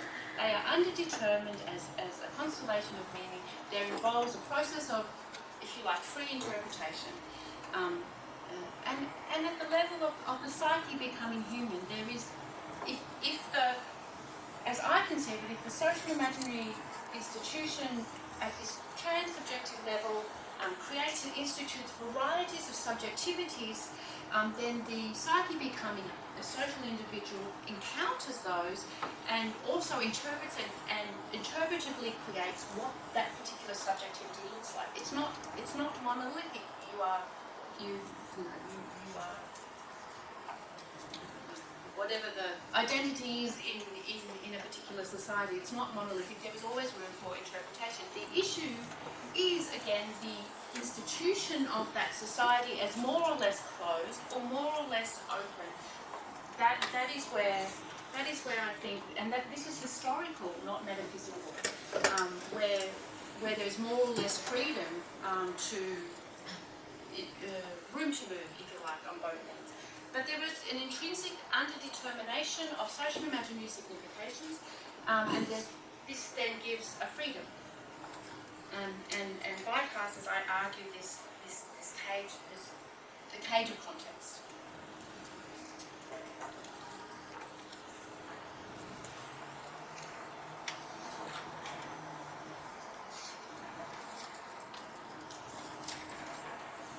some time? 3 minutes. Alright. So for these reasons, I'm just going to try very quickly. So for these reasons, I would argue against Castoriadis being caught up in the metaphysics of context. I agree with Chiara when she argues against Castoriadis' monad, so the psyche as monad, closed unto itself. I want to take her argument that she makes with Charles Taylor around a kind of a solipsism at the social level. I call this sociological solipsism, and I want to argue that indeed Castoriadis is in fact guilty of this. His account of creation ex nihilo of a social imaginary world of meaning is in fact a closed cultural world. These creations are immanent to that society, internal to that society itself, without reference to anything else. It's internally generated. This is a closed cultural world. On both levels, I would argue that what we need is a phenomenology of the world, which is what I gestured to earlier. The monad is always already open to the world. This is an openness in being with others, but also in what the world is an undetermined, overarching and shares meaning of a horizon of meaning. At the social level, and in fact this is what Johan Arneson does with his understanding of context, which he marries to a theory of society. What he does there, although the essay that Bottici draws on focuses on the hermeneutic element, what he actually develops is a hermeneutic, phenomenological, macro-hermeneutic, phenomenological account of the world. And it is understanding the world as an overarching shared horizon, that we can understand the human condition at this macro level as a unity and plurality that allows for a minimum of commonality whilst still allowing for historical difference. So thank you.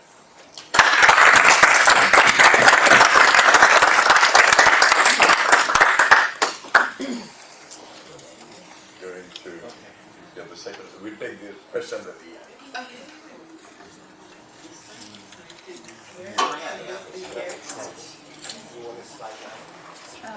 I'll maybe swap. And then I can hide. I can just be to the side. I'll come back to the questions. I'm sorry. So, here, the man with the many good news and hospitality, and thank you, Chiara, for an incredible corpus. It's really incredible how encyclopedic and wide-ranging and original it is. So thank you for your work. I will begin with 3 epigraphs, and your homework is to figure out who they are. So I'm going to translate from the French. That already is a clue. Le droit, right or law, is the superior school of the imagination. And then le droit is the superior school of liberty. And then this is essentially the thesis of my paper. Rights without morality are blind. Morality without rights is empty. Both without imagination are mere coercion and subordination. So Chiara Bottici closes her book Imaginal Politics by calling for a reorientation of critical theory, which in her estimation has focused for too long and almost exclusively on the conditions of public reason and the reasonable, thus leading to overlook discussing public imagination and the imaginable. Indeed, this important, although perhaps exhausted turn in critical theory has redirected our imagination to such an extent towards arguing and argumentation, justifying and justification, that other dimensions of social life have been occluded and forgotten. This turn, begun by Karl Otto Appel, continued by Jürgen Habermas, and greatly advanced by Rainer Horst, nonetheless is accompanied by its own imaginal, that of the seminar room in which mostly white males are giving arguments to each other about the nature of the political, while outside, on the streets, people are marching, carrying banners, wearing pink hats, as the police hurls at them rubber bullets, tear gas, and pushes them back with their shields and batons. The non-coercive coercion of the better argument is itself an image, surrounded by an entire imaginary. However, Botticis' last chapter, The Freedom of Equals, a conclusion and a new beginning, is pivoted on the exegesis of, at the end, a beautiful translation by her of a poem by an Italian anarchist, Eduardo, which in Botticis' estimation redraws a powerful image that should aid us with reorientation of critical theory, namely that of a galleon on which humanity floats precariously. On this galleon, however, 99% of the crew are slaves, while the remaining 1% are masters. Now, Botticis juxtaposes the image of the slave ship with that of Noah's Ark. In the one, the slaves are about to revolt and lead the ship towards its demise by running it aground against the reefs. While on the other, Noah and his family, the only survivors of God's wrath, tend to what remains of life after God has instructed Noah to gather fuel to his species. This juxtaposition of a slave ship running towards its demise and the other of a redemptive, preserving ship of life is really telling. Now, as we ponder these images, I want to bring before your imagination two other images as well. The first is that of the Saint Dominique, another galleon, which is the subject of Herman Melville's, I would argue, most important and yet neglected novella, namely Benito Sereno. This is a novella that Melville published in 1855 in the abolitionist magazine Monthly. The story is masterfully told in the avant-la-lettre mode of you only discover what has been going on through the middle of the story. And at that point, everything flashes into your head. Everything becomes clear. I'll summarize the story. Melville wrote this story actually based on an actual journal. And it's the story of a white captain who comes on board of what looks like a distress ship. And they're the slaves, they're the Spanish captain, and everything continues to look very normal to this Delano, who is the white captain, until right to the middle of the story, we discover that actually the slaves have revolted, brought about a mutiny, and taken over the captain. And the captain has become a puppet of the free slaves. Hold that thought, I'll come back. Here's the other image. The other image is of the Earth, taken in 1972. It's called Blue Marble, which was taken by Apollo 17 on its way to the moon. And it's for the first time that we are able to see the Earth as a totality.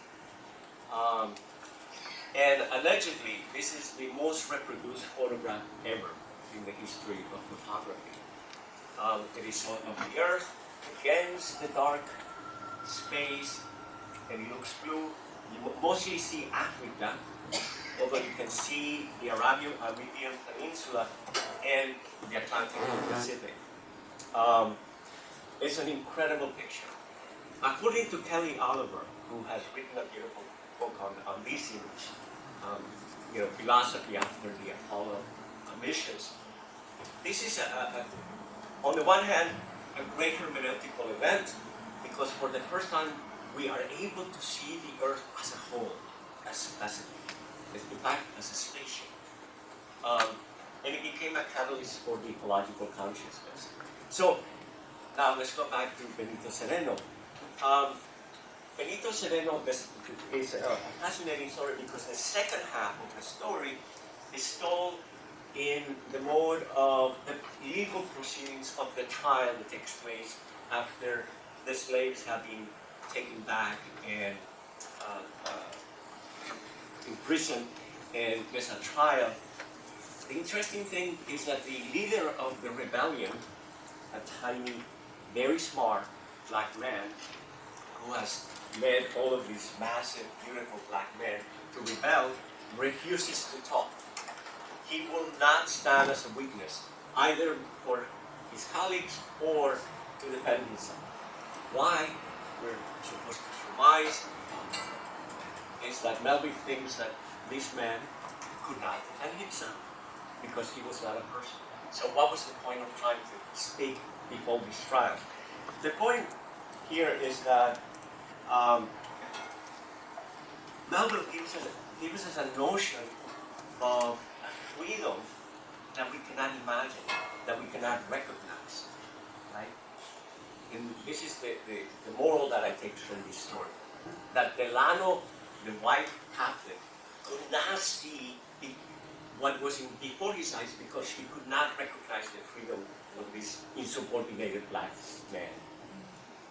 And there's another freedom that the earth, blue marble, tells us of. It's the freedom of life on earth, which is also a freedom. So two images that I want to juxtapose with your images of Noah and this galleon. Whoever has read Botticis' other superlative work, A Philosophy of Political Myth, will come to understand quite clearly why she moves from a genealogy of political myth to imaginal politics. Chapter 10 of the third part of the book is titled Myth, Historical Narrative, and the Social Imaginary. The chapter deals with the ways in which historical narratives provide significance to myths, thus enabling societies to construct stories that turn the mundane into the extraordinary and the extraordinary into the quotidian. Political myths are crystallization of certain narratives that then provide societies with ways of making sense, but also of telling itself or themselves what is significant for their own constitution. In that sense, political myths project a community of meaning by creating a putative future, while also retrospectively constituting that community by imagining that it has a certain kind of past. Communities are thus acts of narrative imagination. Throughout the book, Bottici invokes and redeploys Hans Blumenberg's notion of work on myth. Political myths are works of myth while also working on myth. On. I would put it thusly. Political myths are mythologizations. They hand down myths while also reproducing them, enabling the work of creating significance and relevance. Political myths contribute to the perpetuation and empowerment of a certain social imaginary. As Bottici puts it, the work of historians and the work of myths on myth are, and I quote, constitutive of imaginary significations that contribute to the provisions of meaning through everyday experience and without which no society could ever survive. Political myths, furthermore, make explicit how society is instituted and instituting, to use Castoriadis' language. Or as Bottici puts it, any society continually defines and redefines its needs, and no society can ever survive outside of the imaginary significations that constitute it and that are constituted by it. The institution of society presupposes the institution of imaginary significations that must, in principle, be able to provide meaning to whatever presents itself. In this dialectical reflexivity of the imaginary significations that provide meaning for any given society, it is this dialectical reflexivity of imaginary significations that provide meaning for any given society. This is precisely the merit of Castoriadis' concept of the radical imaginary. For through this concept, he's able to confront the institutive and institutive function of the social imaginary. Bottici, again, society exists only, or it can only exist in the imagination of individuals who in turn cannot exist without the society of which they are part. Tellingly, Bottici argues that the radical imaginary consequently is prior to the distinction of the real and the fictitious, before these distinctions can be made and become a question. And this leads Bottici to conclude powerfully, I think, the following. As a consequence, political myths can be seen as site both for the construction of an instituting social imaginary and for the work of a radical political imagination. Myths are not simply symbols, and political myths in particular are not just mapping devices. They also contain determinations to act, and this determination can affect the specifically political conditions of a given society. I would add, for the same reason, political myths are also the site for the restriction of the social imaginary and the work of a reactionary and regressive political imagination, as Bottici eloquently illustrates in her analysis of the political myth of the clash of civilizations. To that myth of the clash of civilizations, I would add the myths of the super predator black criminal, a perpetual Mexican alien, and the myth of white innocence in the face of the perpetuation of social institutions that racialize and exclude and marginalize. In any event, chapter 10 of Philosophy of Political Myth is arguably the origin of Imaginal Politics, or at least the place where a certain kind of problematic emerged for Bottici, namely the problematic of the relationship between the individual imagination and the instituted social imaginary. Another way to articulate this problematic would be to say that either we are absolutely free as creatures that always freely exercise their imagination, so as to imagine the world otherwise. This is the absolute power of the imagination, the power to project a radically different version of reality. Or, diametrically opposed or juxtaposed to this view, would be to say that our very imagination, this imagination of the individual, is constrained by a social imaginary, and thus, at the very locus of our freedom, we're absolutely determined. Either we are absolutely free, or we are absolutely determined. Either we are single creatures of our imagination, or we are indistinct products of a powerful and insurmountable imaginary. This is the fundamental problem of human agency. The problem of how, in order to be an agent, we have to be subjectified into freedom by being subjected to what Michel Foucault calls certain technologies or practices of the self. The problem of the social imaginary, whether radical or regressive, is the problem of subjection and subjectification. This is the problem of the ascesis of agency, or what we could call the handwork of freedom, to speak with Peter Vieri. Bottici argues that the trajectory from imagination, imaginary to the imaginal allows us to trace an exit or an umweg, a detour, thank you, around the aporetics of the imaginary, the aporia of either subjection or subjectification, where we cannot have the one without the other, no subjection without subjectification, no subjectification without subjection. This is why Bottici argues the following, and here my favorite passage, and I think it has been quoted before. If we start from the idea of the imagination is in premise an individual faculty, the problem emerges of determining the ways in which it can be shaped by the social context. If we begin with the concept of the social imaginary understood as context, the problem is how to account for the imagination of individuals. There are no easy ways out of this paradox. For this reason, I have proposed that after a passage from a theory of imagination, Pictorial, to a theory of the imaginary, we need to take a further step towards a theory of the imaginal.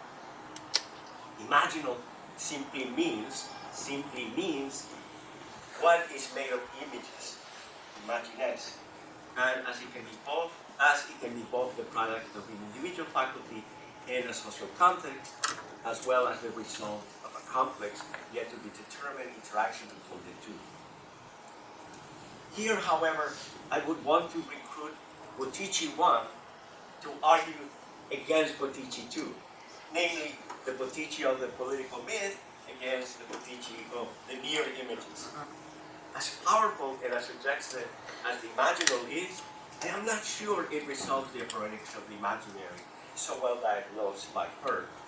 Yes, at any given time, we're swimming, jostling, zigzagging through a sea of images. We live in a world that is saturated by spectacles, as Bottici eloquently demonstrates. The question, however, is how do we let certain images map the social world to which we navigate? Tell me what is the wallpaper on your cell phone, and I will tell you what kind of person you are. We are consumers of images, and the images we consume make us, or rather, either expand or shrink our horizon of action, of agency. Let me illustrate, taking up cues from Bottici's own work on the commerce of images.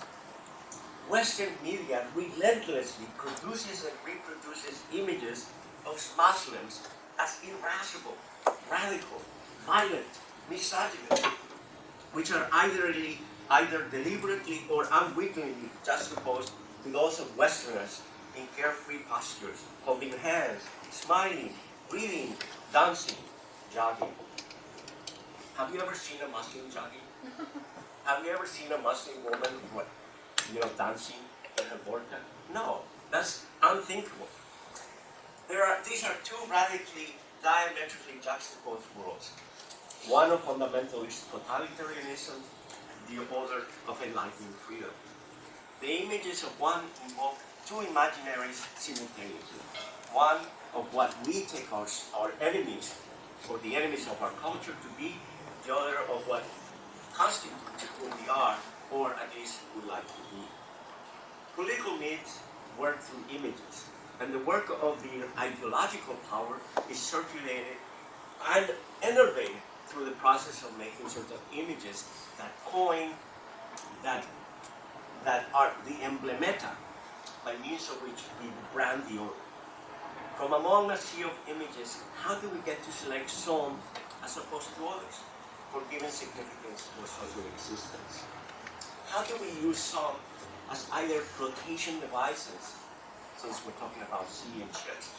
How do we use some as either flotations devices to help us swim in the flood of images, or cling to them as buoys that anchors us in a sea of inevitability and pain? How do we both select and produce an imaginal that can be radical rather than regressive and repressive? I want to argue that Cornell's concept of the imaginary domain helps us develop or helps us get through this dichotomy, this aporia. And here I'm thinking of her 1995 book, The Imaginary Domain. In that book, Cornell deploys the concept of the imaginary against a group of opponents. The immediate background of Cornell's work, however, were the morality debates of the 80s and 90s. On one side, you have the colonizing male imaginary that sought to tell women what they should and could desire to do with their bodies by legislating on the reproductive freedom of women. At the same time, these debates about women's bodies and desire signaled that they were to be made available to the unregulated desire of males. Thus, Cornell was interested in a certain male imaginary that sought to grant males license over women and their bodies, while at the same time dictating on women's imagination what they could and could not imagine as desirable for themselves.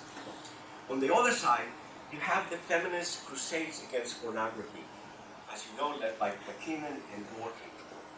For Cornell, however, Mackinnon and Dworkin's putative activism on behalf of women turned into another form of regulation, evisceration, and circumscription of female imagination. They could not desire what was portrayed in pornography, for even looking at it was succumbing to the violent and raping male desire. For Mackinnon and Dworkin, pornography is not just the fictionalized portrayal, the acting out of a mere imaginary desire, but the actual performance of rape. Pornography is rape. To this extent, however, the putative feminist critique of rape as violence, pornography as rape and as violence, led to the colonization of women's sexual imaginary, woman's imaginary as such, in which sexual desire is itself of limits, or at least to be sanitized of male pornography, of the male pornographic gaze and touch. Now, Cornell is also contesting another set of contenders or opponents. On the one side, the formal proceduralist constructive Kantianism and Rawlsianism with its empty conception of the social agent. And on the other side, a substantivist, reductivist, feminist reading of pornography, abortion, and sexual harassment with its prescriptive and exhaustive conception of material agency. Thus, Drusilla Cornell aimed to develop a new conceptualization of the relationship between the legal and political liberty, on the one hand, and sexual difference that was not reduced to mere oppression or exploitation on the other. In order to do so, she sketched a view of equal protection under the law with appeal to what she called a protection of the minimal conditions of individuation. The minimal conditions of individuation that can secure equal protection, one that can be extended to the jury, if not de facto, to unknown and suspecting victims of the absence of the protection of the law, are, and here are her conditions. First, the preservation and protection of bodily integrity.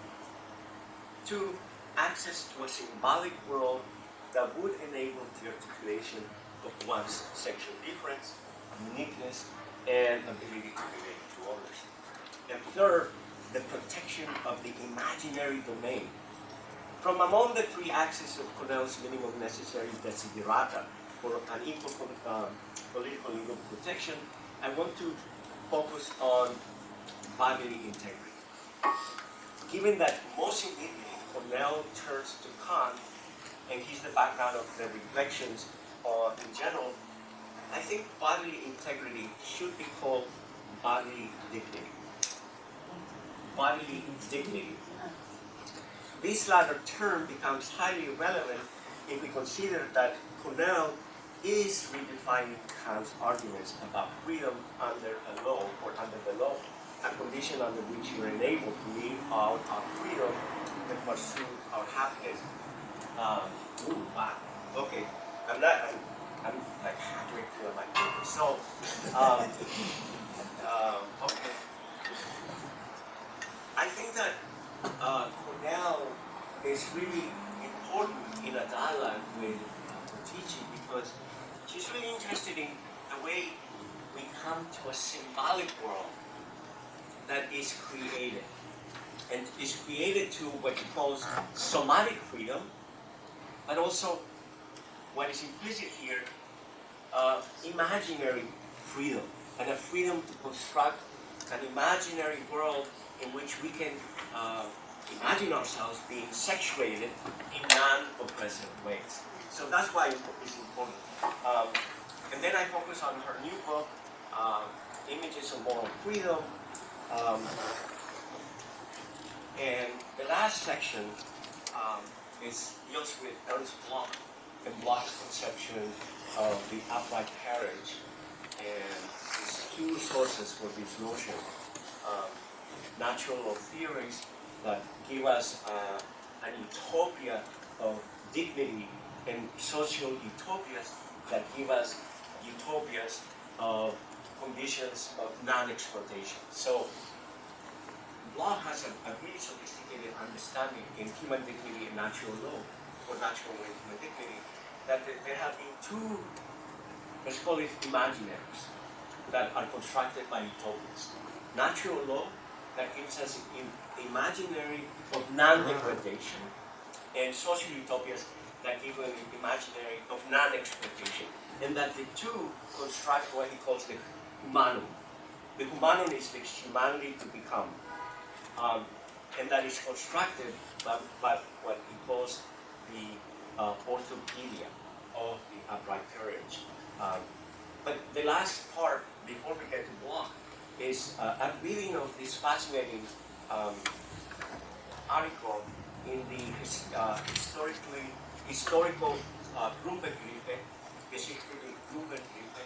It's a dictionary, 8 volumes, really tiny print. And there's an entry there about 120 pages on freedom. And I take out like 5 points out of this entry, but the last one is really powerful. Towards the end, there's a whole section called, what is it called? Metaphoric. And in this entry, reconstruction of the evolution of the concept of freedom from the Greeks all the way to the 18th and 19th centuries, there's this section, totally odd, called metaphorics. And it's a reconstruction of the different ways in which freedom has been talked about in national hymns, national poetry, in chants of resistance. And I would say that instead of talking about metaphorics, we should talk about an iconography or a metaphorology of freedom. And I'll finish with this sentence. Freedom thus has many images, and the work of freedom on freedom is through the work of images. There is a history of the visual representation of freedom that remains to be gathered. The history of freedom is also the history of the imaginals of freedom. And so with that I end.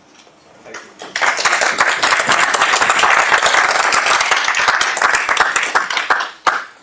I'm sure we'll have many questions after 2 wonderful presentations. Sorry for having played the castrating role. No, it's not. It's not. That was judicious.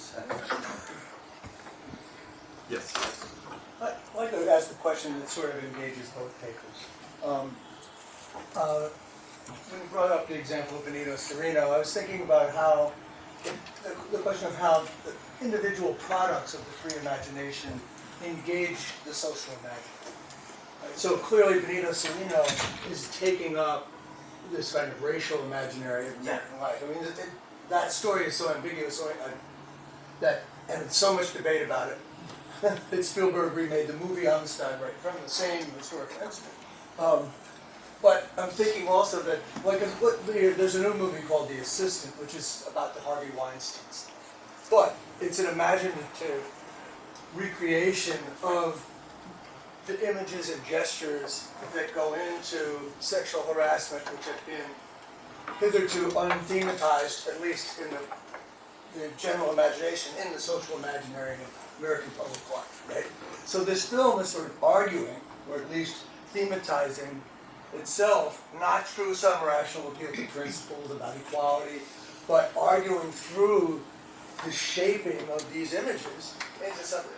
But in general, so that's one example, but in general, how do you guys talk about the product of the imaginative freedom as it engages in various ways? It could be parody, it could be irony, it could be all sorts of ways. The structures of the social imaginary. You want to go? Well, there's a section in my paper where I say, what are our images of freedom? So I actually did this.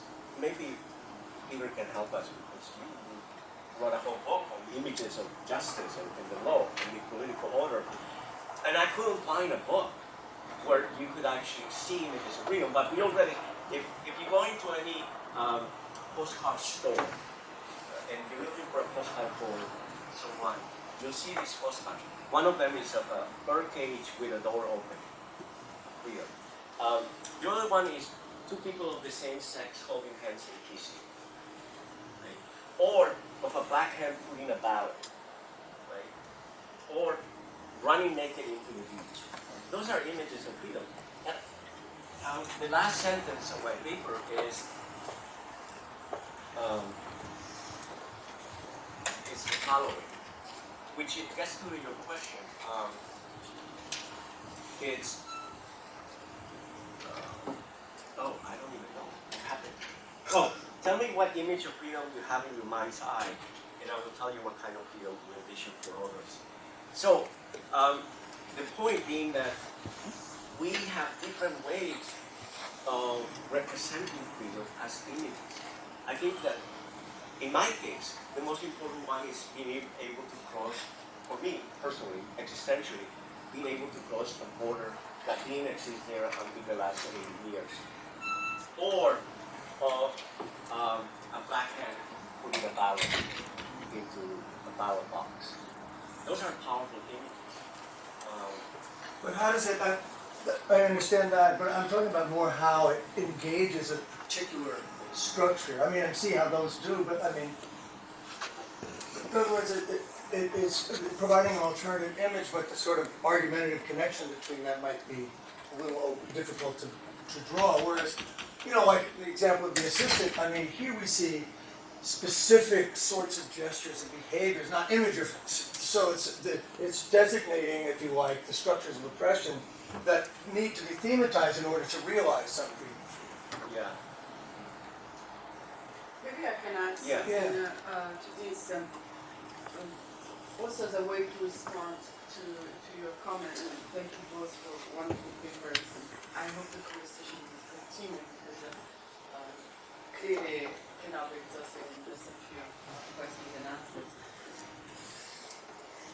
My attempt with the idea of the imaginary is not so much to solve the aporia that you put in wonderfully analytically clear terms, no subjectification without subjection, no subjection without subjectification, as much as to have a concept that is analytically opening up to address specific context.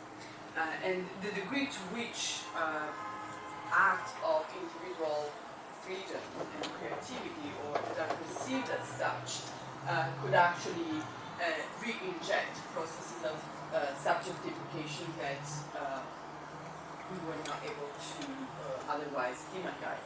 I mean, an example is the Muhammad cartoon. Right? So there's somebody who is a cartoonist using the creative power of his imagination depicting a caricature of Muhammad with a bomb in the turban. And defends this as an act of freedom and creativity. Now, the question is obviously, since we are not a free-floating agent, but you are part of certain imaginary simplification, not only creative, but the institutional gesture of publishing and making it public becomes part of a general social imaginary that travels, right? And I think your three images really beautifully capture the fact that we are post Apollo 13 image, so we have in our imaginary the globe, right? And those images did travel globally, and we did have consequences globally.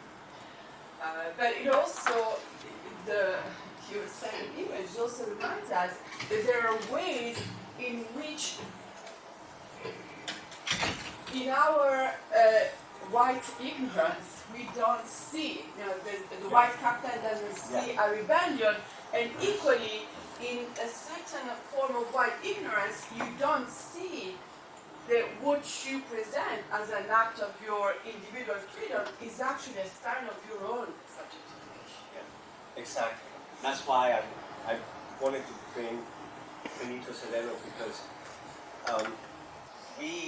there might be performances, acts of freedom, that in our white ignorance, in our Western ignorance, we do not recognize as acts of freedom. And so we have to engage in the process of exegesis of those images. My own response to your question is I actually don't think Castoriadis has a lot to say about that particular issue. I would like to differentiate. Social imaginary significations are not structures, they are constellations of meaning. It's once they're embedded in institutions that they become, if you like, solidified.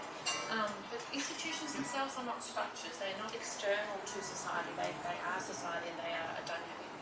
In terms of the kind of various levels of the imagination, the psyche provides for itself a form of proto-meaning as this flux of representations. It's through the socialization, harmonization process that the social historical provides for it meaning in the full sense. But this doesn't stop eruptions of the psyche into that, we're never fully socialized, so always the partially socialized self, even in, if you like, these quasi or heteronymous societies for Castoriadis, where he does seem to discount, if you like, the freedom of creativity. He gives more freedom for creativity that leads to questioning in autonomous subjects.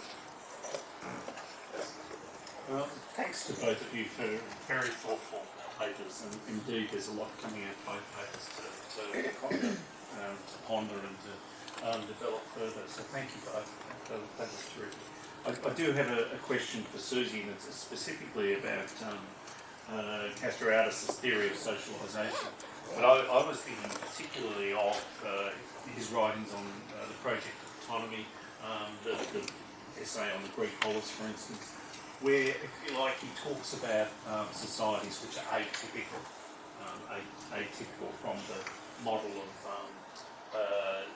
social imaginary significations and the theory of socialisation that's in the imaginary institution of society.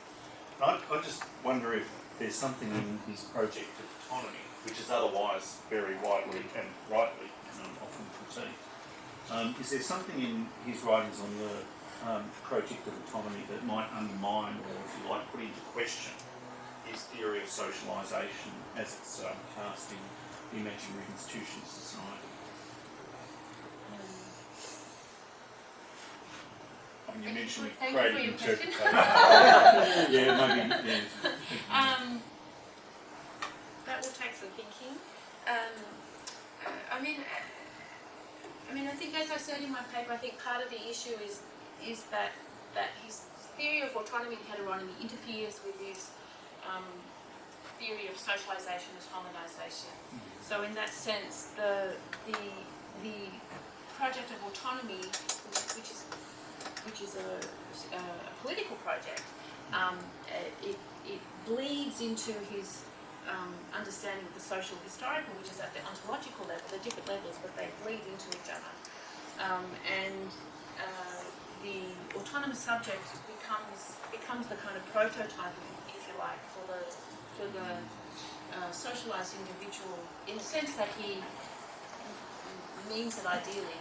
The problem is that this implicit understanding of the socially fabricated individual as heteronymous, I argue, is insufficient and creates tensions that need to be thought through further. And yeah, thank you both very much. It's not really a question, more like an invitation to you to talk to each other about this. So Suzi says, and I love that you brought this up, and this notion of absolute creation such as God, who have absolutely no material significata, so they're completely, therefore unfalsifiable because completely. And of course, they have been around for a reason. I think the reason may be that when we see the Earth, you said specifically we saw the Earth for the first time whole from the Apollo. Yeah. We didn't see it whole. Every observation comes with a distinction. Yeah. This time will be the visible, non-invisible, illuminated, the dark. which of course brings about the paradox of observation. I'm observing and I have a set of paradox and I have a paradox because I'm observing only one side. God comes in and says I can look at both sides. Or Christianity says immanence and transcendence, and that helps me. So I think you could kind of talk more about how these kind of I don't want to call them unreal. They are not unreal. As you said, they are neither unreal or real, but they're absolutely human creation, using traditional religions are the ones that come in and fill what is left out of our observations and seeing of the world, which comes always with these distinctions, at least in our part of the world, these distinctions between what is here and what is not there, what is illuminated and what is not, because we didn't see the earth whole. I think I never saw it. Yeah, no, you're absolutely right, and that's why, I mean, I recommend that you read Kelly Oliver's book. I think Wendy published that book. It's amazing. And that's one of the points Kelly says. Kelly Oliver says, yeah, it was claimed that we, for the first time, saw the earth full, but no, we only saw one side when the sun is illuminating us. What is on the other side? Right. So the point that she's making is that image was a technological event, but also a hermeneutical one, and that the technology gave us the sense, the impression, kind of hubristic gaze, but they constructed itself. So she uses Heidegger's concept of the world image, the age of the world image, in order to deconstruct this image. But nonetheless, it did give us a sense of the planet as this wonderful thing hanging in space, and the Earth as a ship. As a ship. So for me, it was the galleon, the slave galleon, and the Earth itself as a ship. And those images, those two ways of the Earth as vulnerable, but the Earth as a ship, became the rhetoric that those images instigate. What do you want to say to me? We can talk after. You just ask you. No, there's somebody else. Yeah, but there's a few. Yeah, it was a question for Suzi, really. And I suppose it's two interlinked points. I mean, one is about, I liked your paper and I was interested in the idea of the socially fabricated subject just as a kind of way of putting it. But to what extent is that socially fabricated subject and the socialization processes that go into that, or the social imaginary, seen as contradictory and plural? So, you know, you don't need to have the sort of free individual as a way of thinking differently, because you might say that relations of class and gender and race produce contradictory forms of meaning, or that you have temporal disjunctures, or processes of misrecognition in terms of how you interpolate and produce difference. So I guess one was just thinking that even if you stay within a social account of meaning, there's all sorts of other ways of understanding how diverse, how heterogeneity is built in. And I suppose the second link point was about thinking about what constitutes the subject as able to exercise creativity and imagination, and to what extent in your own account, I'm interested really sort of in your own account rather than Castoriadis perhaps, but whether you want to hold on to the exceptionality of the individual, or whether, I wasn't sure in what you were saying, whether you were moving towards thinking about the creativity or imagining of other forms of life, whether it's animals, plants, things, couplets, hybrids, assemblages, networks. So if creativity isn't just a kind of cerebral process that we're just associating with humans, but is a doing of creativity or a doing of invention, then there are all other forms of actors, or actors, depending on the language you use, that you might say do that. And then is there anything exceptional about the human in that process, or is it that just humans mediate social meanings and social relations in ways that they do, and other entities do it in the ways that they do? So I suppose I want to kind of create more proliferation in this social imagining of what acts, I guess, and what acts creatively. Thank you. There's a number of questions there. I think I'll work backwards because that's in front of mine right now. So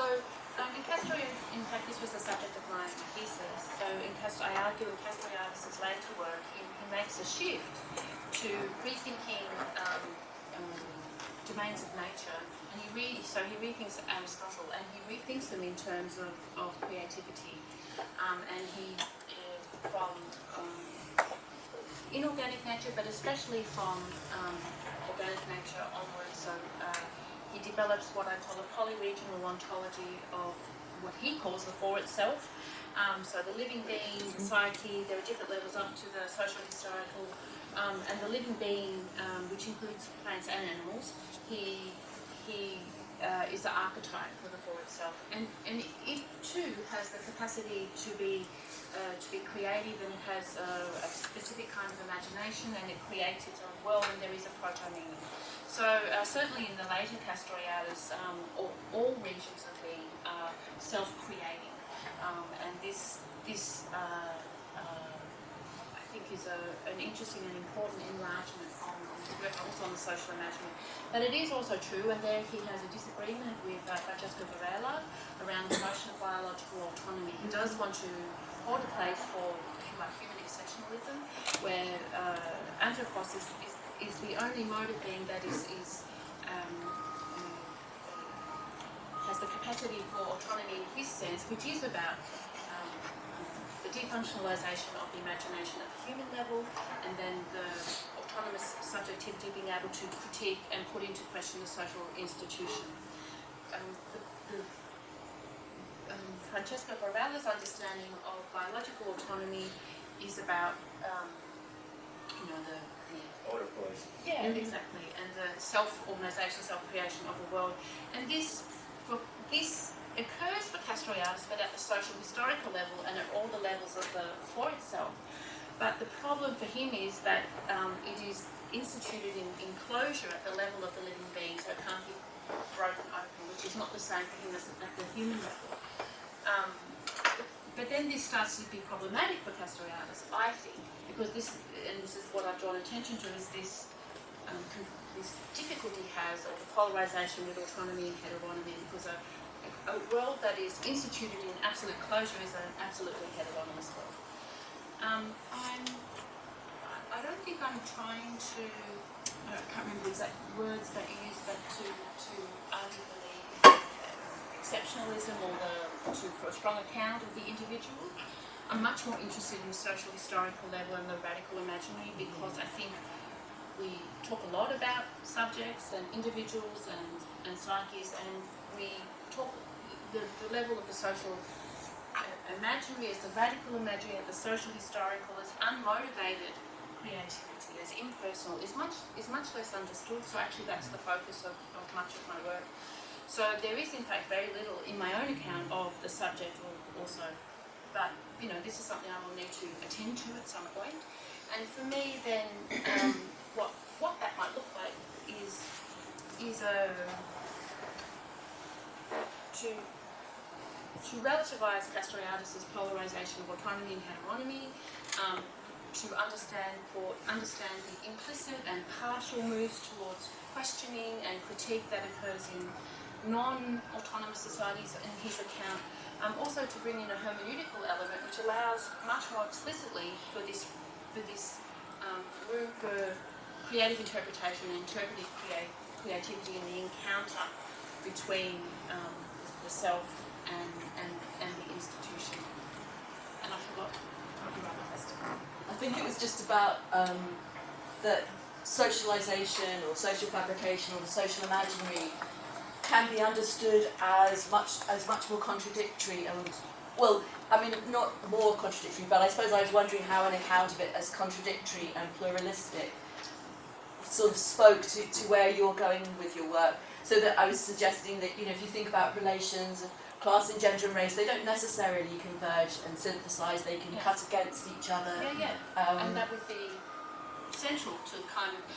or even relations of gender might create different kinds of accounts of gender. So I suppose I was just thinking that you don't need to go to the free imagination, I'm not saying you do, but the idea of the free imagination of the individual to provide a way of... Because you need that if you have a much more deterministic account of the social meaning, and then it's, well, clearly this is underdetermining because we can see that people think in other ways. But if you have an account of the social that's more contradictory and pluralistic, even if it was quite a systemic account, that provides another way of explaining why people will have different different imaginaries that they draw on, or the different ways that they want to, reinvent society and so on. But I think that the understanding of meaning as underdetermined already accounts for that. And the issue then comes in with the ground power of institutions and how that's institutionalized. Because meaning is underdetermined, then there is plurality, and there is the emergence of the new that is not necessarily around the opposition between the free imagination and the social historic, but one in tandem. But on the side of the social matter, the underdetermination of meaning inevitably promotes plurality, but also it creates a field of tension. So there is inevitably also conflict. So part of that account will include conflict. This conversation just reminded me of something that we can take from Blumenberg very easily, which is like the notion of work on myth. And I guess the idea is principally that myths break over time because they're no longer adapted to the social circumstances that they're supposed to signify. And in that breakage, they need repair. They need like therapy and mouton, right? So I just reminded of this. It's like the account that Blumenberg gives of work on myth is that they need to be constantly updated and reactualized in order to continue to serve their purpose of providing significance. And that expires quite quickly. So it's a constant labor of love to keep the myths up. And they break precisely because they're internally contradictory in all kinds of ways, and they're, our kind of webs of signification are not reducible to the myths. Like there's things that are unaccounted for all the time, so they need to be woven in. Just reminded of that. But just on that, I think that it's important to distinguish here that unlike most other theorists of the social imaginary, including Suzi and Taylor, Castoriadis' account of the radical imaginary and social imaginary significations is impersonal.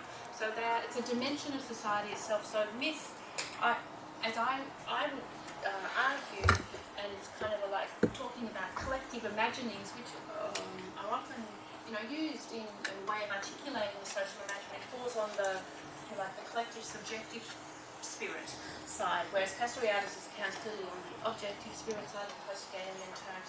That being said, there is also implicit in his work, and I would want to bring this out more explicitly and argue for this notion that we do need, he calls it sometimes a collective willing. If you have a new social movement, there are impersonal, anonymous aspects of that, but there is also, if you like, collective, subjective, willing aspects of that, and this is where perhaps myth comes in. But this is not really explicit or systematic in Castoriadis' thought. It's a deficit, and it's something that I would like to do. That's great. Well, if there is time, I have a question for Suzi. I do think that you convincingly argue here in this paper that I tend to focus more on the position between the social historical and the psyche, and I don't really go into this discussion of Castoriadis' notion of the social imaginary signification, which indeed go beyond a sort of metaphysics of the context, which then is on the other side of the subject, in a way that you rightly emphasize. But I think the reason why I did that is because there is indeed this language of the psychic monad, right? Yeah. Which seems to suggest some sort of nucleus, right? Yeah. There's some sort of nucleus which is a master, and he says it. And there are in Castoriadis, I think, the resources for dismantling the metaphysical position, also the logic of madness. Which you didn't mention here, but I know you worked on that. Yeah. But I wonder, and here is really a question, I wonder whether that's dissatisfaction that I had, and I think we agree on this criticism with this language of seeking monad, is not something that Castoriadis needs, because he has this stark opposition between autonomy and heteronomy. There is a sort of driving force, not just in his philosophy, but also in his politics. And I'm saying this because at the time when I started to be interested in Castoriadis, I think I was still more a Kantian than a Spinozist. And I think I would, and I think that there is really an underlying Kantian understanding of autonomy that presupposes a sort of monadic subject, but I don't know. I mean, I'm interested in whether you think that there's a link between this insistence on the language of the monad, whereas the entire logic of Magmas goes towards questioning that. And I think, if I understand you correctly, even the whole talk about the imaginary significations go beyond that. But it still can let it go, and I wonder whether that's because of this insistence on the notion of autonomy and the position between autonomy and heteronomy, which I have to say, in my Kantian phase, fascinated me a lot, and actually is what attracted me to Castoriadis in the first place. But I'm way more skeptical of it now. I mean, there's no doubt that he, the psychic monad is important, if not central, to his psychoanalytic theory of the radical imagination as such. And I find it very unfortunate. I really like your, bringing the Kantian bit. I'll have to think about that. That's and let's think together. That's interesting. I'd like to. That's interesting. Or maybe. I think Castoriadis gets Kant wrong. Totally wrong. I agree with you. Yeah, I mean, he says there is no work that is as repeated of the power of the imagination than Kant. That's why Cornell is really important, because on two places, in the imaginary domain and moral freedom, moral images of freedom, she engages in a rereading of Kant. On the one hand, through what freedom means for Kant, and on the other, on the imagination and the imaginary. But the imagination as the most powerful faculty that we have, higher than reason itself. And she uses Heidegger in a very fascinating way, with Heidegger from Kant, to replace the role of the imagination with Kant, and then the sublime. And I think that here is where I think Castoriadis falls, and that is in our ability to legislate the moral law, we are the most sublime. And that's a powerful lesson, that the work of the imagination is what raises us above the animal world, and that's where we are closest to God. And in fact, he juxtaposes two images, one of the starry sky with metropolis, and the other of the moral law inside. And that inside of the moral law is what renders us sublime. So it's so beautiful. The way I think Cornell reads it, it's really powerful. I don't think Castoriadis got the reading of Kant wrong. Okay. I think part of the problem here is that, this is a broader statement first, is that debates on social imaginaries bring together the philosophical question of the radical imagination with the sociological question of social creativity. And you can't always translate across domains. And while I've said that you tend to focus on the imagination, Castoriadis in his work there is also sometimes an internal tension and not a systematic use between the registers. I mean, nonetheless, he clearly wants to keep them separate, but it's difficult because this is historically where the debates come from. And this is one of his critiques of Arendt's understanding of Kant, is that it's not about moral judgment, it's about the political project, and this is at the social historical level. So that one thing Kant doesn't get to that at all. And he does encounter counter. Well, I mean, he does think that there's someone worse than Kant in terms of the imagination. That's Heidegger.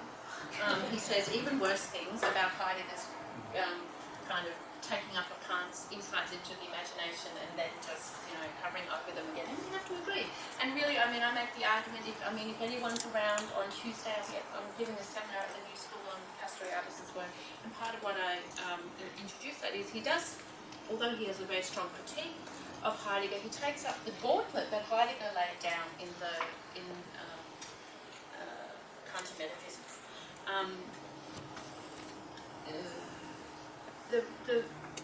The imagination that's most important for Castoriadis and Kant is the imagination of the third critique, but he could not, within his ontological schema, give it the ontological status that for Castoriadis is all important, and that's where he radicalizes Kant. But Kant can't get to the social historical domain of the radical imaginary. That's where some of the problems in our discussion comes from, because of the historical emergence of these debates across the field, in my view. Well, we're not going to debate about Kant, but you can't say that Kant does not have a place for the imagination in a historical project.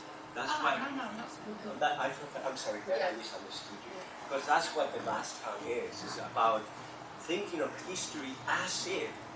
And so the moral imagination becomes the project of reconstructing human history as though it had a moral purpose. And that's why we do not fall into misanthropy, because we can tell the history of the human species as a history of moral progress.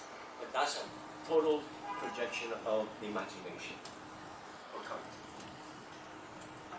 We will leave it there. Yes. And on this Kantian note, I think we can conclude that. Thank you Okay, as Davina puts it, sociality involves.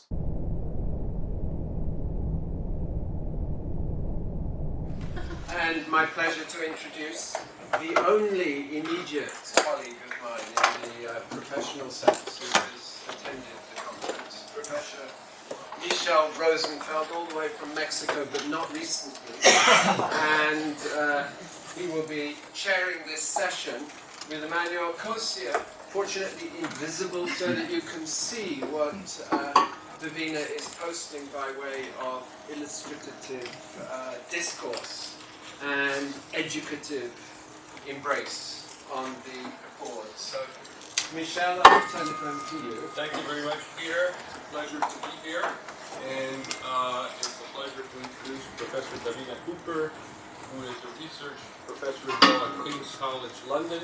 I guess we didn't cross that because it is edited in 2015. And she is an interdisciplinary scholar who has worked on very many things, has a lot of books, including Challenging Diversity, Rethinking Equality and the Value of Difference, published by Cambridge University Press in 2004. Everyday Utopia, The Conceptual Life of Promising Spaces in 2014, that was awarded the Charles Taylor Book Prize. In addition, and I'm very impressed with this, you've been a specialist advisor to the Education Employment Parliamentary Select Committee, a magistrate and a local London councillor. I've never done anything between academic. She is the founding editor of the interdisciplinary Routledge book series on social justice. So, without further ado, welcome, and we're eager to hear you. Thanks for that kind introduction, and Peter, thank you very much for inviting me to come. I'm delighted to have this opportunity to discuss Chiara's book. I think her articulation of a radical anti-hierarchical politics and its current importance are very powerfully made. And Chiara asks how we might stage a different spectacle. And in this brief talk, I want to draw from a longer paper which is going to come out in Sociological Review in the this spring, I'm told, which addresses this question through prefiguration, specifically prefiguring institutions as if they were otherwise. And we've heard some discussion of institutions in the last session. Can you hear me okay if I speak at this level at the back? Yeah? Okay, good. Today, with right-wing populist governments ascendant, the notion of treating social and political life as if it were otherwise may spark a fear that truth is being replaced by functional facts, deployed only for what they can do. And in such circumstances, it's tempting to argue that what we need is a more truthful politics, one closer to reality than politically effective images. But this talk is going to take a different direction, to explore how enacting the institutions of law and gender as if they were otherwise, and so folding in more progressive imaginaries, can contribute to a progressive transformative politics, or at least that's the hope. So I want to ask, what can institutional prefiguration bring forth?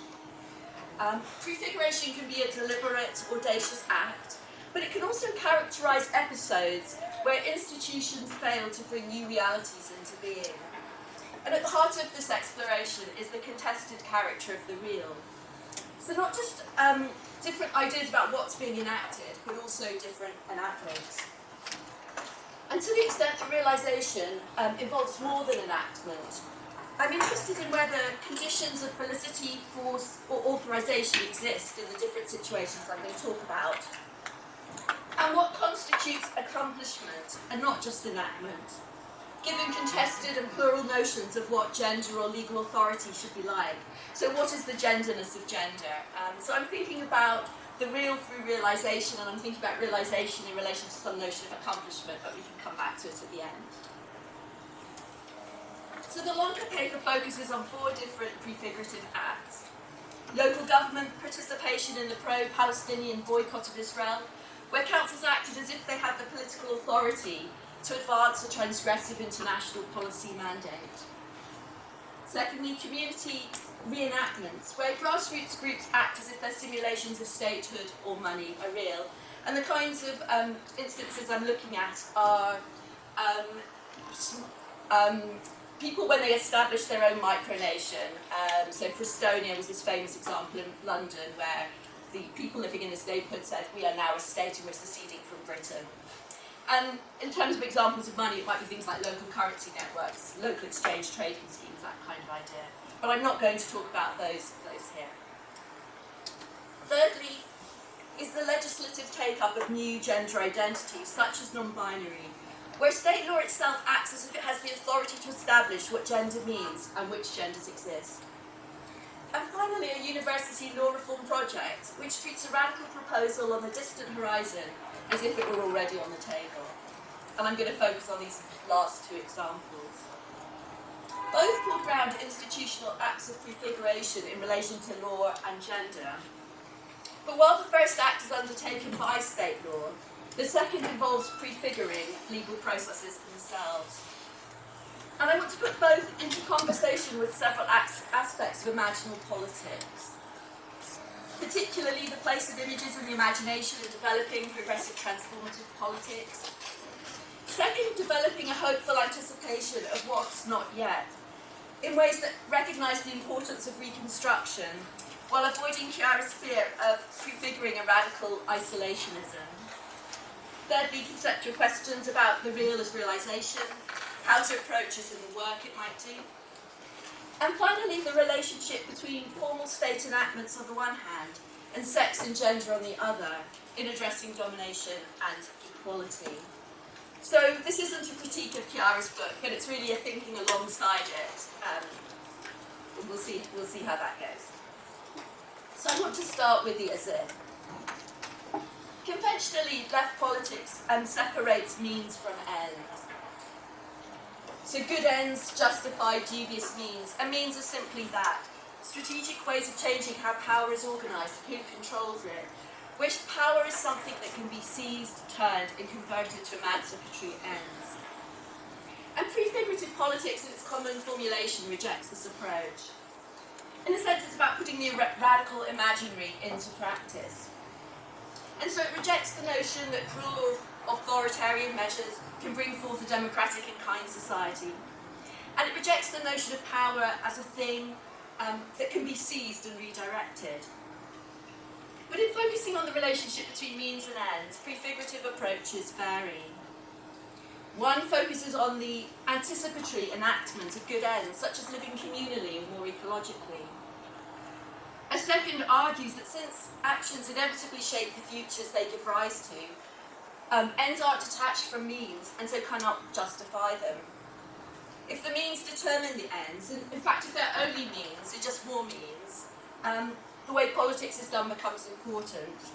And so activists are focused on horizontal, inclusive, consensus-based decision-making.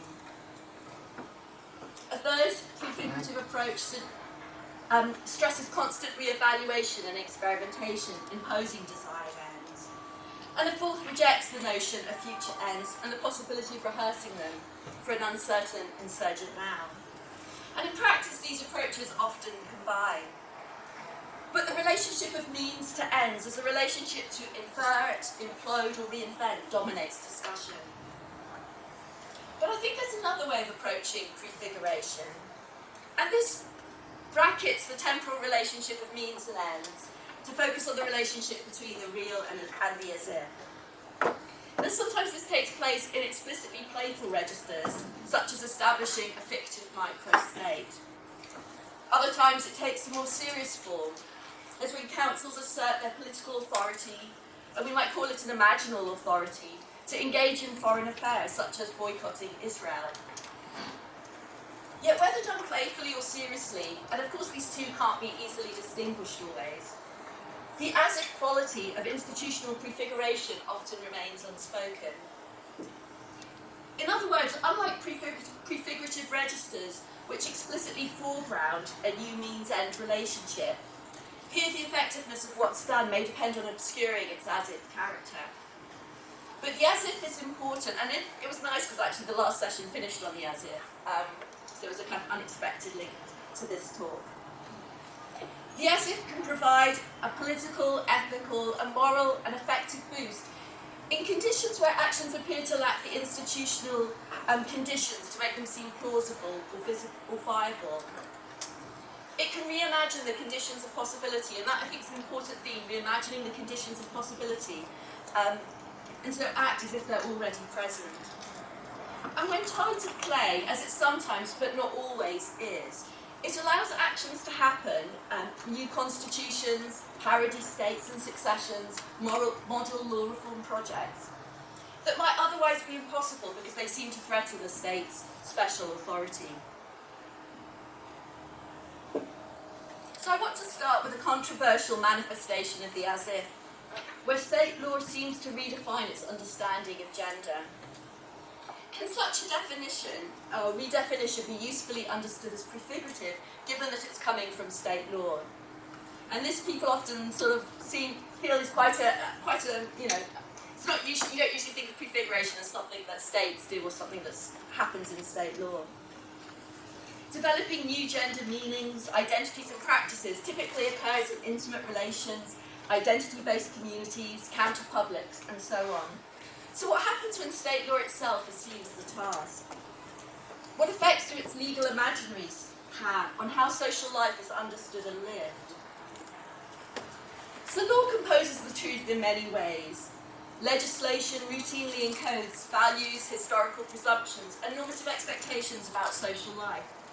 And a 2019 bill introduced in Kansas, I mean, this is quite a bizarre piece of legislation, but it sought to introduce a legal category of parody marriages. As a variety of so-called marriages that don't involve a man and a woman, the term parody marriage refers to so-called marriages between more than two people, persons of the same sex, a person and an animal, or a person and an object. British state law's capacity to redefine gender also recently arose from government consultations in 2018 on legally simplifying gender-based transitioning by amending the Gender Recognition Act. So the GRA establishes the procedure for people to change their legal sex or gender. And one question that was asked in the Scottish consultation on the Act was whether, in moving towards its proposed self-declaration, the law should explicitly embrace people who identify as non-binary. And so we might see this move as combining the realization of new gender images with the imagification of new realities through institutional recognition. And this move was controversial. And a number of women, what's now called sex-based rights, women's sex-based rights advocates opposed this move.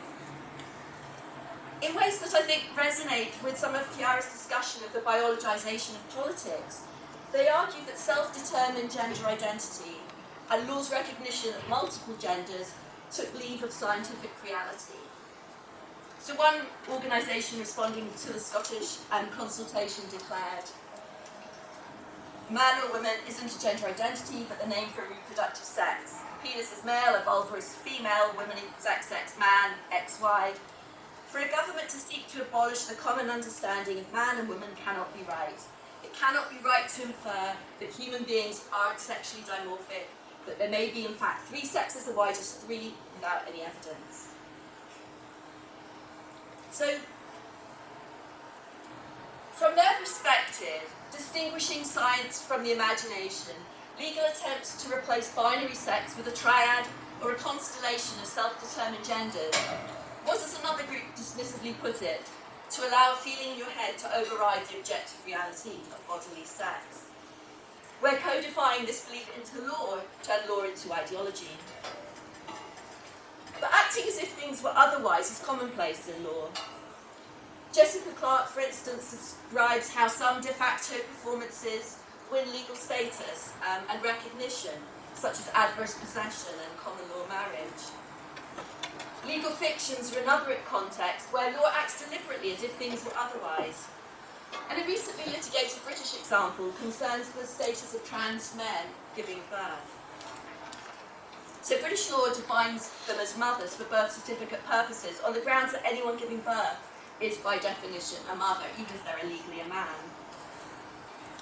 In contrast to the explicitly derogatory use of parody marriage, identifying trans men legally as mothers constitutes a pragmatic move to bring all those giving birth into a nominal category that socially and indeed legally they're deemed not to properly belong within. Legal fictions often have ideological implications and may put pressure on social categories, but they don't seek, at least not explicitly, to make empirical claims. I mean, that's partly an argument about how you define legal fictions, which we can have if people want. But what about when new facts or imaginaries are legislated? For instance, that gender means a self-perceived inner identity. This isn't presented as prefigurative, because doing so would undermine its claim to reflect what is and what's already true. And it's the institutionalized power of this claim that critics fear, arguing that divisive understandings of gender will be buttressed and naturalized through state law-making power. So beyond the establishment of a new gender category, or categories such as non-binary, and one might think of agender or genderqueer and so on, what also seemingly gains a legal foothold is a revised conception of gender, namely as an intimate part of personhood rather than as an institutional feature of society. But what follows? If state law declares that gender is a core aspect of identity, possibly flexible and in 3 or more shapes, does this then become realised as true? Does it become realised? And I don't want to dismiss state law's capacity to forcefully represent and shape life and concepts. But beyond juridical apparatuses and officials' take-up of new legal terms of recognition, I want to suggest that state law is prefigurative because, and to the extent that it can't determine the categories and meanings that social life relies upon. State law can certainly declare what gender in general means, the gender categories it recognises, and the mechanisms and evidence it accepts for determining gender membership. And these institutional declarations do work, legally, politically, and socially.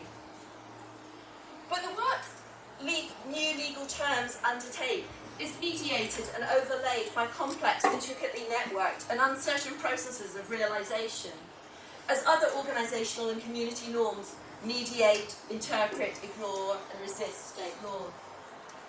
As Roderick MacDonald writes, however formal or informal a legal order, however formal or informal a norm, human action will mould the institutional practices and the prescriptions into a complex normative environment.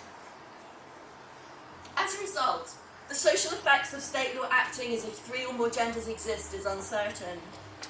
Will it undo the naturalised status accorded to male and female, scoop up and contain those who don't fit? make some lives easier, complicate equality provisions, offer a new status quo for radical gender politics to challenge and extend, or some mix of all of these.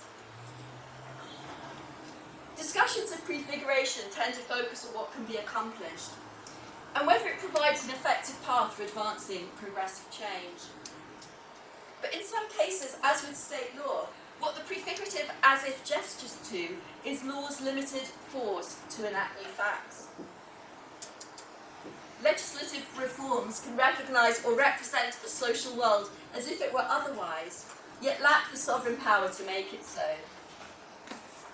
But recognising the value of a partial performance or a not fully realised one isn't simply about wanting certain reforms to fail, even as we may despair when sought after others remain only as if. What prefiguring here affirms is something else, namely the value of a more diffuse constellation of power, where institutional forces such as state law are unable to fully control or determine social meaning. This diffusion, I think, is valuable in its own right. It's also perhaps valuable in maintaining the tension between what is, what was, and what could be. But I want to now turn to a different prefigurative act.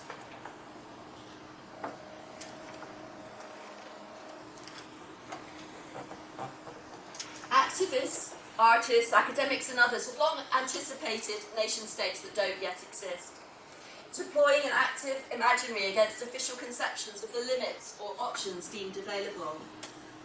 So Chiara Bottici, a different Chiara, has written compellingly about Palestinian artists and academics representing Palestine as an existing state, including for a pavilion at the Venice Biennale, which is something that largely only nation-states do.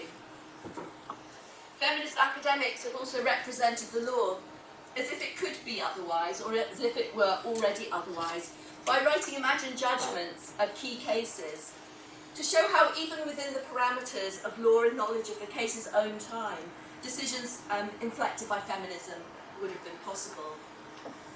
And so I want to close by exploring the value of a research project that acts as a mock law reform commission, addressing a hypothetical legal proposal as if it were already on the table. And this is a 3-year project that I'm working on, funded by the Economic and Social Research Council in Britain. And at the heart of the project is the political legal question: are there good reasons from a feminist and critical perspective for people in liberal democracies to continue to be assigned a legal gender, issuing from the sex registered at birth? So in Britain, as in many countries, social relations such as your sexuality, ethnicity and religion influence lives, as they also influence the law.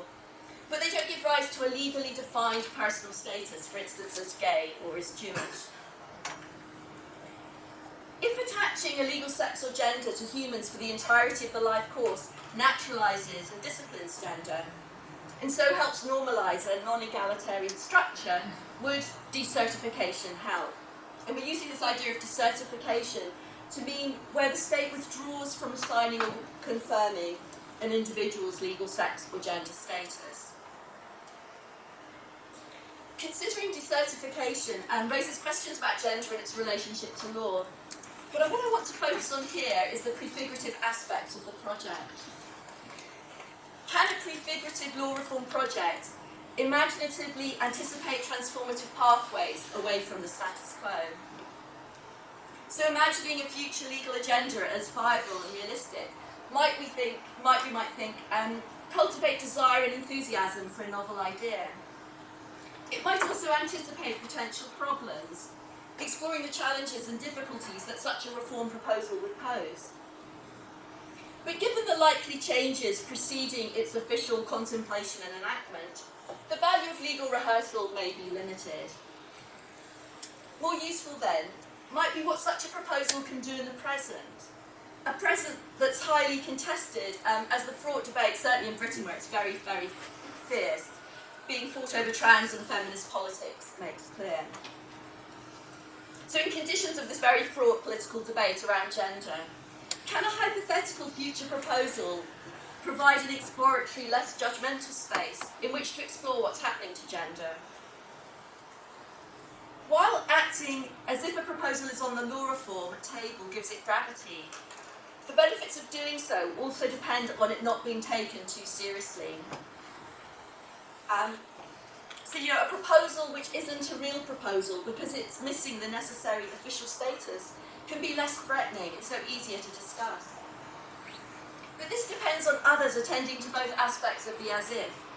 So not just that it's a simulation of the real, but that it's a simulation. And the difficulty with prefigurative experiments is they can't control how they're understood, or what others' understandings may lead to. Simulations can strengthen the distinction between what's seen as real and pretend, but they can also undermine it. A staff in the UK government's policy lab notes in relation to speculative design.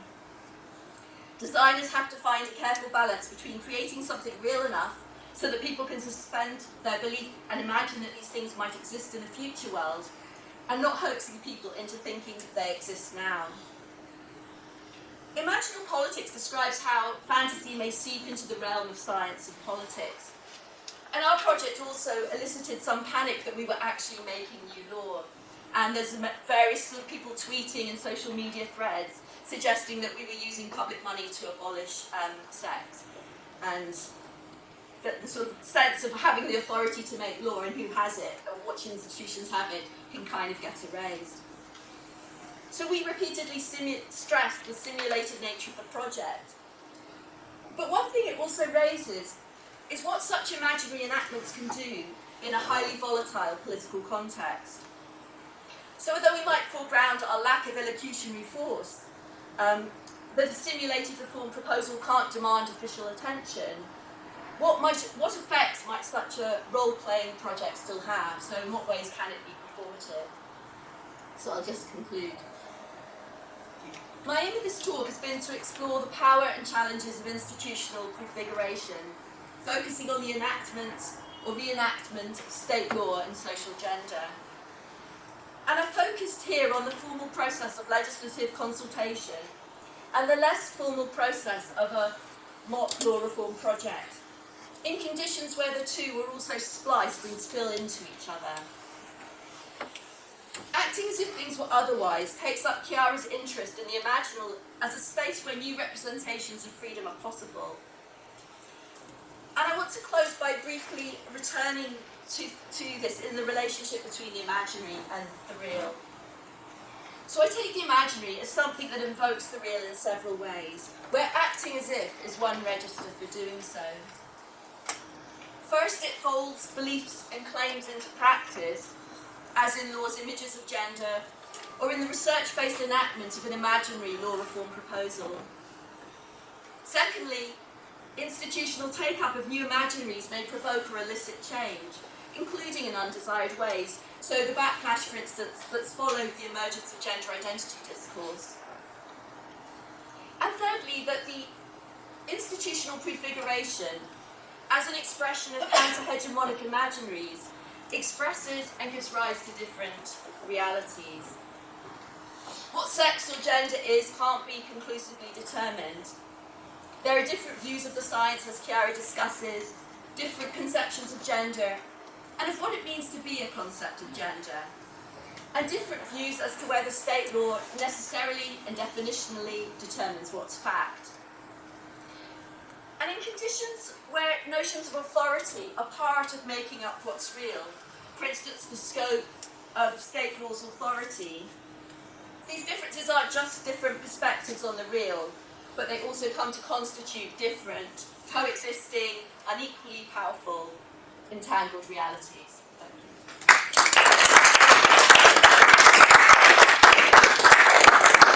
Thank you very much for this very well presented and very provocative talk.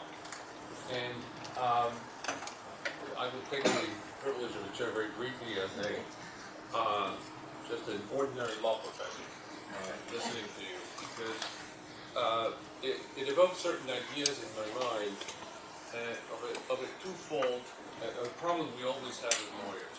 First of all, I am an ordinary law professor, but I happen to have misread Derrida. And so one of my ideas is that first of all, languages gives you perhaps a point of departure, but you have an infinite opening to the past and to the future. And as a lawyer, the language you're given is something around which you constantly look for new meanings. And that's just part of the adversary system. In any case, that's what you do. On the other hand, projecting a different imagined image and conception of what the law ought to be is very useful too. But I see here an interesting question concerning what is strategically better. The example you give about imagining the Palestinians having a state and doing certain things about it, like the Biennale or giving them certain positions in organizations, is in fact using a concept against itself. And I think that's very useful. When I thought about your, again, I speak about somebody that does not have much sophistication in the sort of broader philosophical discussion about gender. The notion of different sexes and gender is limits, there's no doubt about that. On the other hand, it may be a discourse around which we have a lot at stake. What do we do with sexual harassment? Suppose sex disappears. We each choose who we want to be, and we do not want to be categorized. And because today, for instance, if my boss yells at me and mistreats me and says I'm an idiot, in America they can fire me or she can fire me any minute they want. As long as there's no plausible argument that it's because of my sex or because of some kind of sexual dominant relationship, the boss is okay. So this raises the question, of course, it's very important to keep our mind as critics and as people who engage in theory, in what you do, forces us not to become complacent. And in that respect, I think it's extremely useful. But the question I pose to you is, do we have to choose when we are in battles? Is it better to keep the traditional idea of the state and keep pushing it from a Palestinian point of view than to say, in a globalized world, states don't matter, the cities matter, population matters, economy, we could rearrange all this in other parts of the world, look at the European Union, etc., etc., etc. Thank you, that was a really nice and interesting way of putting the two things against each other. I want to put my question. Yes, maybe can I... If you would like to answer me, and then you will be the first recognized, okay? No, it was connected, it's okay. Yeah, just let me respond and then you can come back. I mean, one thing to say about, well, there's two things. One is, I mean, as a strategic and political question, I've always adopted a pluralistic approach rather than the sense of there is one right strategy, because that assumes a kind of a certainty, really, that you know what the right strategy is, and I think it's a really counterproductive way of thinking about politics. Because progressive changes happen often in unexpected ways, they're contingent, the multiplicity of factors and forces that, you know, the sort of more conjunctural analysis means you can't know what will work or what things will do. So as a kind of strategic question, I've never been somebody who said, yes, this is what we should all do. We should all go for abolition, or we should all go for revaluing or reclaiming. I mean, my last book, which came out last summer, is called Feeling Like a State, and what that book is trying to do is recuperate the concept of the state for a progressive transformative politics, but trying to find a somewhat oblique methodology for doing it through conservative Christian activism, but trying to say we can use conservative activism as progressive conceptual resources. So it's a kind of slightly sort of strange methodology, So I think that there's a value in recuperating and reworking concepts to try and make them do other kinds of work. I think there's questions about wider social intelligibility, which is another, I mean, in relation to thinking about states. And if you say, we don't want a state, are you giving up both a kind of cultural and socially understood formation as well as a political institutional structure to other forces who aren't giving up on it? And so with our project about gender, we're not arguing, it's not a libertarian politics which says the state should no longer be engaged with questions of particularly gender inequality. but it's asking the question, for the state to effectively engage with gender inequality, do people need to have a legal sex or gender? In Britain, to the extent the law does anything very remedially around social relations to inequality through, human rights anti-discrimination, or there's a real question mark. But when it comes to sexuality or ethnicity, where you don't have a legal ethnicity or sexuality, it's not clear that those structures work less effectively. But lots of people who we've interviewed have made the kinds of arguments that you just proposed. If you don't have a formalised status in terms of your sex and gender, what does that do to what does that do to institutional ways of engaging with with questions and problems? I think you probably don't need to have a formalised status, but what will be interesting is what emerges, so that, because one way of approaching sex and gender is to say, well, what will emerge is it will become just a personal identity. Another way of saying it is that it will become socially intelligible, but in more public, interactive, relationally manifested ways. It's not just a private attachment or property of the self. So I think that there's a question mark about what gender will become in terms of how it's widely understood, how its wider forms of intelligibility, which is an open question. But I also agree with your concern that if you see gender as a personal private identity in contexts where gender works at a much more structural and systemic and social level, you lose the capacity to critically talk about that and to critically engage with it if your account of gender becomes about how you feel, how you look, how you express yourself. So I'm interested in using our project as a way of thinking conceptually about gender as a social condition, away from gender as a part of personhood, or as fundamentally a part of personhood. But working against the push, which is towards a much more liberal and neoliberal notion of gender as just another property that we can have, is quite difficult. Yes, Marina, this is an excellent presentation. But I wonder what you think of the problem of the conceptual definition in the law of the problem of rape. Because rape has been a problem always because the Latin word comes from vacuum, which is like death, beauty. It has no direct connection to unwanted internal invasion of the body and the losing of one's own dignity through that. I mean, that's the kind of moral content that should be addressed. And for the French, viol comes also from the uses that the French Republic, people thought that the abuses of the state could be described by a major source of the use of violence. So I wonder what you think about why haven't we had the chance to, with all that is happening now, the sexual harassment, etc., and the way that people see the consequences of not having witnesses when you're raped, that's the case of the Spanish woman who was 3 times raped by La Manada, and the judges declared that she didn't scream enough, and it was filmed because of the street cameras, etc. So I wonder what you think of the idea that the problem of rape is that it is not the description of what we need of the moral harm and the moral and psychological harm of what it should mean. Yeah, it's interesting, and this isn't an area I've worked in, so a lot other people could answer this much better. And I suppose there's different directions, isn't there?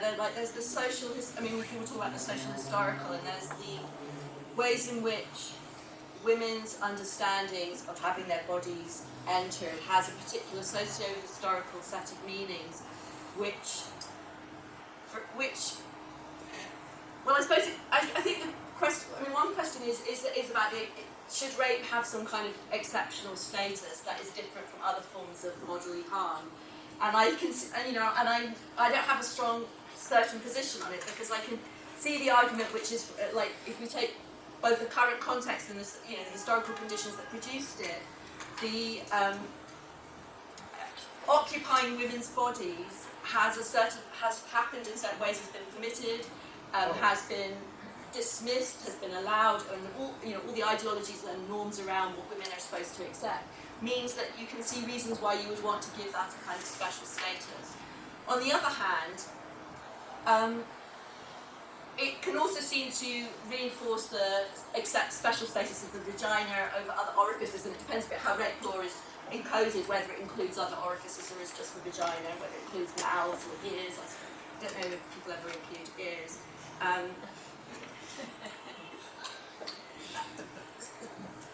So yeah, or whether you think one thinks about harms in other ways. So I suppose there's the kind of sort of conservative patriarchal discourse, which is that you have to protect the vagina as a special place because you need to know children's ancestry and their lineage, and you need women's purity has to be protected. And so the exceptionalism of rape is a very kind of at least two-sided thing from a feminist perspective. And I think it's a bit like, in a way, it's a bit like the question you asked, which I can see the link, and it's like the question about the relationship of critique to prefiguration. So a kind of critical perspective would say, well, if we've got a critical account of society, we want an account of rape that's embedded in that critical account of gendered hierarchies of power. And a prefigurative approach would say, we want to imagine harm in terms of how we want to understand what harm could come to mean. And we want to legislate for the understandings of harm that we think are going to be more progressive into the future. And I think in the case of rape, perhaps they point in different directions. The other place where this is coming up in a very different context is around the penis, really. What to do with the penis as a social cultural thing. So if you have either gender-neutral changing rooms or gender-neutral hospital wards, or you recognise that people can be women but they might still have penises, there is the kind of prefigurative imagining which says the penis, we want to imagine this as an unexceptional body part. Why should to give it special status reinforces all sorts of kind of patriarchal notions, and we want to say it's the hand, it's a penis, it's a breast, none of these ear, these are all kind of are culturally equal. But yet the critical politics says, but the penis has a certain set of cultural and social and material meanings and effects, and actually one has to also be thinking about public provision in light of those meanings. And I think that it's a real challenge for public policy and law of how to look both ways. And maybe it has to be a very case-by-case decision in different contexts. You think we should think more of what we would want it to be away from the present. In other contexts, you might think we need to respond to the hierarchies and polarities that we're facing in the present, and that we can do so without reinforcing them, which is always, I suppose, the challenge. We do that in hate crimes, right? So if we have an assault but it's motivated by a biased mens rea, we punish it differently because we disapprove of the mens rea that motivates it. We could have the same thing for sex offenses. So what we're not targeting is the pre-identified body of the victim, because it doesn't matter if I've misrecognized the person that I've beaten up for being what I misrecognized them for. What matters is I've done it because I was motivated by what society has decided is an unacceptable mens rea. So we could treat rape the same way.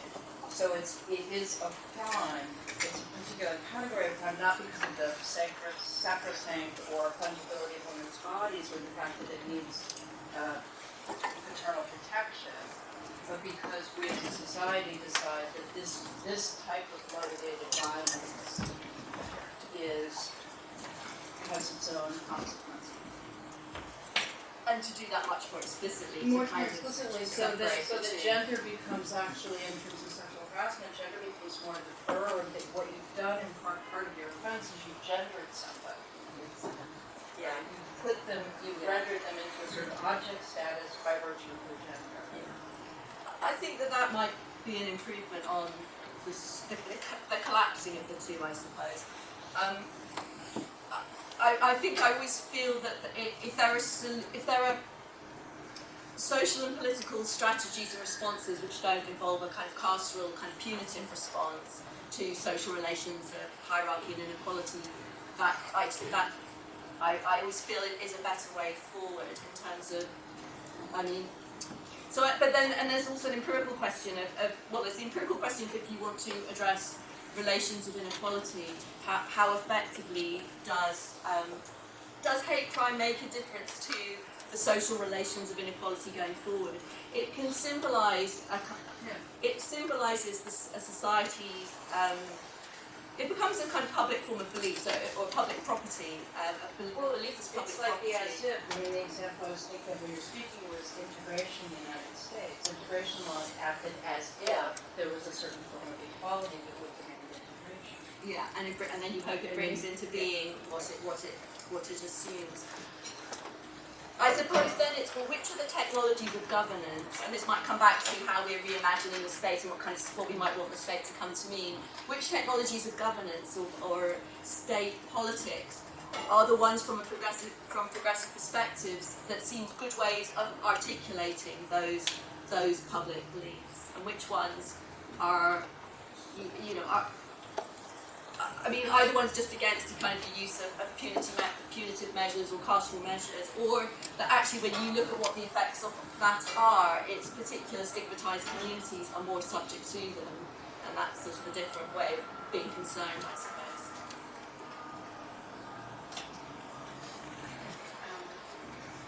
Thank you for a very insightful paper. I hope we can continue the conversation. I'm very interested in this question of prefiguration, as you can imagine. I just wanted to ask you whether you can tell us a bit more about what are actually the challenges of this desertification project. I mean, concretely, what are the main obstacles? Why is that not happening? And I'm asking this because, on the one hand, when you spoke about it, you said, wow, this is so imaginal, right? In the sense of out of our imagination, to live in a world where you're not assigned a gender mapped on sex.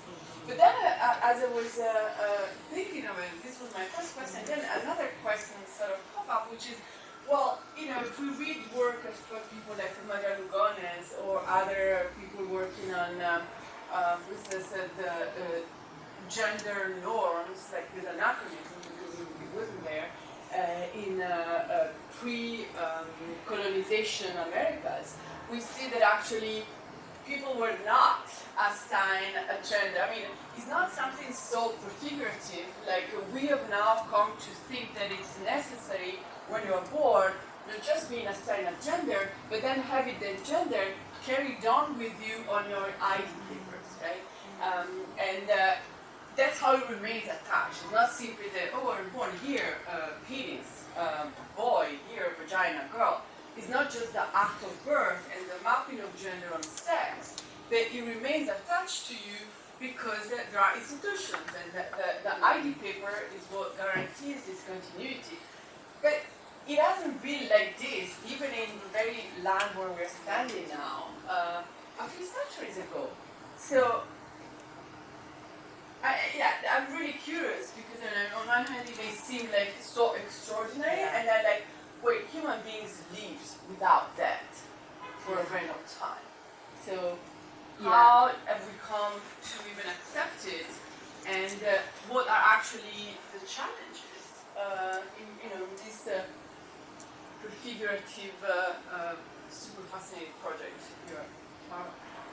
Yes, and I suppose in terms of if you were going to map that history, it's partly a history of socially differentiated roles around gender, and then it's a more contemporary history of formalisation and the development of the birth certificate, and then the legislative frameworks which then encode sex and gender in all sorts of places within this legislative edifice. But that's in a country like Britain, and I mean America to some degree also, but differently. Where you find sex and gender in the law is shrinking and shrinking as more and more legal areas get rewritten in sort of gender-neutral terms. In lots of ways, it's not a radical proposal. I'm quite interested in it as a thread more than as a thread of what does it bring in its wake. If you pull this thread of decertification, what gets raised? What are people's concerns, anxieties, other suggestions? What else needs to happen? But in terms of the challenges as a proposal, aside from the administrative costs and and you have to then go back through all the legal areas to find where sex and gender appears. And think, what would you do in each of these areas? Because it would be different what you would do around, there might be a straightforward one of provision, like in Britain, maternity care, and then you have parental leave. But you can easily change that to whoever the person giving birth maybe gets a special amount of leave. You've got references to opposite sexes in overcrowding legislation. Teenagers who are the opposite sex can't share a room. You might take that and say, well, it just is any teenager shouldn't have to share a room, in terms of the notion of overcrowding. So it's funny where you find those pockets where gender and sex refer to. But I think the bigger challenges are that how does that project speak to a socially gendered society and a hierarchically gendered society? So the kinds of issues are what do you do about same-sex provision, activities, services? Do you go on the basis of self-identification? Is it something about socially lived gender? What would that mean? In conditions where increasingly people are living with plural gender identities, what does that mean for single-sex provision? So that's one area. Remedial action and affirmative action is another. Will people opportunistically claim to be the subordinated gender? So does that mean you can't use it for affirmative action? That's a concern.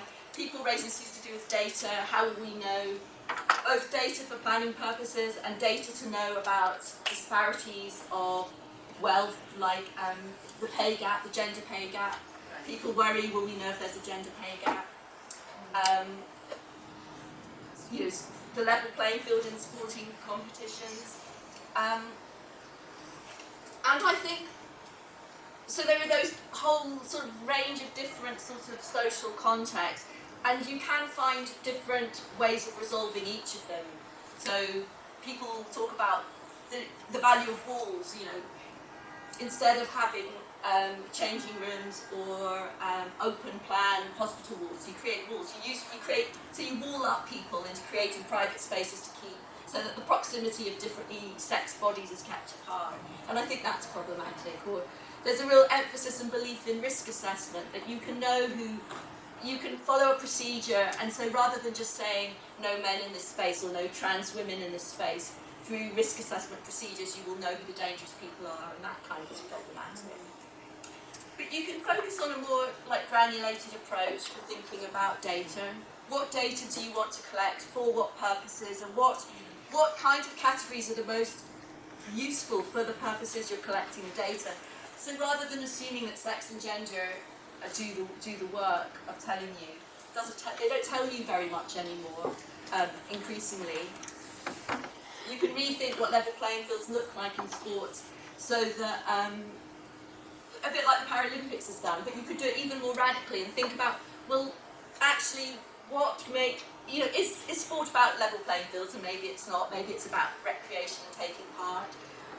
You might want to trouble the idea of winning, what does winning mean, but you could think about other ways, so not relying on hormones, which is the direction they're going in at the moment, and that's having all kinds of racialised problematic effects of the normative notion of how much does a woman have of testosterone. You can think of other ways of thinking about who is fairly paired with who. Wrestling and boxing do that in other sorts of ways. How much autonomy do you give to organisations to set their own criteria of membership? And if you say an organisation can say women only, can they get to say what it means to be a woman?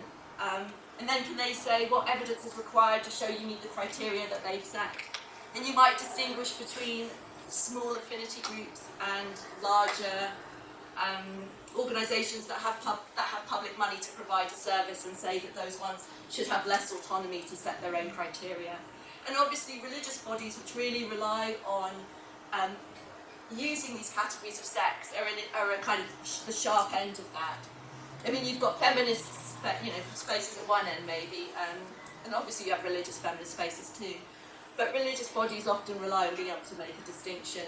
If the state law doesn't do it, will they be allowed to do it however they want to do it? What role for the state? If the state doesn't define your sex or gender, might they have another role in regulating decisions made by other bodies?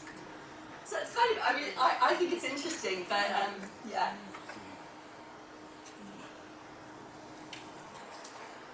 Thank you, Professor. I was very fascinated with the project, and I'm thinking of a particular question in the context of my familiarity from the Indian context, and I want to figure out what would be a challenge or how one engage with the challenge when even imagining or thinking about the prefigurative leads to state repression.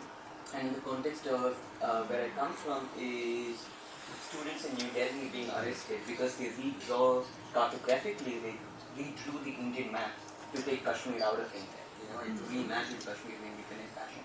So how does one engage with the state repression in the very act of prefiguration? I think, I mean, that's a difficult question, isn't it? And, I mean, you're acting as if, so, I mean, acting as if presupposes two sets of, it presupposes the, it performs the assumption that you have the authority and capacity to do what it is you say you're going to do. And so if we're acting as if we're a law reform commission, we're acting as if we have the authority to be a law, we're acting, at a fictional level, at the level of fantasy, we're acting as if we were a law reform commission and could be a law reform commission, whilst also making it clear we're not. But there's also a level of capacity, which is, can you even do these things where you make the as if clear, where it's not, where the role play dimension or the simulated dimension is made apparent. And if that's not even apparent, if the level of repression or coercion is such that you can't even do it as a form of play, it's going to be a dangerous form of play. I mean, I suppose I was thinking in the British context, there's some contexts where, you can't create a new state. So, Brighton and Hove, after, I think, one of the general elections, 2 or 3 general elections ago, they were so disappointed that a Tory government had been elected that they said, we're going to secede from Britain. And you can't legally secede from Britain. Brighton and Hove couldn't, they produced passports and visas and stamps, the paraphernalia is, you can do. But it's permitted because it's treated as a play. And so they're acting and pretending as if they have the power to secede, but really what they're realising, so maybe this is also where actualising and realising you can see is different, because what they're realising is the role playness of the succession. They can't realise the actual succession, but they can realise the role play of it. If you can't even realise the role play of it, it's very hard to do prefigurative action, but that also is about where you do prefigurative action, and so you can't just, some spaces may be unavailable, but other spaces are more available for it, so maybe also about its visibility and how it's decoded. There's quite a lot of work about Polish resistance in the late 80s, early 90s, and the Orange movement, and how that was very much about using play up against the state police, and so in a very coercive context, they would do things like give toilet rolls to the police to show that there was a lack of toilet paper. And there's some writing which suggests that when you really use play very explicitly to engage with a kind of coercive state, the state can be disarmed. Sometimes it's not disarmed, but sometimes it is, because it has to, it doesn't, the optics, if we're coming back to the optics of coercive police, people who dress up as elves and do some kind of political action, which you couldn't do if you weren't dressed as elves. If you're dressed as elves, do the police does the state want the optics of the police force ashing out on the head or something? So there is some suggestion that certain forms of irony or play allow more room for manoeuvre, but it's risky, I guess, as in the context as you're describing. Right. Yeah. So I'm actually, the question of India made me think of this.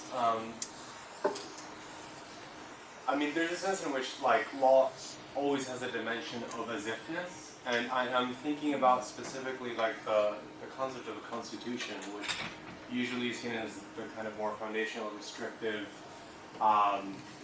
form of basic ground law.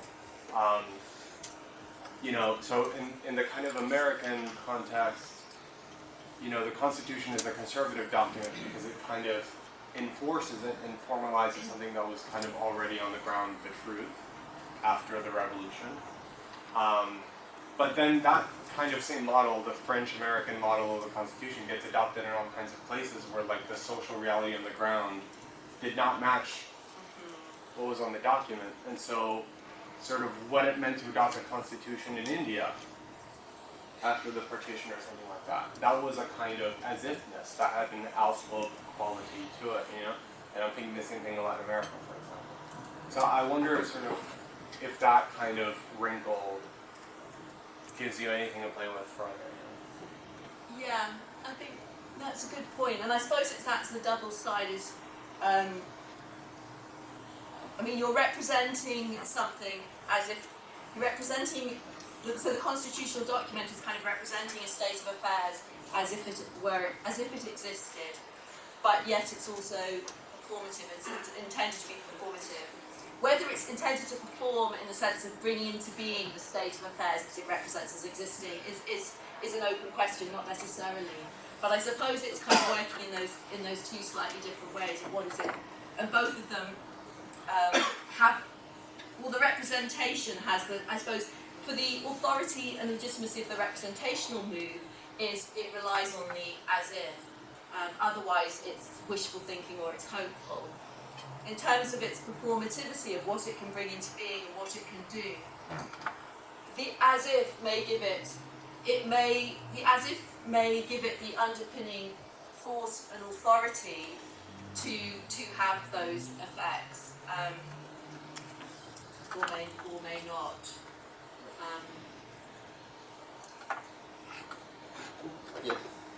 I was wondering about how do you define performance or action? Because we were talking earlier about gender. I thought of the case of intersex people.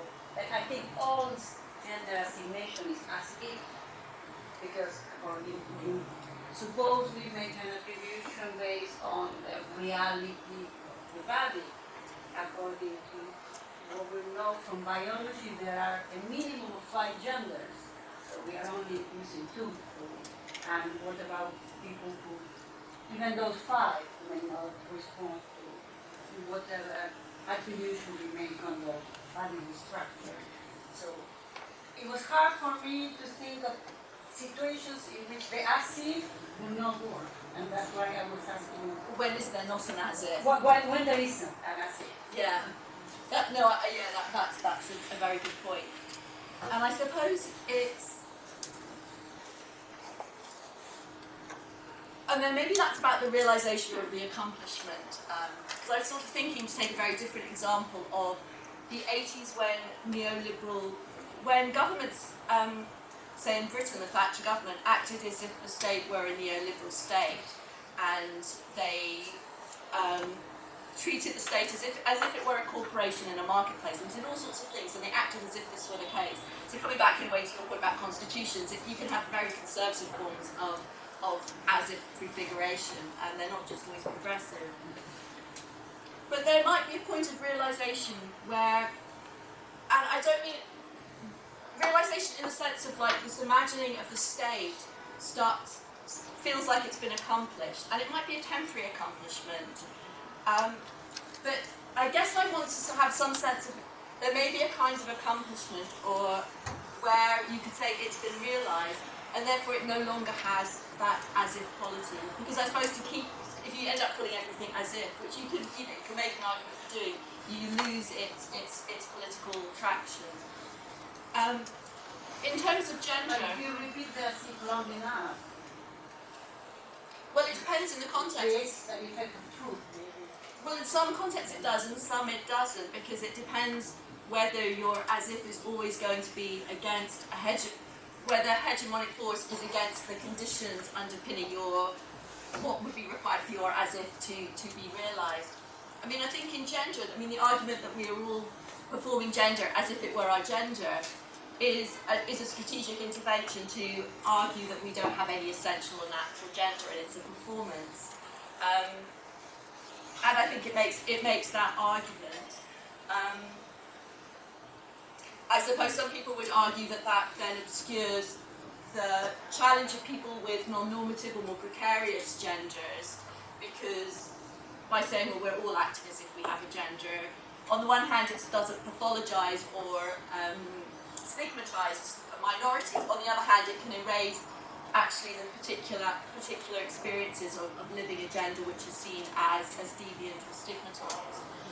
I guess I'm interested in thinking about gender in a more social way, as a social condition that creates effects and will gender people, but that gender isn't just about human subjects, it isn't shaped and scaled to the size of human subjects.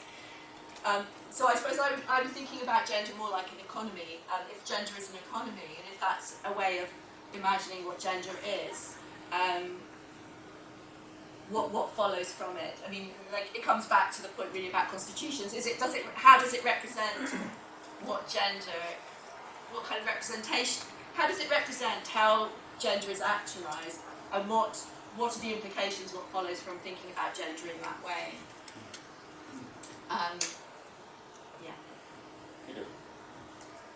I should preface my question by saying that I'm deeply committed to ludic language success. So I'm intrigued by and want to push you on your concept of as if, because it seems to me there's a slippage between reimagining the conditions of possibility in fictive micro-communities and alternative modes of exchange, and the sort of project you end with, which is looking for alternative definitions within an extant legal, political, institutional structure. So I invite him when he talks about as-ifs, as we often make the mistake of ceasing to view as if as theoretical error, as being not simply error, but being concerned with non-entia imaginaria, in other words, with things that self-consciously don't exist, and in consequence do act as Oscar Wilde's impossibilities, because it's precisely the conditions of possibility that we want to change, as opposed to sort of projects that you mentioned and that maybe yours is not too dissimilar from, and I mean no disrespect, but the Feminist Judgments project, which was in a strange way completely committed to sort of rewriting these judgments as if they were court decisions, and as if, and they even took on the name of fictive judges, but that's not as if in Weihinger's sense, that's as if as hypothesis, that's as if where you've forgotten that, or you are acting as if this were real, and acting as if it wasn't real seems to be one of the conditions in a more radical sense of the as if that I just wanted to see sort of how you responded to that. Yeah, and I haven't read that book, so I'm not working with his conception of the as-if, but they're different. I suppose there are different ways. If you think, where I started was thinking about prefigurative politics and thinking that the focus on the sort of means and ends, which can be helpful. takes you to another sense, because it becomes, you know, you're living the present as if it were the future. But if you kind of sort of bracket some of the temporality of it and think about living and doing the present, or any, could be a different time frame, as if it were otherwise, and then what does that do, and what does it rely upon? So, you know, the feminist judgments is, you know, I mean, you're arguing that in some ways it's kind of, there's a conventionality about it because it's working within the contours of legal frameworks. It seems to get drawn back in to a legalism that feminism, as I understood it, and certain variations, everyone was trying to get away from. So it's mimicking what it's trying to dissociate. And I think there is a return to legal form, but to me it's a bit like the microstate, the declaration of a state, and you create passports and visas and stamps. And it's a form of play where you are, which may or may not, but often does, because it's role play, takes on some of the you know, it's what are the aspects of the thing that you are role playing you take on, and you might take on passports, visas, or an embassy, or in this case you might take on wearing court robes and calling each other by judicial titles. But what you can't take on are the conditions of possibility, i.e. you can't make those feminist judgments, which directly, in an elocutionary way, have legal authority. But they might have legal authority in a more perlocutionary way, because they may, you know, they get taken up by judges down the line who start to cite them as something that's not quite a legal judgment and not quite a journal article. So I think this role play is a form of prefigurative as if, which will necessarily take on, usually I think often the superficial formalistic trappings in order to do something else within them. But then you have other kinds of as if, where, like a municipal authority that says we are going to act as if we were the state and as if we have the right to make foreign policy. And they don't really say that in advance of the doing of it, but the doing of it articulates and instantiates that expression. And has to instantiate that they do have the authority to do that. But this is where, and maybe this is the distinction you, in a sense, you're coming at, is in those cases, it's not clear-cut, do they or do they not have that authority? It's a contestable issue. And so, from one perspective of are they real states? You might say, yes, they are real states because they do have the authority, because they are elected, because they have a moral authority to make international policy decisions. From another perspective, you say, no, they don't have that real authority because the real authority to do those things exists within a hierarchical state structure and there is subordinate apparatus. So I think in some cases, you maybe have closer to the possibility of the realization of the as-if, because the conditions of possibility are contestable, and because you can make an argument of having the legitimacy or the authority that then will enable you to do what you're doing. Whereas in other cases, it's play has effects, but somehow it suggests that you are fundamentally claiming those conditions of possibility to do it, particularly around authority. Last question. It seems like this is a jurisdictional issue, right? So that on the one hand, if you're looking at it in terms of an actual jurisdiction, the downside of that is you're reinscribing the conditions that confer jurisdiction, right? If you're looking at it rather than say play, I would say the aesthetic realm, it's not mimicking, it's an echoing that gives a different resonance to what's happening. So on the one hand, you're not necessarily claiming to a specific jurisdiction, but you're laying claim to even a broader jurisdiction that goes beyond whatever the boundaries are that are already preset by the thing that confers jurisdiction. I think that's a nice way of putting a distinction, which I guess I've been thinking about partly in terms of authority. I mean, I think one of the interesting, because I was thinking about, well, in the case of state law, which acts as if it has the authority to define new genders, to define and create new genders, where you could say, where it's a different kind of as if, because on some level they do have the authority to say, this is what gender means in Britain today. but yet what's missing is a kind of force, and there's something about the force as a distinct quality. It's linked to questions of authority, but it can't be reduced to that. And I suppose that comes back to questions of the context in which you act, and the as if always happens within, so coming back to social context from the last session, it always happens in social context, and those mediate what can be done. And so really, and in a way which, I mean, that's probably the instance where there would be a feeling of, this really isn't a prefigurative act, where state law says, we are going, this is what gender means. It's hard to see that as prefigurative. But there is something about the lack of force, it's the lack of a certain capacity to realise it, which I want to argue brings it into the prefigurative. Thank you very much.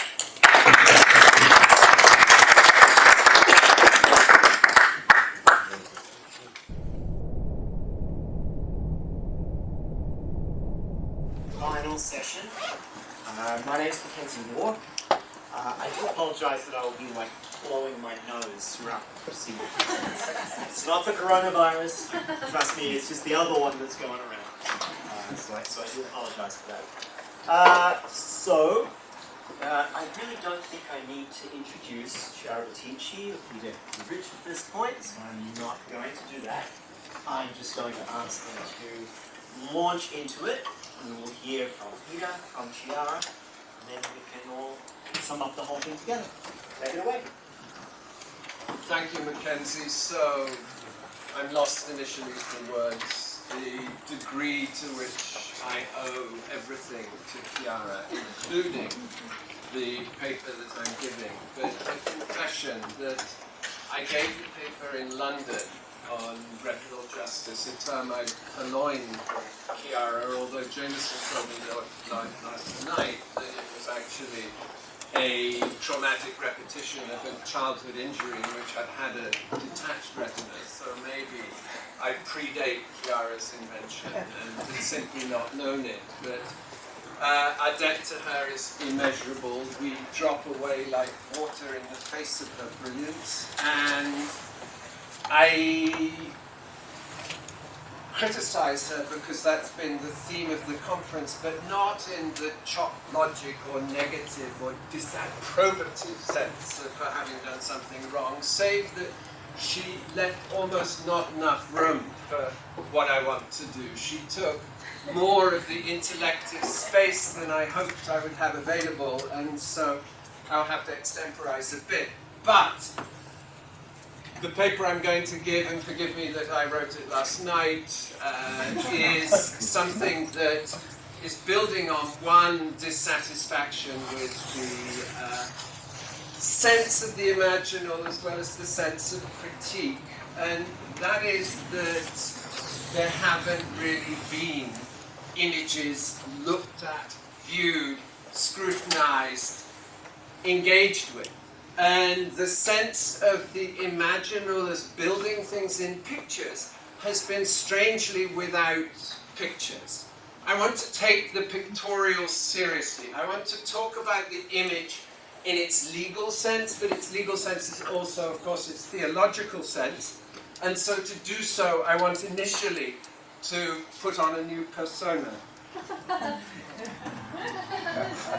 So, it is always considerably different to address through a persona, and I think that we need to imagine a little bit the senses in which the theatricality and the performativity of the image need to be addressed. But let us start at the beginning. Chiara has been subject to a lot of scrutiny. The clear bottle, the empty boot, has been addressed again and again. We have been staring at her navel, gazing at the philosopher's navel, and I can say, she probably doesn't know this, but I have seen Chiara's navel. Late one evening in a dinner party devoted primarily to my rhubarb recipes, she absent-mindedly lifted her t-shirt and rubbed her washboard abdomen, and her navel glanced my retina like a Levantine breeze. Here it is. That's not actually her navel, that's Wikipedia's. Nonetheless, a striking image. What is the navel? Ducta venosa, the bloody vein, the mark of origin, the uniqueness of the individual, the cord that ties you to the chorus, the sign, the mark, the stigmata in religious terms of birth. The navel is the image of beginning, and I want to suggest that the image of beginning is the beginning of the image. If we're to understand the image in its fullest sense, it's incarnational. Something is given birth. And here we have stigmata, apparition, the periumbilical collar, the folds of skin, a mark of interiority exteriorized, a mark of scission and of severance. And that is the image as something more than mere representation. That is the image as incarnation, the image of becoming, the image that grows into. Not a nose I mentioned because I don't want you to think that I'm making a fetish of Chiara's umbilicus. It didn't shine like the nose, but it did stick. I did recall, I did remember, I did continue with it. So, why is it significant? And if we go back to the sense of the image within the theologico-juridical tradition, then the image is the wound. The image is the mark of incarnation, but it is also the wound in the sense of showing that it's alive. In other words, the image as incarnated, as becoming, is a living thing. So within the biblical tradition, we see him through piercing him. In other words, the stigmata is the spear in Christ's side. Videbunt, they saw him in quem transfixerunt. And here is a fairly common religious representation. Why? Well, the image is pierced to understand the interiority of the image. The image is pierced to comprehend and apprehend the extent to which what is visible is something becoming other. What is visible, the image, even the imaginal virtual relays that Chiara believes are phagocytosing the culture, are historical, contextual, changing, mobile, moving. They can't be kept still, they can't be understood if we do not pierce. But at the same time, this image of generativity is also an image of something that is becoming other, that is giving birth. So the old sense of imago that Didi Huberman talks about, the pupa becomes the imago in biological terms, and Caritas Botanici will be fond of these, borrowing, of course, as she always does, from Immanuel Kant. The botanical sense is a key one. This is the stalk, the umbilicus, the blood that we see in the navel, but at the same time, this is also the sense of growing into something else. So the image within that religious tradition is not ex nihilo, it is created, it is developing, it needs to be understood in its mobility and in its transitional character of becoming something other than it originally was. That said, the religious tradition should not be misunderstood. Here are the 5 stigmata, the 5 wounds of Christ. Pure blood, simple blood. and you're supposed to meditate on this. So too, the religious tradition in the medieval period wants to see something through it. But I think where we misunderstand the concept of the image is seeing through doesn't mean seeing beyond. In visual terms, it means seeing into. So while the annulum at the top, the ring, may be the signal of eternity and afterlife and other such pink elephants, the folds are what you have to unfold, and what you find is the face of the divinity, or the face of the parent, or the face of what is searched for within the folds through the unfolding. And the same here more obviously. It is interiority that is being sought. It's interiority that you see if you look long enough, if you look sufficiently still and perceptively or aperceptively to actually view the interiority that piercing will reveal. So the legal tradition inherited that sense of the image. Very briefly, because it's antique, Latin, dull. In the institutes, if an artist paints on someone else's tablet, does the painting belong to the owner of the tablet, or does it belong to the owner of the artist who creates the image?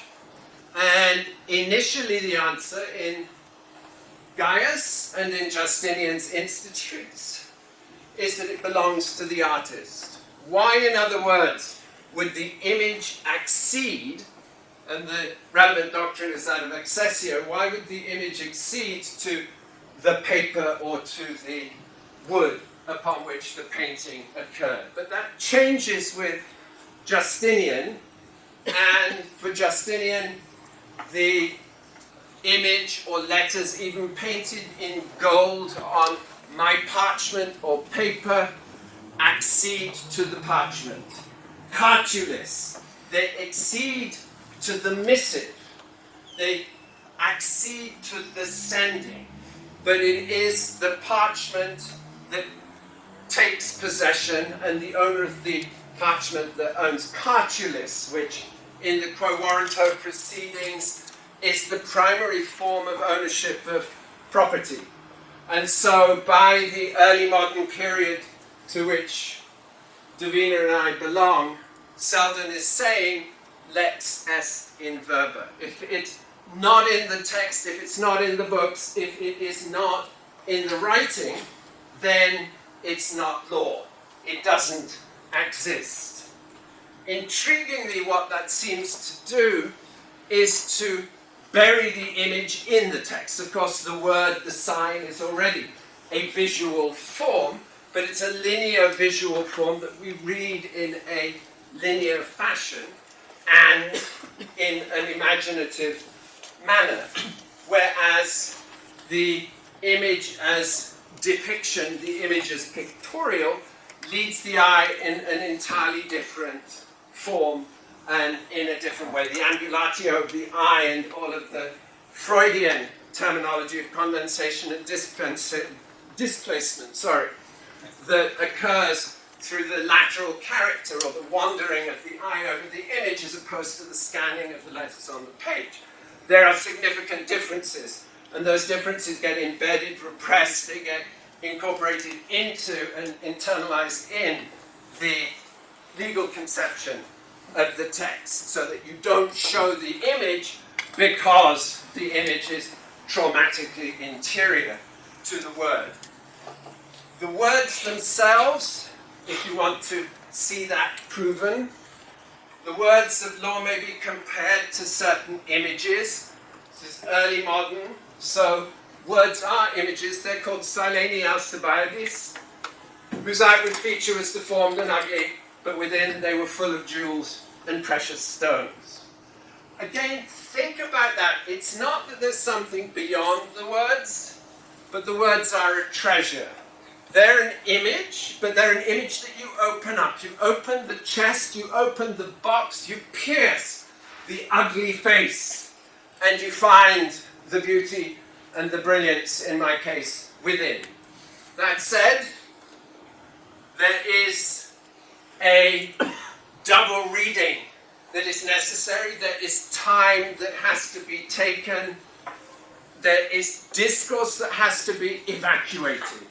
And to jump ahead a bit, as Roland Barthes puts it, discussing the figure of an ostrich, the intimate cessation of all intellectual activity is necessary to looking. Otherwise, discourse maintains its complacent place.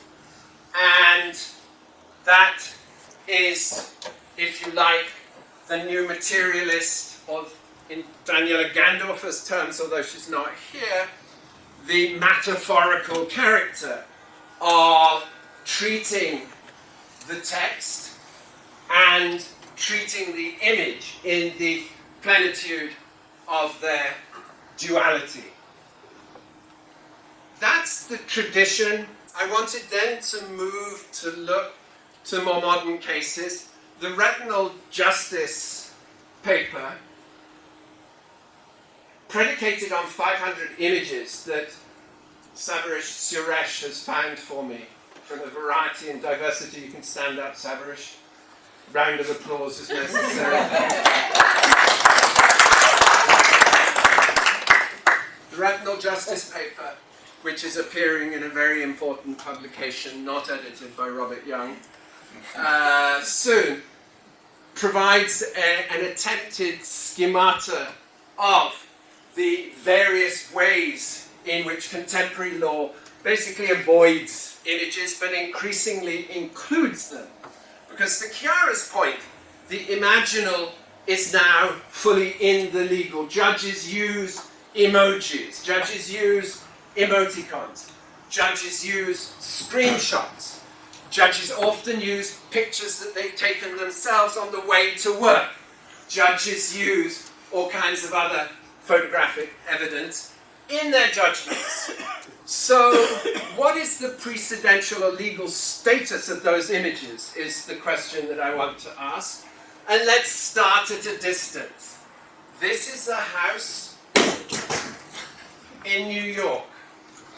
The purchasers, it's a famous case, the purchasers of the house sought rescission of the contract of sale on the basis that the seller had not informed them that the house was haunted.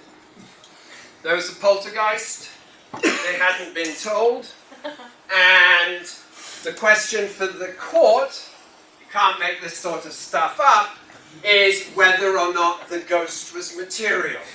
Given the quality of a ghost is to be immaterial, that seemed a strange question, but it's, in the juristic sense, a matter of whether or not it implicates the value of the property. And the decision of the court is an intriguing one. The judge, Reuben, son of the father, hold that thought. Cites Hamlet's ghost.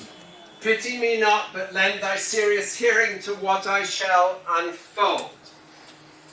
Stops there, but says, even a contract with an as-is clause, and the lawyers will appreciate this, as-is, where-is, means you buy it as viewed, said, given the ghosts aren't visible, we cannot hold the as-is clause to exclude liability on the part of the seller, because no examination of the property could have shown or have, in due diligence terms, provided information about the ghost. Then, legally, the house was haunted. Legally, it was haunted because the owner had conducted commercial tours of the property to see the poltergeist and had advertised locally and nationally. So, if they believed in it, then they needed to disclose it to the purchaser, and the contract was rescinded. So, But know thy noble youth, the serpent that did sting thy father's life, now wears his crown. An instance divina of non entia imaginaria. So, what is the image is the question I want to get to. What is this spectre? And the answer is it isn't an invisible, elusive, or immaterial form. If you read the case closely, it's the house that is haunted. Oops. And there it is. It's always the house that is haunted. So it's not the ghost, but it's the haunting. So the image is something that inhabits, incarnated, manifests within a structure, an image, a cloth, but it has to be captured to exist. It isn't beyond the image. It isn't a referent or denotation in linguistic terms that is exterior. No, the image lives and is an entity in its own right. And that is the point made brilliantly by a case that Sabarish, I won't ask him to stand up again, was involved in because it's a recent case. And I said I won't ask him, so.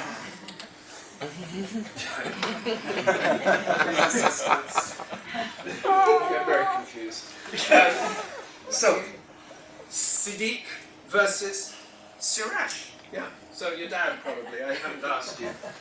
So, extraordinary case in which a divinity sues in court to establish property rights to these mosques, to this space. Okay, so the issue was that in Iota in 1528, Muslim Emperor Babar had invaded and a mosque was built on what the Muslims claimed was barren or vacant land. And the Hindu community, the Shabates as they're called, the custodians, brought an action. They invaded the temple in 1949 and they claimed that it was a sacred site, and they claimed that the divinity had the juristic personality to sue. To gain juristic personality as a divinity, which you think would be entirely unnecessary, is a deity has to be consecrated by performance of appropriate ceremonies, having a visible image and residing in its abode is to be treated as a juridical person. Okay, so a deity being consecrated by various ceremonies, rituals, flower donations, having a visible image, residing in its abode, has juridical personality. That's a case from 1998, but it's so well established that the English Privy Council had said, under Hindu theology and Hindu custom and law, it's long been recognized that gods have legal personality, provided that they meet these criteria, and then the Shabates, who are the custodians, can bring the action on their behalf. So it's conceived as a living being, which I think is entirely correct, and it's the vivified image that is regaled with the necessaries and luxuries of life that constitutes the person in law. Having said that, you had a problem in the Lord Ram's case in Iota, and the problem was that whatever had been there, wherever the image, the vivified personality, the rights and otherwise, had ended in 1528. So how do you argue that the deity can bring an action if there is no extant evidence? The answer is order the court to require the Indian Architectural Association, the Indian Archaeological Association to conduct an archaeological dig. And that's what they do. So the case starts in 1950 It's heard in 2019 in the Supreme Court of India in a well-known and extraordinary judgment. So, 75 years later, 5,312 pages of decision. In the Supreme Court, 1,310 pages of decision, without any vivified image at all. So, in other words, it's all verbal out of existence. But let's just review the point. How do we prove that the deity is extant in the archaeological burial site? That's tough one. Well, we have to dig up signs. So, anything that might be significant of previous inhabitation was sufficient. Pillars or parts of pillars with hooded cobras, with lotus leaves, with actually a whole number of extremely ambiguous religious signs. What do you do with the fact that the divinity isn't there? There's case law that actually says that if you worship an empty space in a particular ceremonial form, that's sufficient. In the Tamil Nadu case, at the time of worship, the curtain is drawn away and the altar is revealed to have an empty space. Well, a divinity that exists as an empty space on an altar behind a curtain is, again, a perfect representation of an image. The manifestation simply has to be revealed to and perceived by the rites and ceremonies through which the image is addressed and the image is followed. All that is shown is a map of or a plan of the site, and the interesting part about this is that it shows a wall that the British had built in the 1920s to partition the mosque so that Hindus could have half of it and the Muslims could have the other half of it. And that, I think, prefigures a fairly unfortunate practice on the part of the British known as divide and rule, or partition and exclude. That goes on, and Sabarish will write the definitive treatise on that particular topic. My topic is different. It is that the map is actually, and I talk about this at great length in my superlative paper that I'm not giving, is the legally acceptable form of aesthetic representation because it is linear and it purports to simply chart reality. The legal conception of a map is it is what it shows in coded form, and we have the key, and therefore we know what it is. It's not an image, it doesn't suffer the sensory incapacity in epistemological terms of the image as an aesthetic object. Of course it does, but lawyers ignore that. So, over 5,000 pages, 2 plans reproduced, not a single image. What's the issue in the case? The issue in the case is simply and solely, has the deity Ram manifested? Do we have manifestations, evidence of rites and presence of worship in that space, in circles, in emblemata, in other forms? And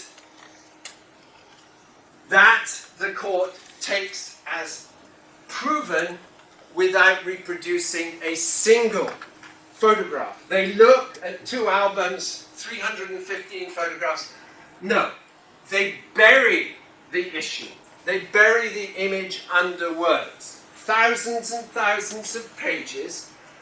They do exactly what Barth says is the discursive manner of avoiding looking.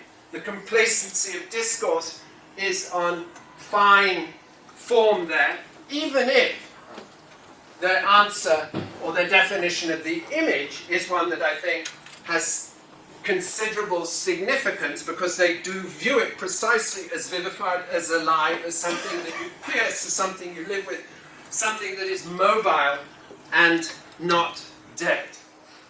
Here's an ostrich, because that's the metaphor that Roland Barthes uses. It's from a case about the importance of legal precedent. So you've got to love this. A judge hears an appeal by a Mexican woman as part of a class action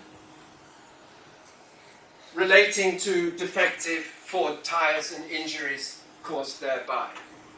Carmen Gonzalez Servin is the nominal plaintiff, and her lawyers failed to mention a previous decision decided by the same judge on the same point. And in the course of a 4-paragraph judgment dismissing the action, forum non conveniens is the legally polite way of putting it, the judge ends by saying that ostrich-like advocacy is not to be recommended. In brackets, do not be fooled by the picture. Ostriches don't put their heads in the sand.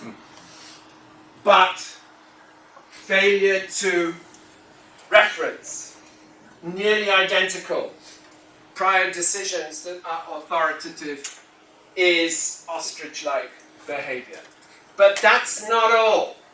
There is a Google captured screenshot picture of an ostrich with its head either hidden by a hillock, maybe it's Rabaté, or buried in the sand. Either way, a doctored image.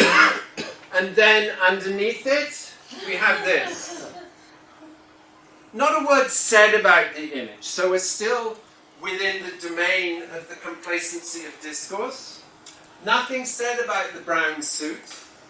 Nothing beyond the one sentence I mentioned said about the ostrich. Certainly nothing said about the juxtaposition, which is weird in Mark Fisher's sense, of strange, out of place, unheimlich, and surreal.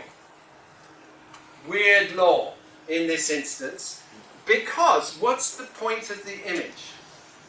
Well, it's of course entirely opaque. We have to make that up because it's simply there, but it's there in a judgment that says that the lawyers have failed to take precedent seriously. The lawyers have failed to address prior authoritative binding rulings. They have opted out of the rule of law, if you like. They have done their clients a misservice.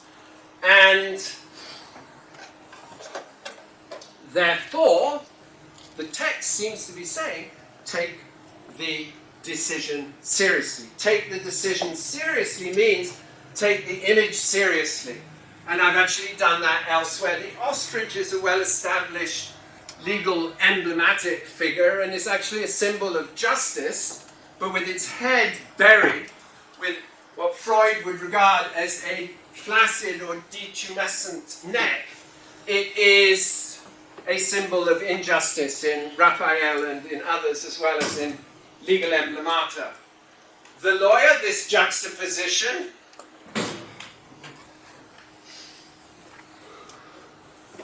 who knows? But it would seem to me, amongst other things, in Freudian terms, to be a somewhat homosocial and strangely sexualized representation. But be that as it may, whatever its oneric purport, think about the fact that this is an image of a man without an image. If the head is buried, the imago is hidden, this is an image that contradicts the concept of image. This is an image that denies its status as an image. So there is so much that is not said. I think that the intimate cessation of mental activity is necessary, and that in metaphorical terms it is indeed necessary to simply step back and let the body see. Let the flesh open.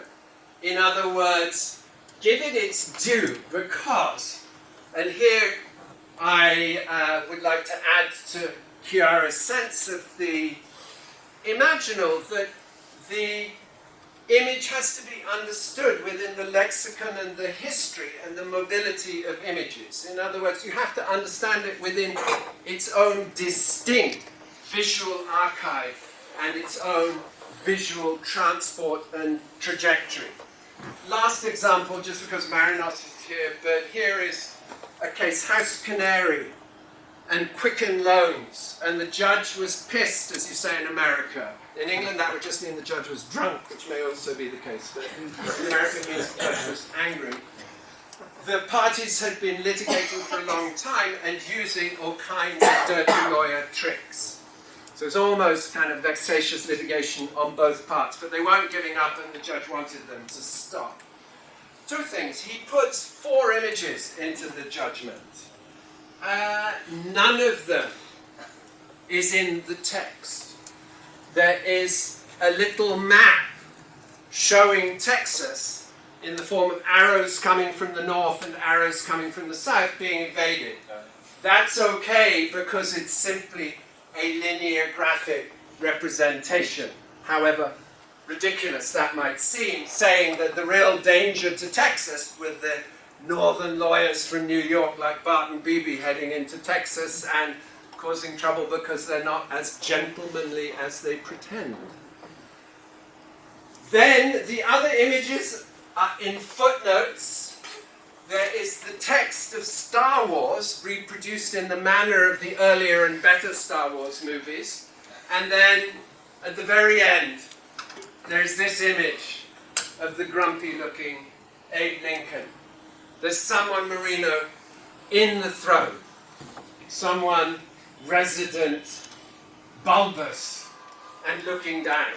Underneath there's text, but who cares about the text when you have the image? The image is of authority, the image is presumably of an ironic character, although ironically, of course, Abe Lincoln was shot, and Abe Lincoln litigated in the form of the Civil War the justice of his cause. So there the images end. How would I end? Well, back to Chiara's navel. In other words, remember the navel, and remember that she has a particularly Derridean pun at the end of the book, pretending that she's not talking about the transport of her own navel. She discusses the naval, the galleon, and Belgrado Pedrini's ship and transport.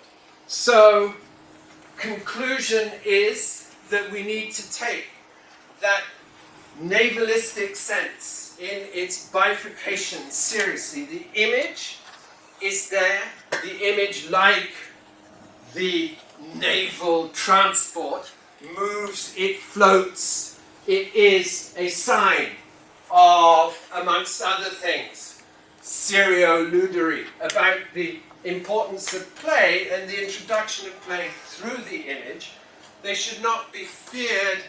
The sense of being swamped, the sense of the virtual, can be expanded into what I define as the visible. In other words, the visual and the verbal elided. And then the complacency of the text can be challenged, but therefore also the incarnatory and the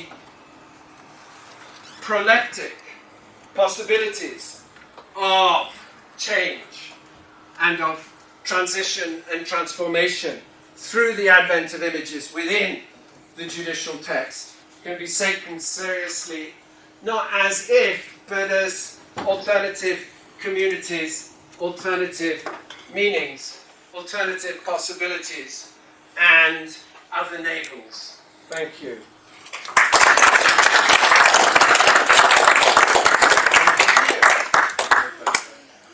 Chiara. Yeah, how to give a talk. Good luck. Thanks. I need it. Okay, so it was 2 days of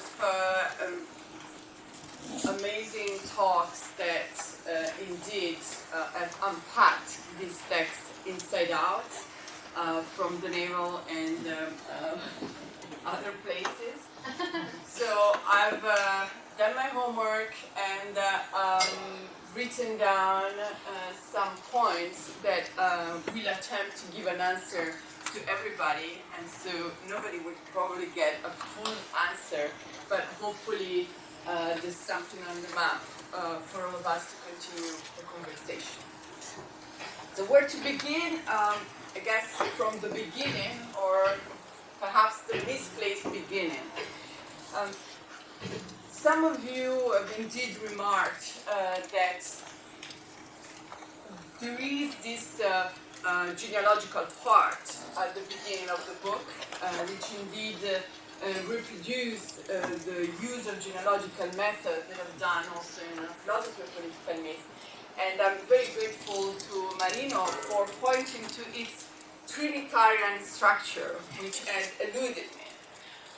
Marinos spoke about possible residual of Hegelianism, but I think through Jamieson Webster intervention, which brought in my attempt done in another form, which is poetic writing, to rewrite a feminist reappropriation of the Trinitarian mode of thinking, I came to realize that maybe indeed we're all Christian. And even when you try to step outside of it, having been educated in a Catholic country, you don't. And so Trinity is strikingly there in the text in a way which I hadn't realized until yesterday, I suppose. But it's there also with another element that I think, at least for the way where I am at the moment, is that the part of the book that I would rewrite if I were to write now. I think I'm not sure I would be able to get rid of the Trinity. I think at this point my strategy is to rather address critically and trying to use the Trinity that is somehow clearly imbued in my way of thinking in a more playful and perhaps counter-spectacular way. But what I would do differently is rewrite this genealogy of the notion of imagination and the imaginary, and the triad, imagination, imaginary, imaginal, being more aware of what are the risks of a genealogical method. And I here want to expand a little bit on this. The book begins with this beginning that is the Greeks, and we've talked a lot about Castoriadis and other authors, and the tendency indeed to begin with the Greeks as a way to reproduce the narrative that is so much present in, for instance, most institutional, not just historical account of the history of Western philosophy, they tend to see in ancient Greek philosophy a sort of pure beginning, as if there was nothing before. And they tend in this account also to whiten ancient Greek and to present it as the beginning of European civilization, which indeed, I mean, as I try to do in other parts of my work, and certainly also in this book, I try to dismantle from the inside. Now, I think the book goes in this direction, which Jeremy really very usefully pointed at, of questioning the civilizational discourse. But I think that by the very act of presenting this genealogy and choosing as a beginning to begin with the ancient Greek terms and constellations of usages for the term fantasy, fancy, imagination, one surreptitiously, whether one is aware or not, end up reproducing a sort of Eurocentrism according to which what is actually one particular story, and indeed the genealogy is an attempt to tell a particular story, but in our current context, it is always immediately perceived as if it were the story. So I think that if I were to rewrite the book now, I would be more aware in emphasizing precisely this process, that is the process whereby a very particular story comes to mean or be perceived as history without qualification. And I'm saying this because, first of all, as a response to Jeremy, I do want to expand more on the civilizational discourse. And indeed, I mean, it's true that, as some of you have noticed, there's a lot of scholarly work that is being done here.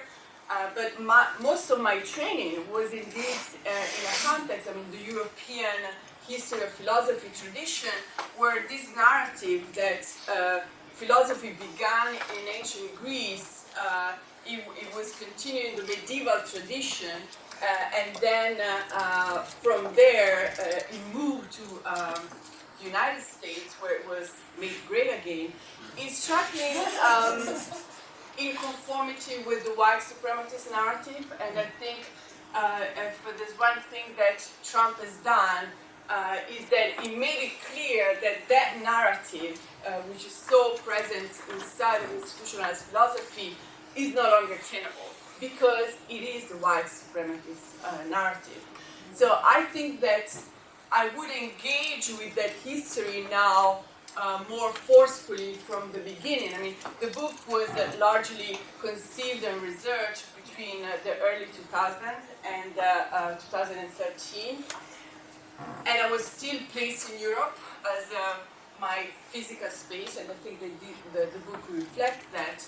Although, and I would now write a different story. I would now write a different genealogy, also because I think I'm placed in a different geographical position where I can provincialize that history and that genealogy with a much broader variety of tools, also for the fact of being more knowledgeable and simply having more knowledge about non-Western philosophical tradition.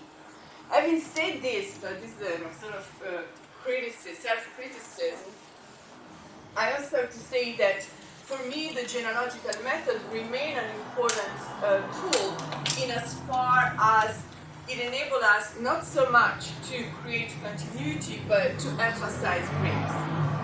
And the way in which I think this book does accomplish the break is that in this genealogy there is the moment where the term Imaginaries is brought back from the Arabic source of Sovahardi and the notion of an alam al-mital that has in the Neoplatonic Iranian tradition recovered some of the intuition of late Neoplatonism by development in a very original way. And that, perhaps is an example of the entanglements we were talking about yesterday, and then survived although it never became mainstream. So I haven't invented the notion of the imaginal. It has always it has been there for a very long time. But it was indeed brought to me in this genealogical reconstruction through the work of Sovahardi as translated by Eric Orban, but has brought to the contemporary debate by Cinzia Fleury. And it's interesting that we didn't manage to mention work here, but I think it's for me it was a very important and formative work because it enabled me to find a way out of what I thought was an impasse in the opposition, in the constant opposition between reframing of any sort of discussion on our capacity to imagine in terms of either the notion of imagination or the notion of the social imaginary. So this term imaginary, this break within a genealogy that opposed imagination and the social imaginary seemed to me to disclose a third undercurrents in the history of philosophy that are largely gone unnoticed, also because the Eurocentrism that came to dominate philosophy, and we should remember this, relatively late. So at the heyday and the time of European colonialism, no European philosopher before the 18th century ever even dreamed of thinking that philosophy could have begun in Greece. I mean, they all thought that philosophy had begun either in Asia, China, India, Egypt, Africa, whereas we have come to endorse this narrative, which is, I mean, that's why I think, thanks Trump, is indeed the narrative that emerged during the heyday of European colonialism as an attempt to, and go back to the position between civilization and savages, to claim that something extraordinary had happened in ancient Greek, and that the spirit, this is a Husserl and then later Heidegger idea, had migrated to the German spirit. Now, maybe we are all still in the Christian time, and somehow so we can get rid of it. One of the reasons why that is the case is that we all have ID. All of our ID, I think, state that we are born, and in stating our date of birth, they reproduce the Gregorian calendar, which we know is only one of the ways to think about time. And I did this exercise in my class, Gender is Discontent, last week. We were talking about different ways, like whether we do have to carry on us always a gender identity, and we said yes, it's because we have an ID, right? This is how it remains in you. And then we also noticed that everybody in the class had not just a gender assigned, but also an understanding of time and birth that was implicitly filtered through the Gregorian calendar. Right? So in a way, we are all born after Christ. The moment when we say, we are born in this or that year, it's always measured after Christ. The only exception was an Israeli student who also had in her ID the Jewish calendar. So not easy to get rid of the residual Trinitarian moments because I think we're all trapped in this understanding of time that has become worldwide the norm for understanding even everybody's birth. So what the notion of the imaginal does here, and I go back to the question of whether, I don't think it's a sort of Hegelian Aufhebung, or I really see it as more a concept that actually was there, right? It just hadn't been picked up. And that seems to me was particularly useful in as an analytic tool to suspend the question of whether certain acts of imagining are indeed the result of an individual faculty to imagine, or rather a social context that somehow possesses us. And we had this discussion earlier this afternoon about the example of the Muhammad cartoon that was drawn by a cartoonist claiming creativity and freedom as an individual faculty to express his own creativity, but then in this claiming of freedom ended up somehow reproducing forms of subjectification that are filtered through our social imaginary, which I think is more and more global. So it seems to me that as an analytic tool, the notion of imaginal really has a lot of potential in our current context. Also because I do think that beyond this alternative between the individual and the social, which I think Eduardo was right, was still very much present in my earlier work. And indeed, I think you were very correct in stating that it's in chapter 10 of the book on myth that I started to realize how not just philosophy, but also a lot of social research was stuck in this form of, I call it methodological individualism. So either we have individuals, individual understood as individual bodies and persons, or we have societies in the plural, but where societies was often understood as just macro-individual.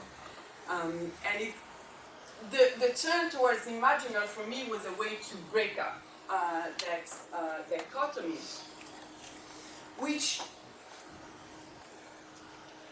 at the same time opened really a new horizon of research. I'm now working towards this, the development of this ontology of the trans individual, which developed on the work of Spinoza, but in particular the interpretation provided by Etienne Balibar, tried to push the questioning of this dichotomy further, emphasizing how actually there never are pure individuals, but how every individual is the result of processes of association and dissociation that are constantly ongoing.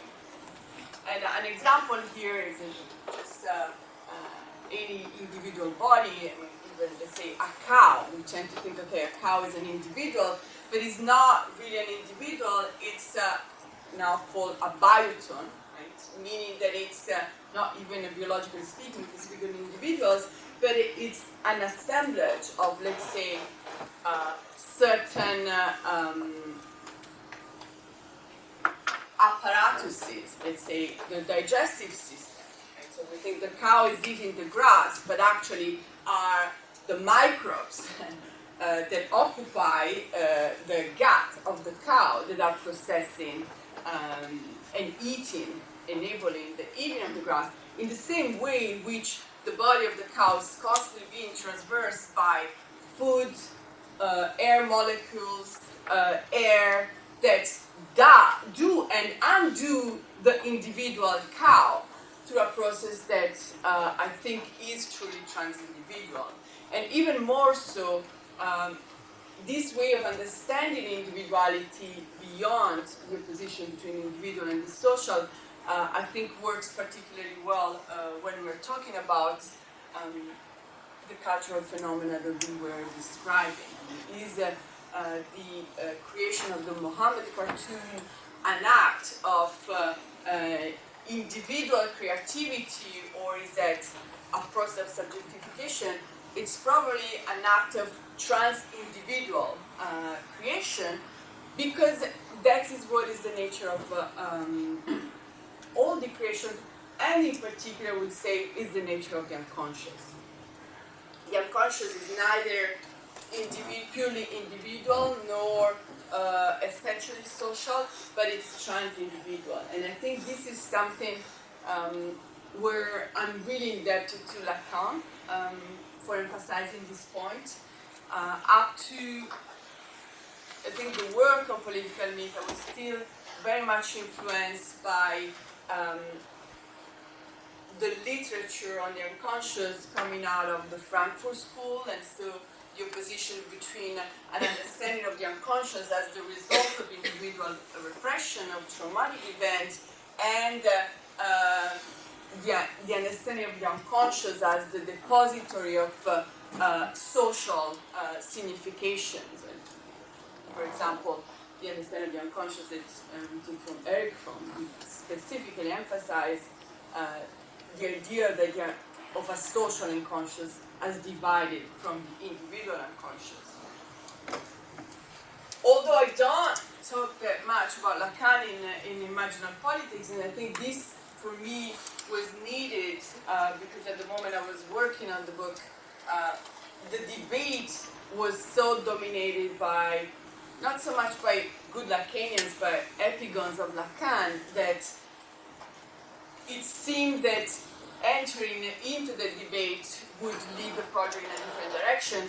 But I do, and that's what I'm working on at the moment, I do think that in Lacan understanding of the conscious, there are intuitions towards a trans-individual understanding. It's not simply explicitly says it, but it's the notion of the social unconscious that he brings forward, which I find particularly insightful, and I would say particularly useful and productive for us today.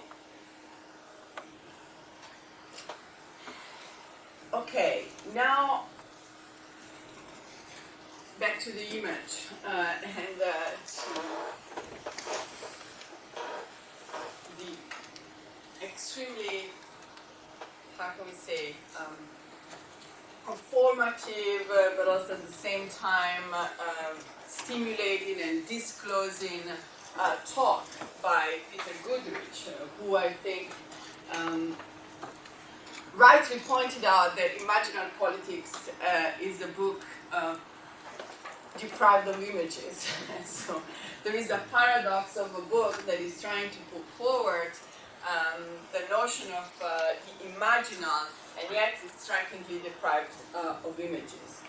That was a bit purposeful, in the sense that although I try to point to this term, this concept, the imaginal, that is there, and I think is a useful tool for analyzing what is happening today in the world of politics. And I do emphasize that images understood as representation of their presences in themselves include a varieties of sensuous experience. So we have tactile images, we have acoustic images, but I do say explicitly in the book I specifically focus on visual images. And the reason why I do so, I think, is the reason why also Peter Goodrich was led to write about recreational justice as a form of justice. And so I see the two projects really driven by the same sort of intuition, which is what is happening to the image. Admitting that the image is somehow primordial. You spoke about an image of beginning, which is the beginning of the image, and the navel as a sort of primordial image. And, yes, they were heard Jamieson talking about the imaginal and the vaginal. I'm not sure that's correct. I have to think about that more. But certainly, there's something about the emphasis on the imaginal, which lead us to rethink what happens in the pre-Oedipal stage. And in this sense, I think there are affinities with Gustave's understanding of the semiotic, which I haven't really been able to explore, but that's one of the area where I think future work on the imaginal could really be particularly productive. And I connect this with a remark that Jamieson made yesterday in her presentation about another very useful text by Lacan, the one where he says explicitly that the unconscious is structured like a language. And when he said it's structured like a language, you also mean that it's not language itself, or at least we could say is not only language. And I would say that the imaginal can be conveyed through a language, and we have seen examples in which it is, for instance, in the law and in the words of the law, how words carry language within themselves, carry images and an imaginal dimension within themselves. But I would say there is also an element of the unconscious which doesn't necessarily comes through speech and words. And I think Jamieson work on the hysterical body and the way in which the body itself and images, like brings forth images. It can be sounds, it can be convulsions, all sort of symptoms that are not themselves language. I think that's a very important, again, point to keep in mind. And I'm saying this also because although I see my work as, going back to Maria Pia's remark yesterday, as really part of a post-linguistic turn, emphasis on the importance of language and imaginary signification, and my entire work has been on, from the very beginning, on those issues, I do think that the linguistic turn has sort of exhausted its path, and that it's perhaps time to also look at what is left beyond or outside of this idea that we're turning language and everything is language and our being in the world is mediated through language, which I still think is true, but it's not the whole truth. I think there's more to be said, and perhaps more that has been left unexplored. Maybe, if I can say, this is my Italian side.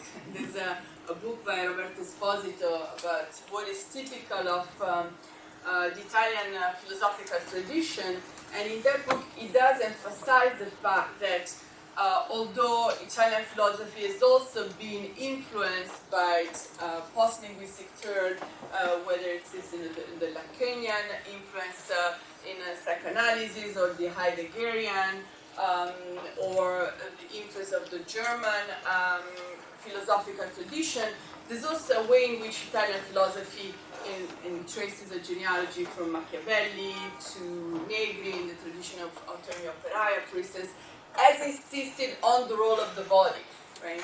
On the role of the non-linguistic in politics.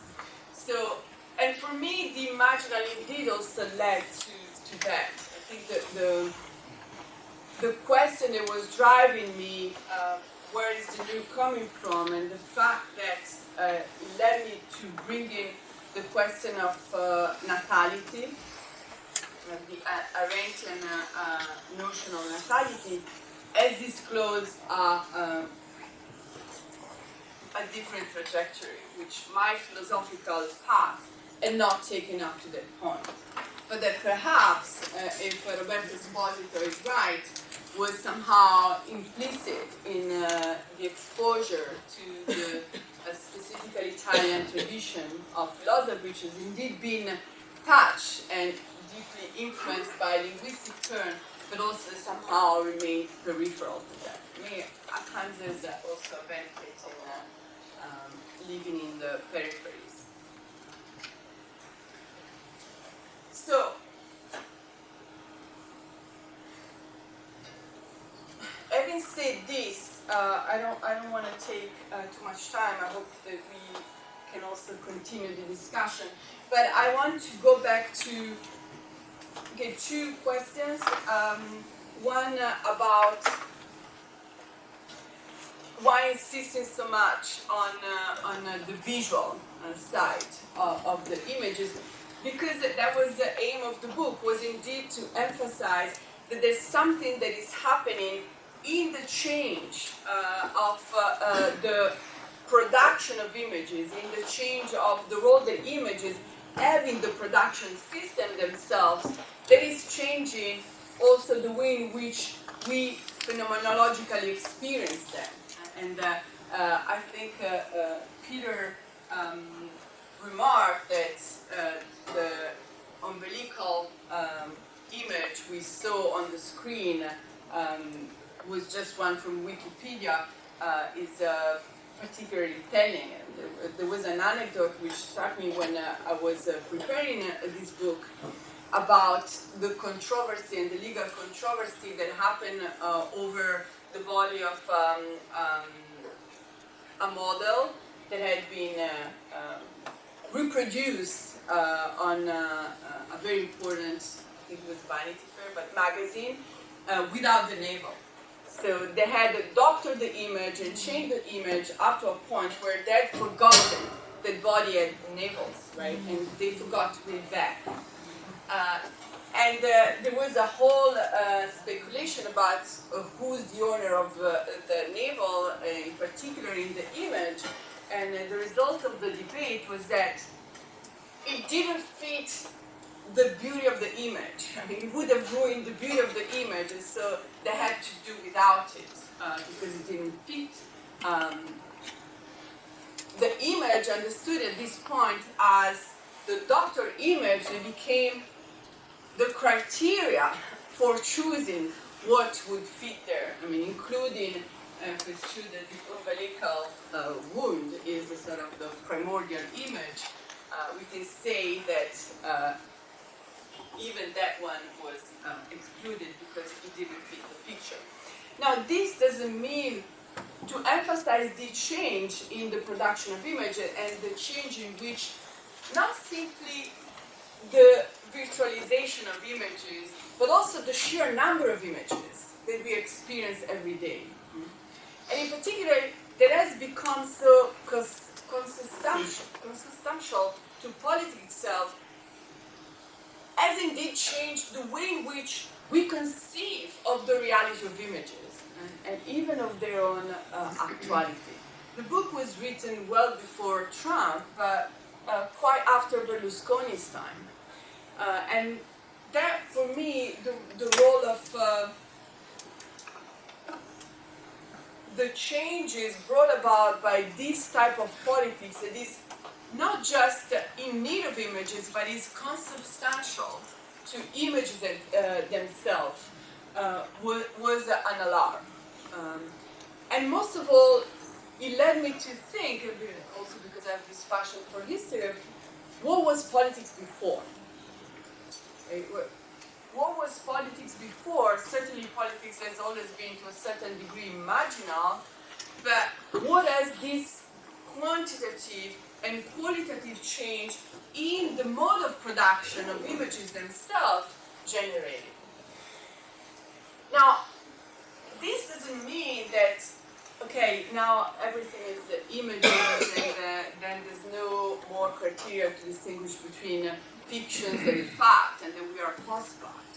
But I think it does mean that we need a more sophisticated understanding of what our criteria for facts must be. And I don't want to enter too much into the details here, but in the previous work, in particular in Imagining Europe, but also in the work on myth, I went to a great pain of drawing distinction, for instance, between purely mythical account of facts and the historical account, and how we can indeed set up, as we do, set up procedure to distinguish between them, which are not rooted in some sort of naive realism, fact as they really happen, but which are rooted in, at least in my view, in a more sophisticated understanding of what history, historical narratives and mythical narratives mean. There's no originality there of my own thinking. I'm relying on the work of other brilliant scholars. Okay, so towards concluding, the question of human agency that came up a number of times in Lara's remark, but I think also in Eduardo Mendieta, how can we think about that in the context of imaginal politics and its transformation? So I would say three things. The first is that although Spinoza only appears once as a footnote in this book, I do think that the understanding of the imaginal is Spinozist, if not in the letter, but in the spirit. And it is so because this understanding of the individual as a trans-individual and of the unconscious as a trans-individual is very much indebted, although I don't recognize it in the book, but became aware of it only later on when the book was in print, to Spinoza's peculiar ontological theory, and in particular is, in my view, still very timely, and actually particularly timely, understanding of individuality as a process of constitution that takes place at the inter-individual, which is always discussed, but also infra-individual, right? Spinoza speaks about the simple individual that make up your body. Think about microbes in your guts, or the food we ate, the sandwich, the kosher sandwich that we had for lunch. Or Spinoza is a monist, so there's no opposition between thinking and materiality. So think about the way in which thoughts make up our own individuality. And I think that it's not an exaggeration to say that after the discussion we had in these 2 days, I'm no longer, Spinozistically speaking, the same individual. I'm a different individual. And also, so this is something that I take from, indeed, from Spinoza. So the fact that we have to rethink agency in a context where agency is not something that is assumed from the beginning, and it comes to us just because we're endowed with language, or we're endowed with the logos, or we're endowed with some special property, but it has to be rethought in the context of a more nuanced understanding of agency. And again, confession of Spinozism, I do think that every being is endowed with what Spinoza called conatus or potentia, so an endeavor to strive to persist in its being. So although the agency of a human being and the agency of a river may be different, I do think that it's a positive development of our time that even things such as the New Zealand River is now recognized as an agency. The Peruvian forests are recognized as an agency. It's something that's happening in the law, right? And if we want to have a more philosophically complicated understanding of agency, we need to take that into account. Now, coming to the conclusion, taking this into perspective also means adopting a Spinozist understanding of the relationship between the normative and the factual, like norms and values. And it's a question that is always asked to me, even from the very early work on political myth. Are we being normative or are we being factual? And how are we going to distinguish between normatively valid images and not, those that are not, those are good and not bad? I do take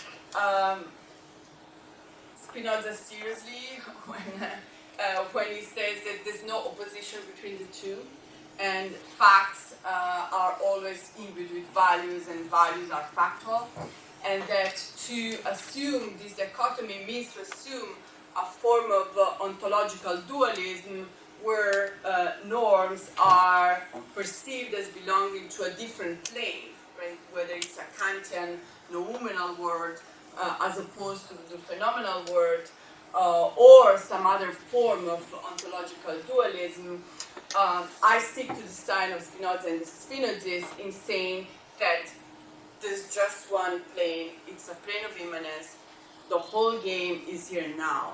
There's not another plane from which we can formulate a critique which is not part of the game. So going back to the understanding of critique, I do understand Spinozistically the critique as a form of immanent critique that begins with the fact that you're on the same plane. I also think that the fact-value dichotomy is largely residual of early modern mechanicistic understanding of the world, that depict a world as being largely deprived of values. And when Putnam published the book the collapse of the fact-value dichotomy, I thought, great, I don't have to do the work anymore. Nobody will ever ask again to me whether I'm being normative or factual in my work. I don't know why that book didn't have the impact that I think should have had, and lead us to at least question. In my view, it would be better to just abandon the opposition, but it didn't happen. So I'm still constantly asked whether I'm being normative or factual. But again, I don't think there is really, spinozistically speaking, an opposition between the two, which doesn't mean that we have no criteria for distinguishing what is in images that are better and worse than others. And I do think that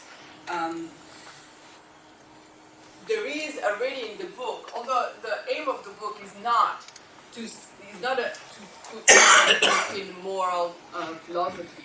The aim of the book is to emphasize a transformation from the title, Imaginal Politics, that happens in the field of politics because of this role of the images.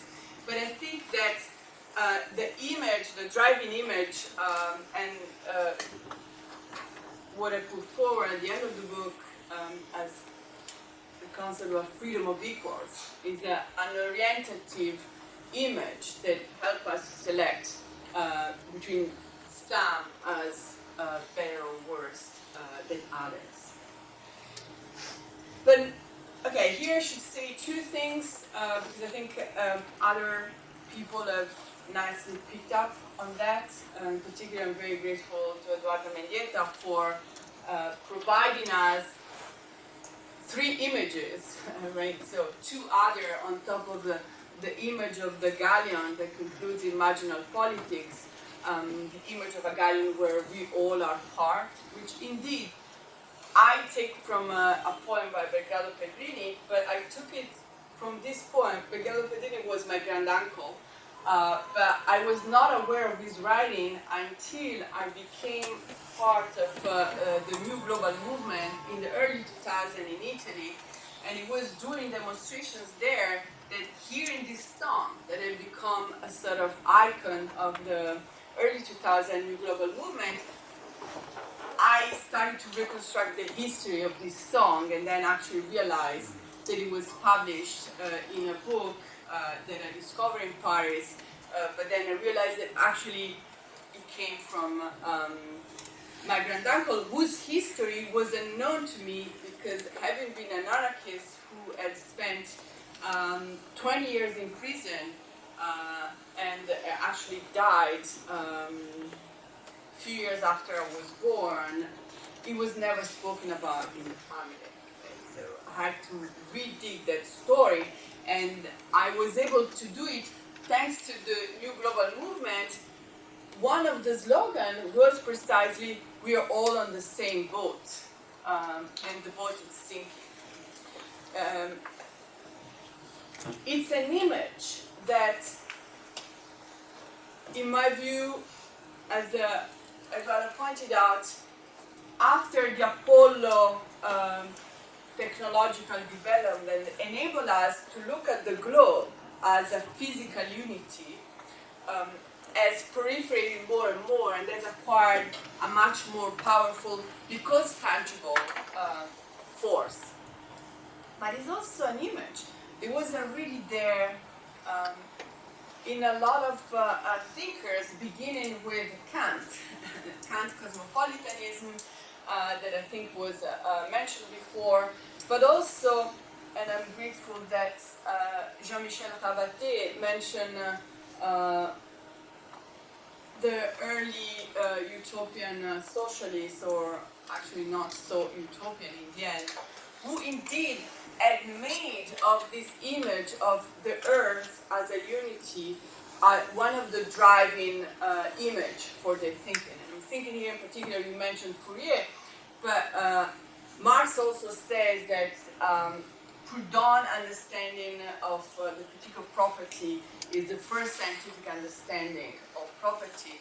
And one of the central intuition of Proudhon is to say, we tend to think of the globe, the earth, as divided into states that are conceived as property of certain political power.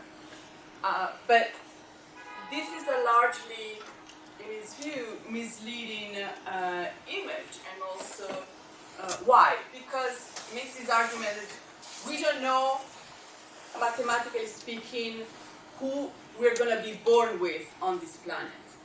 So we don't get to choose where we're born, but most of all, we don't get to choose, and we don't know how many people there will be there before us or after us. So by recovering an older image of Cicero, he compares the Earth to a theater, and he says, we are all arrived in this theater, and we have no other choice to be, and we all occupy a seat there. That's our possession, which is legitimate.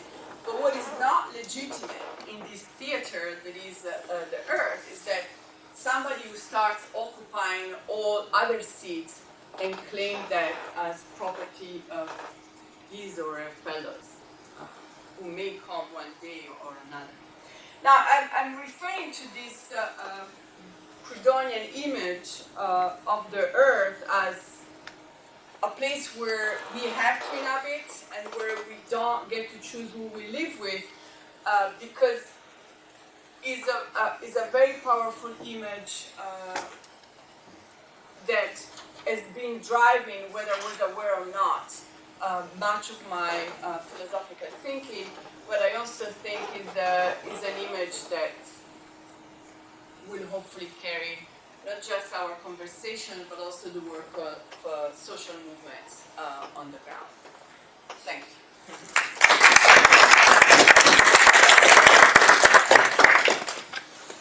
Thank you, Chiara, Peter. I can actually, I've always had the same 3 points about your work, and I can do it in a minute. What if, rather than the trans individual, we talked about the transhuman and thought about the way humans are co-produced via techniques?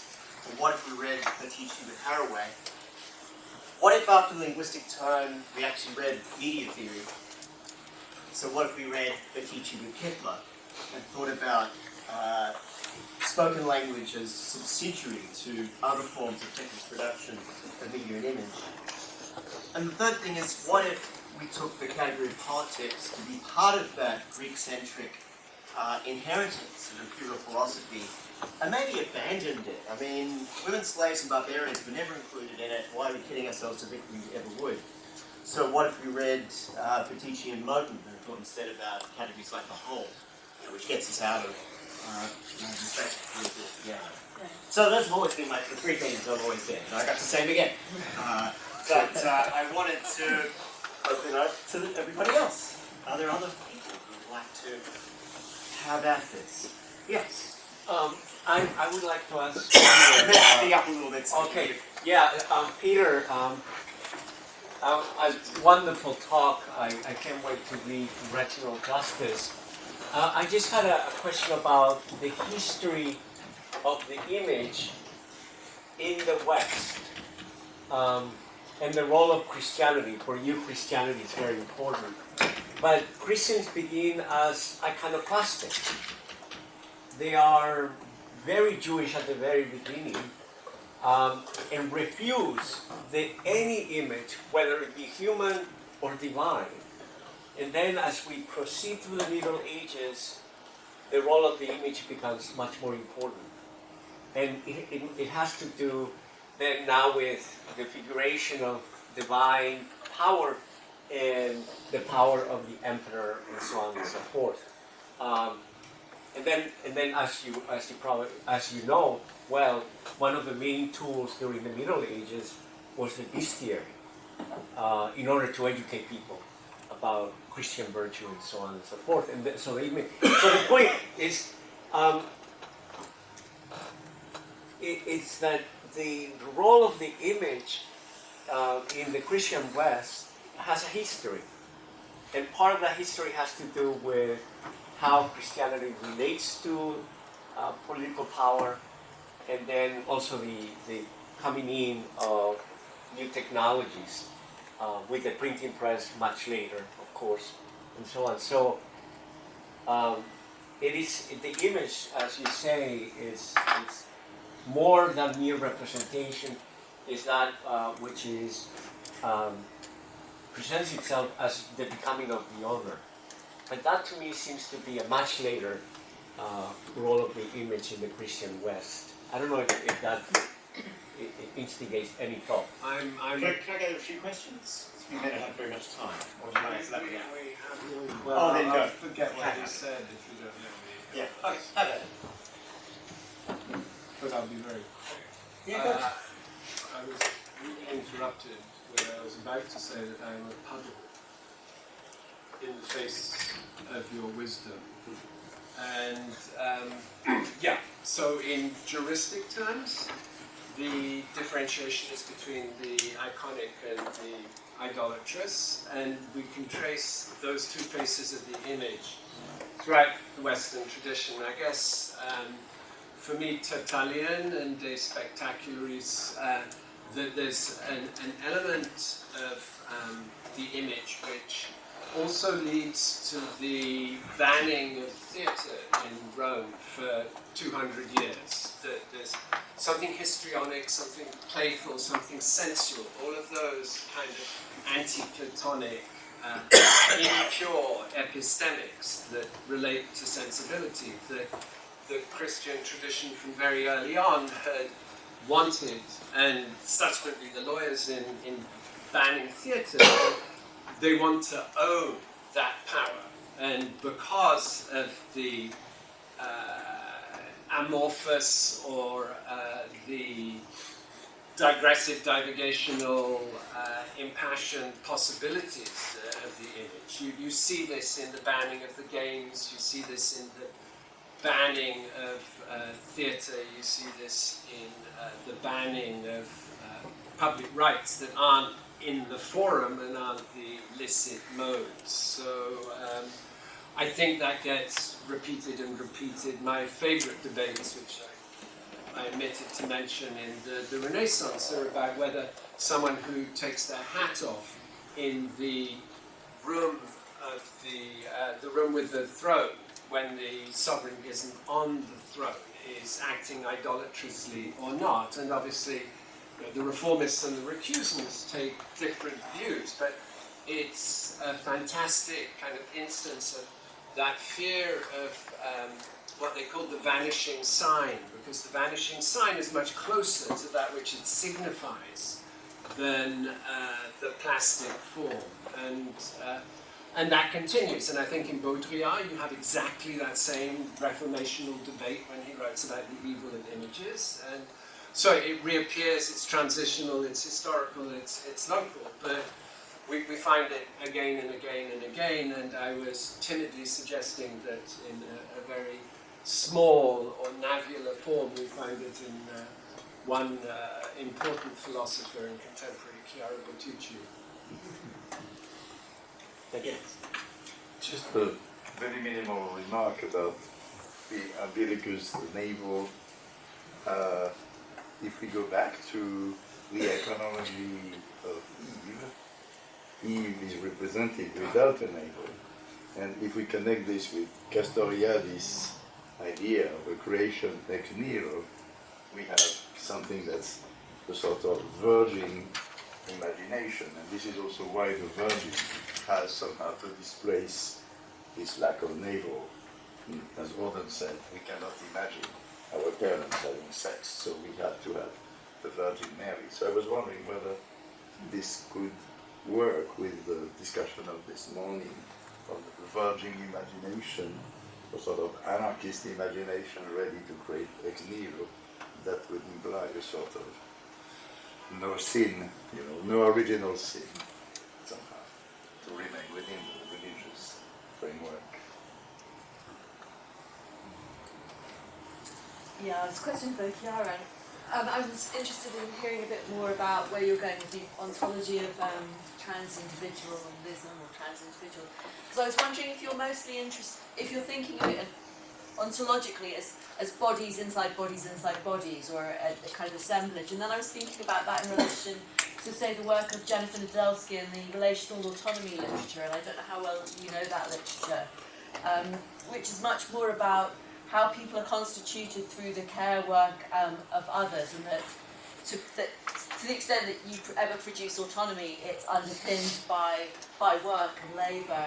And so I was thinking about the one way of approaching it is through the kind of assemblage of bodies as being, and the other is through a kind of more of a relational network of care and labour that produces. And I just wondered whether you were trying to combine them or go in one direction rather than the other. Or... Yes, no, it's a very important question. Thank you for raising it. It also enabled me to respond to Mackenzie's work about the role of the transhuman in this. I'm certainly in conversation with that literature, and indeed what led me to be skeptical of Castoriadis' understanding of autonomy is precisely that it leads us to forget about this role that the care of others, and we are never outside of that network, right? We're never, properly speaking, there have never been individuals in any proper sense of the term. We're always within, not just networks of care and labor that provide. This remark was actually indeed a read in Proudhon, and makes this example of the way in which somebody was becoming a doctor, and we say, in contemporary terms, and we say it's they've invested in a certain path of degrees, and then they become doctors, this is their intellectual capital. Now, we never questioned, and this was done written in 1840, we never questioned the fact that in order for that person to be produced, there's so much work that goes into production and reproduction, and you may be able to pay for the tuition that you receive, but you never pay for who has made the paper, that has made the books possible, who has influenced the ideas of those who have written those books. So you only pay for individual labor, but you never pay for the social labor that gets into any form of production. So it's certainly in conversation with that, but it's even also in conversation with contemporary biology and contemporary trends that tends to, first of all, dismantle the position between culture and nature, and say that also nature is not as fixed as some have thought, so it's as malleable as culture. And that emphasize the example of Lacan I made before, that even biologically speaking, there are no individuals. We're always divided, and we're always formed by many individuals inside a single individual. And in this sense, I do think that the trans individual is also by definition transhuman.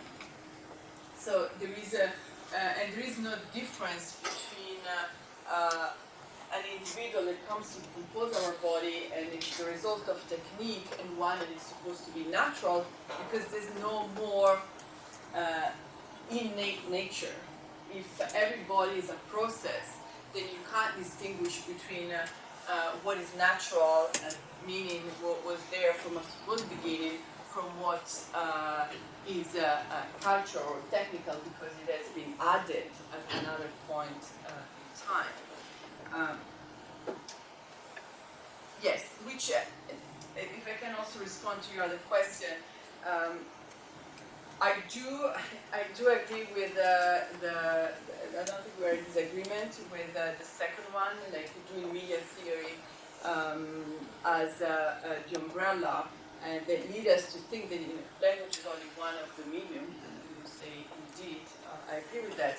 And I wanted to respond in particular to your last question, because I didn't get to develop this point in the previous discussion, but I think it came up at a number of points. the relationship between the political and the moral, and what are the boundaries of the political, and how do we understand the political. Now, the book works with mainstream understanding of the political, and it provides a map of what is understood by political in current discourses, and through the genealogical method maps what are the breaks and the important shifts in the understanding of the political. But there's one thing that the book doesn't do, and it's to discuss the relationship between the moral and the political. I've been thinking a lot about that, and my current intuition is that that distinction is actually a result of European modernity, and it's the result of an opposition between the idea of morality as something that concerns individual human beings versus politics as something that concerns a plurality of them. And at least in the way in which is commonly understood. And I think that there may be ways of rethinking the definition of the political, and maybe even at some point, I don't know, getting rid of the definition of the political in this sense. I mean, the word politics has not always been there. It has appeared at some point in time. It may disappear. I'm not sure the time are right for that, but it's, for me, it is indeed a possibility. Well, politics was invented by men to begin with. You know, to explore. Well, yes, that is an important element of the discussion. I mean, I should also say that in the book, the gender dimension comes in at the end, but I think if I were to rewrite it, I would put it at the beginning somehow. But you know, there's always more work to be done. Yeah. Yes, it was because I mean, most of all, indeed, in the very idea of the distinction between what gets kind of political and what is merely private was a tool. I mean, we can use the word of Carol Bateman to hide the fact that behind the so-called social contract, there was always a sexual contract that guaranteed that certain bodies would be invisible and subordinated. And we see it in the way in which what she calls the marriage contract or the sexual contract. It was never visible, and we can now add, I mean, following Eduardo's remark, like the way in which this also made the racial contract invisible. So I think that now I would put those elements of the discussion that at least in the current order of the book are presented only at the end, more at the forefront. What else?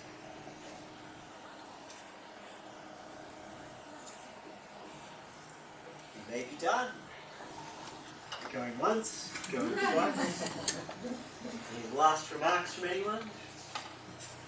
I declare the proceedings closed. Thank you very much.